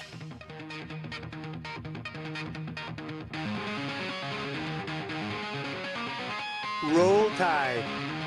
That's right, 47. Welcome back in. Kayal and Company live on a Tuesday morning here on Talk Radio 1210. WPHT. Get us on the free Odyssey app and watch the show live on YouTube. YouTube.com/at1210 WPHT. When I was in Nashville for 4.5 years, we would always talk a lot of college football, and one of my favorite guests was Trey Wallace, and he is moving on up. He's been blowing up big time, now working for Outkick and Fox News, Clay Travis's old company. And he has a very interesting story that he wrote for Outkick.com with Donald Trump last week getting together with Nick Saban at the commencement for the University of Alabama. And Trump throwing in his opinion and his expertise on maybe how to kind of wrangle in the wild, wild west that is college football of paying players. Very interesting story, and here to break it down is Trey Wallace from Outkick. Good to see you again, buddy. It's been a couple of years. My man, it is great to see you, buddy, out here killing it up in Philly and across the country, man. So it's great to reconnect, and especially during such a crazy time in college athletics. Yeah, I didn't think you and I would ever be speaking about college football on this platform, on this station, in this city, but when Donald Trump gets involved and you factor in things like capitalism, free enterprise, regulating, deregulating, kind of falls under that umbrella, and this is in the courts. And, you know, according to what you wrote, the Wall Street Journal broke the story about Trump meeting with Nick Saban before leaving Mar-a-Lago on how to kind of get this thing under wraps. And for the non-astute college football listener this morning, for those who don't know, college athletes for a bazillion years were not able to make money and get paid. They did get paid, but it was on the down low. Then in 2021, name, image, and likeness comes along, and these young adults are able to cash in and, you know, make some money for themselves in addition to the millions they make for their schools, their conferences, and their networks. So take us through this. Explain to my audience how we went from athletes not being able to make a penny to now all of a sudden there's no limits and no guardrails whatsoever. Yeah, I look, I think it all starts when you have a lawsuit that is filed, right before 2021. It was 3 years prior. And pretty much what it was is, how does the NCAA, how are they going to tell us players that we cannot make money off the name that's on the back of our jersey, on the name that is, being autographed, on the name that is a school using us as a platform to sell tickets and make revenue? And I think where we got to a point was, first off, the NCAA was tired of dealing with lawsuits about this, okay? And then it turns into, okay, well, we're going to set up this name, image, and likeness deal. And it reminds me of going back to the Johnny Manziel days, where Johnny Manziel was flying to Miami and he was signing autographs and during his heyday, and so everybody and then we saw a couple instances where players were getting in trouble for signing autographs on the side and making some cash. And I'm talking like, $1,000 upwards of $3,000-$4,000. So it finally got to a point where, okay, it's time to, the athletes kind of had the power here. We're tired of dealing with antitrust cases. So NIL, there was the inception, and it started right around 2021. We knew it was coming, even dating back to 2019. But the problem and why things have gone off the rails is, first off, they started this without much supervision by the NCAA. The NCAA pretty much said, okay, here you go. You can go make money off your name, image, and likeness. But here's the thing. We don't really know how to put up guardrails. We don't really know how to make sure everybody is doing it the correct way. So have at it. And then the problem is you had agents get into the game. And I use agents, man, in a very, very precarious way, because Nick, you know this, man. There were street agents, there were handlers, there was guys around the programs, and these players, they decided, okay, I'm going to start helping these athletes out. And man, there were some shady deals that started off at first. If folks don't know the name by now, Nico Iamaleava, he was a Tennessee quarterback for a time being. He signed the first big shocking deal when it comes to NIL, $8 million over a 3.5-year time period. By the way, got a 6-figure signing bonus while he was in high school. He was flying around on private jets back and forth to Knoxville and different appearances and whatnot. So that really shook the ground. That was the first one. It's like, whoa, wait a minute. Then all of a sudden, these colleges, and I'm going to phrase this the right way, these boosters, these collectives, which a collective is just a collective of boosters that is putting together a lot of money to pay for a roster, to get the best players to a team. All of a sudden, you had the Texas A&M shenanigans, where Texas A&M put together this roster that, should have won a national championship with the amount of money they were spending. So what this turned into, Nick, was it wasn't about their name, image, and likeness. It wasn't about them being on commercials or the local Chevy dealership, wherever you're in, whichever town. Yep. It turned into, okay, we're going to pay this player $250,000 and they're going to come play for our school.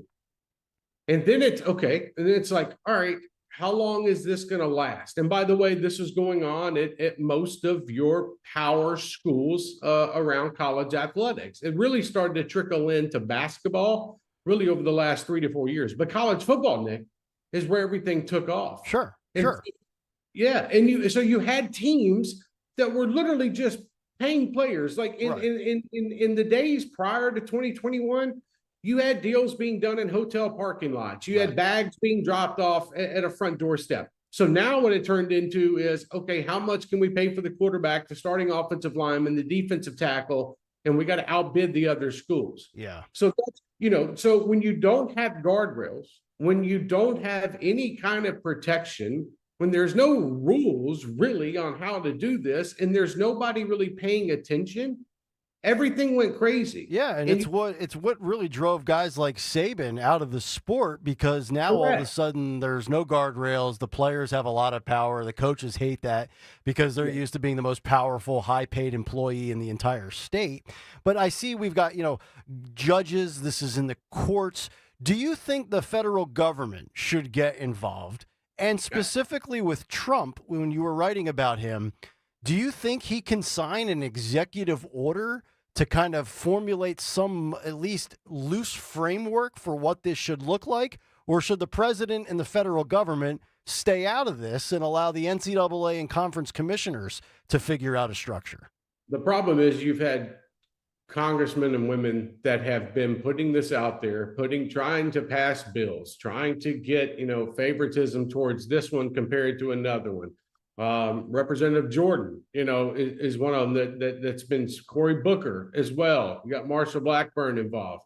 And what they're doing is they're trying to set this up in a bill where they don't get slammed with a bunch of antitrust cases.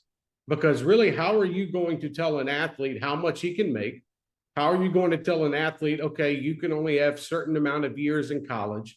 So really, it got down to a point of, if we don't try something federally, and also look, there have been conference commissioners from the ACC, the Big Ten, the SEC, you name it. They've been on Capitol Hill.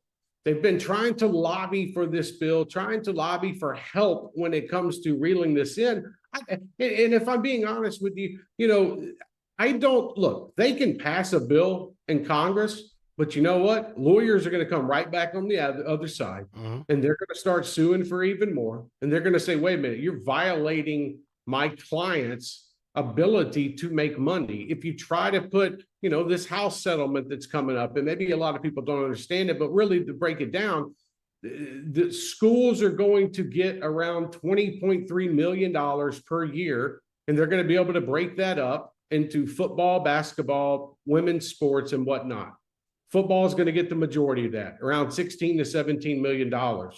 So right now you're looking at it, Nick, and you have got Greg Sankey and Brett Yormark and these commissioners that are like, look, Brett, please help us, because we can't keep going to court every time something happens or every time a player thinks he's getting screwed out of a deal. Or at the same time, this player thinks he should be able to stay in college for 8 years. Yeah. There's a lot that goes into it. But Nick, if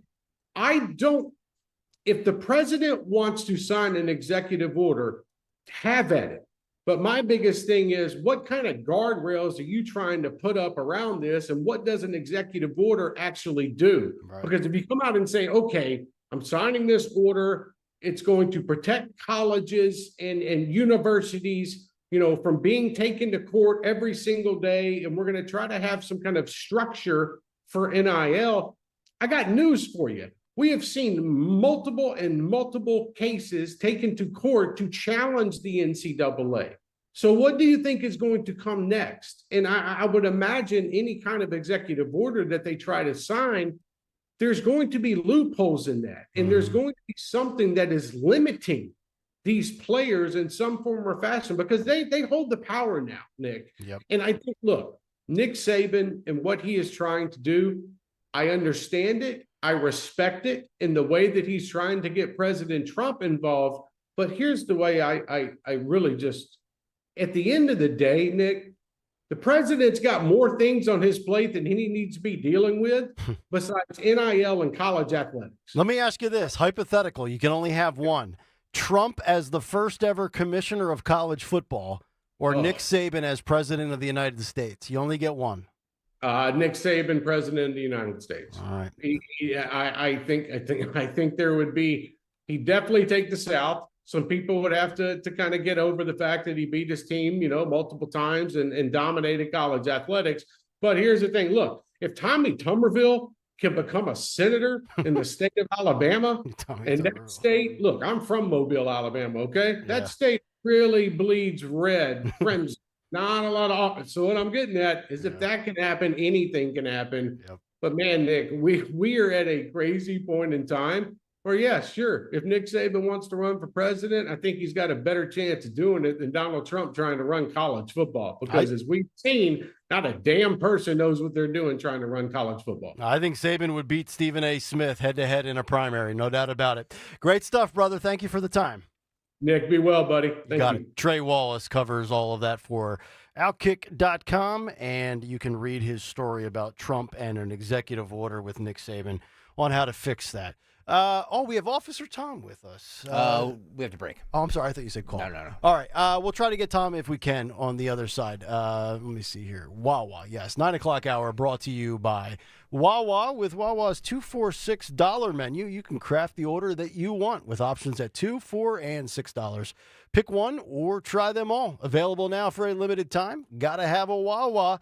Movies, music, what's on tap for the Dawn Show, all still ahead. Stay right here. It's Kayal and Company. Hi, it's Rich Zioli. I'm joined here today by my friend, the co-president and CEO of Cooper University Healthcare, the one and only Dr. Anthony Mazzarelli. Dr. Maz and I are here to tell you about our buddy, Dr. Mike Veneria. Not only is he my dentist, he's my family's dentist as well. And not sure if you knew this, he's Dr. Maz's dentist too. That's right, Rich. Dr. Mike Veneria is and has been my dentist also. And doctors choosing doctors, that can be quite a selective process. And not only do I go to them, but for years, my sister and my niece and my nephew, the whole family goes. Well, it's no secret. We're all delighted by the care that Dr. Mike Veneria and his award-winning team provide, and you need to check him out. Whether you're looking for pediatric, general, cosmetic, implant dentistry, you don't need to look any further. Dr. Veneria's office does everything. Dr. Veneria's office also exceeds all CDC guidelines and has always maintained the strictest infection control, like their centralized UV sterilization of airflow, which is incredibly important to me. Locations are right over the bridge in Cinnaminson and Woodbury. Your perfect smile miles waiting? Call 856-786-2020 or visit veneriadental.com.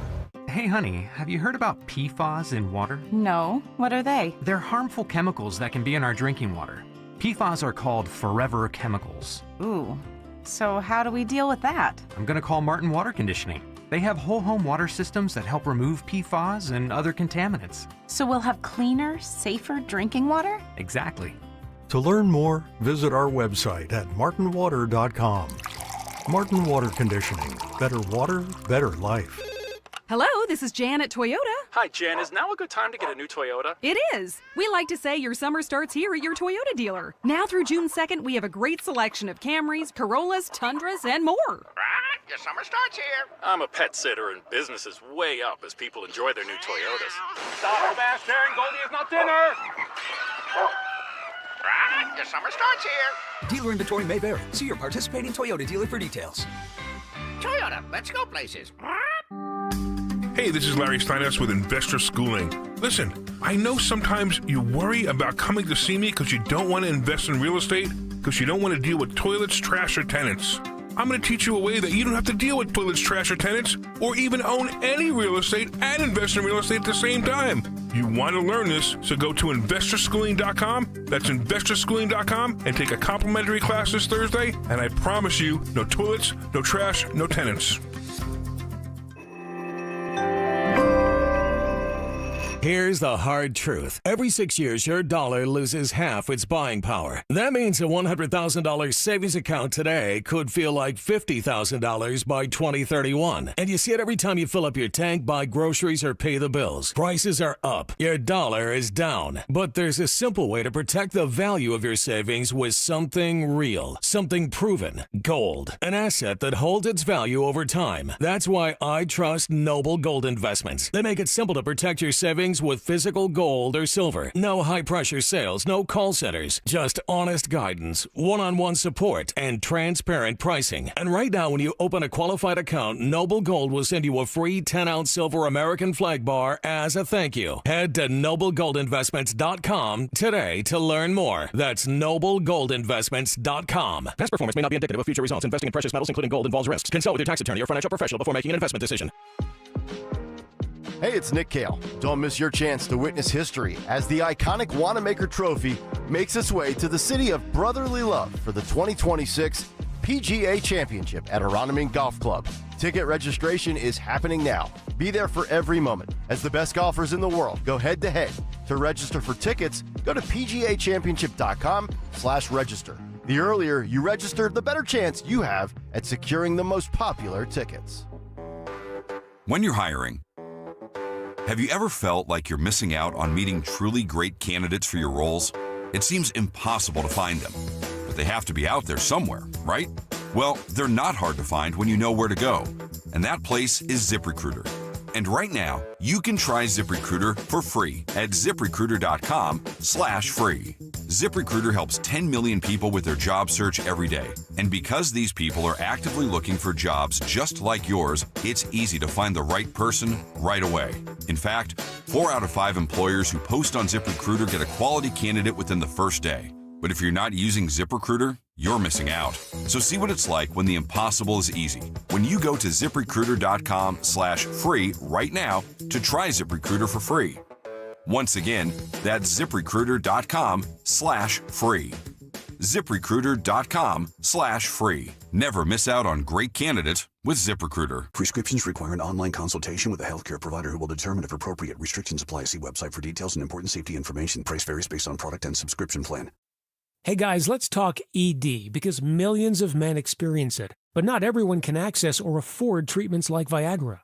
Well, Hims can help. Through Hims.com, you can get a full range of treatment options for ED, including daily or as-needed meds through a 100% online process. It all starts with an online intake form. Get started at hims.com/radio, and from there, a medical provider licensed in your state will determine if ED treatment is right for you. If prescribed, your medication is shipped to you for free. Find the ED treatment that fits your needs with options up to 95% less than the brand names. Millions of men experience ED, but Hims can help. To start your free online visit and save up to 95%, go to hims.com/radio. That's hims.com/radio for your free online visit. HIMS.com/RADIO. If you need to hire, it seems like the whole process can be exhausting. You search resumes, wait for the right candidates to apply, set up initial interviews. It's a lot of time and work. Well, what if you could meet with qualified candidates for your job the very next day? Now you can with Zip Intro from ZipRecruiter. And right now, you can try it for free at ziprecruiter.com/radio. Zip Intro is super easy to use. You simply pick a time, and it does all the work of finding and scheduling qualified candidates for you. Then you can choose who you want to talk to and meet with great people on back-to-back video calls as soon as the next day. Best of all, you save time and energy. Try Zip Intro for free right now at this exclusive web address, ziprecruiter.com/radio. Zip Intro. Post jobs today, talk to qualified candidates tomorrow. Once again, go to ziprecruiter.com/radio to try it for free. That's ziprecruiter.com/radio. Bill Spadia lies about being with President Trump from the beginning. Here's Bill Spadia in his own words. I'm not here to fight for Donald Trump. Again, I have my issues with Donald Trump. I wrote about how he failed as a president. Trump should have been tougher in his first term. I've said this before. President Trump failed. I don't want him to run again. I do not want President Trump to run again. Bill Spadia, full MAGA? More like full of Paid for by Chitterelli for Governor, Inc., 99 Grey Rock Road, Suite 202, Clinton, New Jersey. This Tuesday, join us for happy hour at the Great American Pub in Phoenixville. Rich Zioli will be there live from 3 till 6. Stop by before our Politics and Pints event and enjoy Miller Lite specials. The Great American Pub, Phoenixville, today at 3 with 1210 WPHT. That's right, Zioli coming up at 3. But before that, we'll find out what's on tap for the Dawn Show and what happened in music history. But right now, it's time for Jimmy Kelly's Morning Mystery Movie Clip. And now, the Morning Mystery Movie Clip on Kayal & Company. Talk Radio 1210 WPHT. Here, every inmate is confined alone to an individual cell. Unlike my predecessors, Wardens Johnson and Blackwell, I don't have good conduct programs. I do not have inmate councils. Inmates here have no say in what they do. They do as they're told. You're not permitted to have newspapers or magazines carrying news. Knowledge of the outside world is what we tell you. Think you know what it is? Be call at 12 at 855-839-1210, and you could win this great prize. Once again today, a 4-pack of tickets to see the Reading Phillies against the New Hampshire Fisher Cats at First Energy Stadium in Reading. It's coming up next Thursday, May 15th. For tickets, visit readingphillies.com. Phil Almquist, what occurred today in music history? What happened on this day in music history? Music history on Kayal & Company. Today, May 6th, we celebrate the birthdays of Bob Seger, who's 80, and Mark Bryan from Hootie the Blowfish. We also lost Brian Howe from Bad Company on this day in 2020. Singles include Shiny Happy People by R.E.M. in 91, Rocket Man by Elton John in 72, A View to a Kill by Duran Duran in 85, and Who Made Who by AC/DC in 86. Albums include Book of Dreams by Steve Miller in 77, Live at Folsom Prison by Johnny Cash in 68, Nervous Night by the Hooters in 85, and Back from the Dead by Hailstorm in 2022. Also in 2002, Bohemian Rhapsody was voted as UK's favorite single of all time. In 73, Paul Simon began its first tour without Art Garfunkel. In 65, Keith Richards worked out the opening riff to satisfaction. In 78, The Knack was formed. And in 2005, Audio Slave became the first U.S. rock act to perform a free outdoor show in Cuba. But lastly, on this day in 2023, the reformed Pantera played its first U.S. show in 22 years. Already seen them twice since. For Kayal & Company, I'm Phil Almquist. Unbelievable. Phil Almquist, there it is. The Dawn Show. About 6.5 minutes out, we find out what she has for the top of the hour. Yeah, so we'll have some 911 calls. I'll give you my take on the verdict in the trial of Maurice Hill and what really happened to police officers, the insight in that one. You'll hear the 911 calls coming up as well for the air traffic controllers, why Philadelphia and what happened here was central to that. We have Dr. Michael Busler, our economist in the house. He'll be here to break down what's going on with the Fed, with the economy, tariffs, etc. Coming up at 11, we will break down, among other things, the Barstool Sports situation with a renowned psychiatrist and doctor, among other issues. Maha, we got it all, and I'll see you guys tonight. Yes, you will. Oligarchy. Yeah, the oligarchies. We got to stop the oligarchies. Scott is in Bucks County. He's identified the movie clip this morning. Scott, what did we just play for you? I believe it's a movie that you think that you can swim from, and that's Escape from Alcatraz. That is correct. Scott, congratulations. You're off to see the Reading Phillies, brother. Thank you. You got it. There he Thank is, you, Scott brother. in Bucks County. And yes, I probably would not be able to pull off that feat. And I would die trying, but some people might enjoy that. All right, everybody have a great rest of your day. Stay tuned. Dawn is up next. Zioli today, 3 o'clock. Great American Pub, Phoenixville, pregame from 3 to 6. And then at 7:30 tonight, right on down the road at the Colonial Theater, it's Politics and Pints. Myself, Dawn, Dom, Rich, Stalker, Dan Borowski, fielding your questions in the audience. It'll be a great time, and then we'll see you again tomorrow morning. Good night, everybody. Hey, it's Mike Quick. It's time to cut your old point-of-sale systems and revolutionize your business with PDQ POS. Joe Flynn and his team at PDQ have been the industry leaders for over 35 years. They offer everything from mobile POS to self-serve kiosks and the best service and support in the industry. For the fastest, easiest, and most reliable POS available, trust PDQ POS. No matter how many locations you have, they'll build a custom solution for your business. Visit pdqpos.com. You heard the news. Newsmax just went public on the New York Stock Exchange and listed on the big board. Millions of Americans like you are joining our news revolution. Reuters Institute says Newsmax is one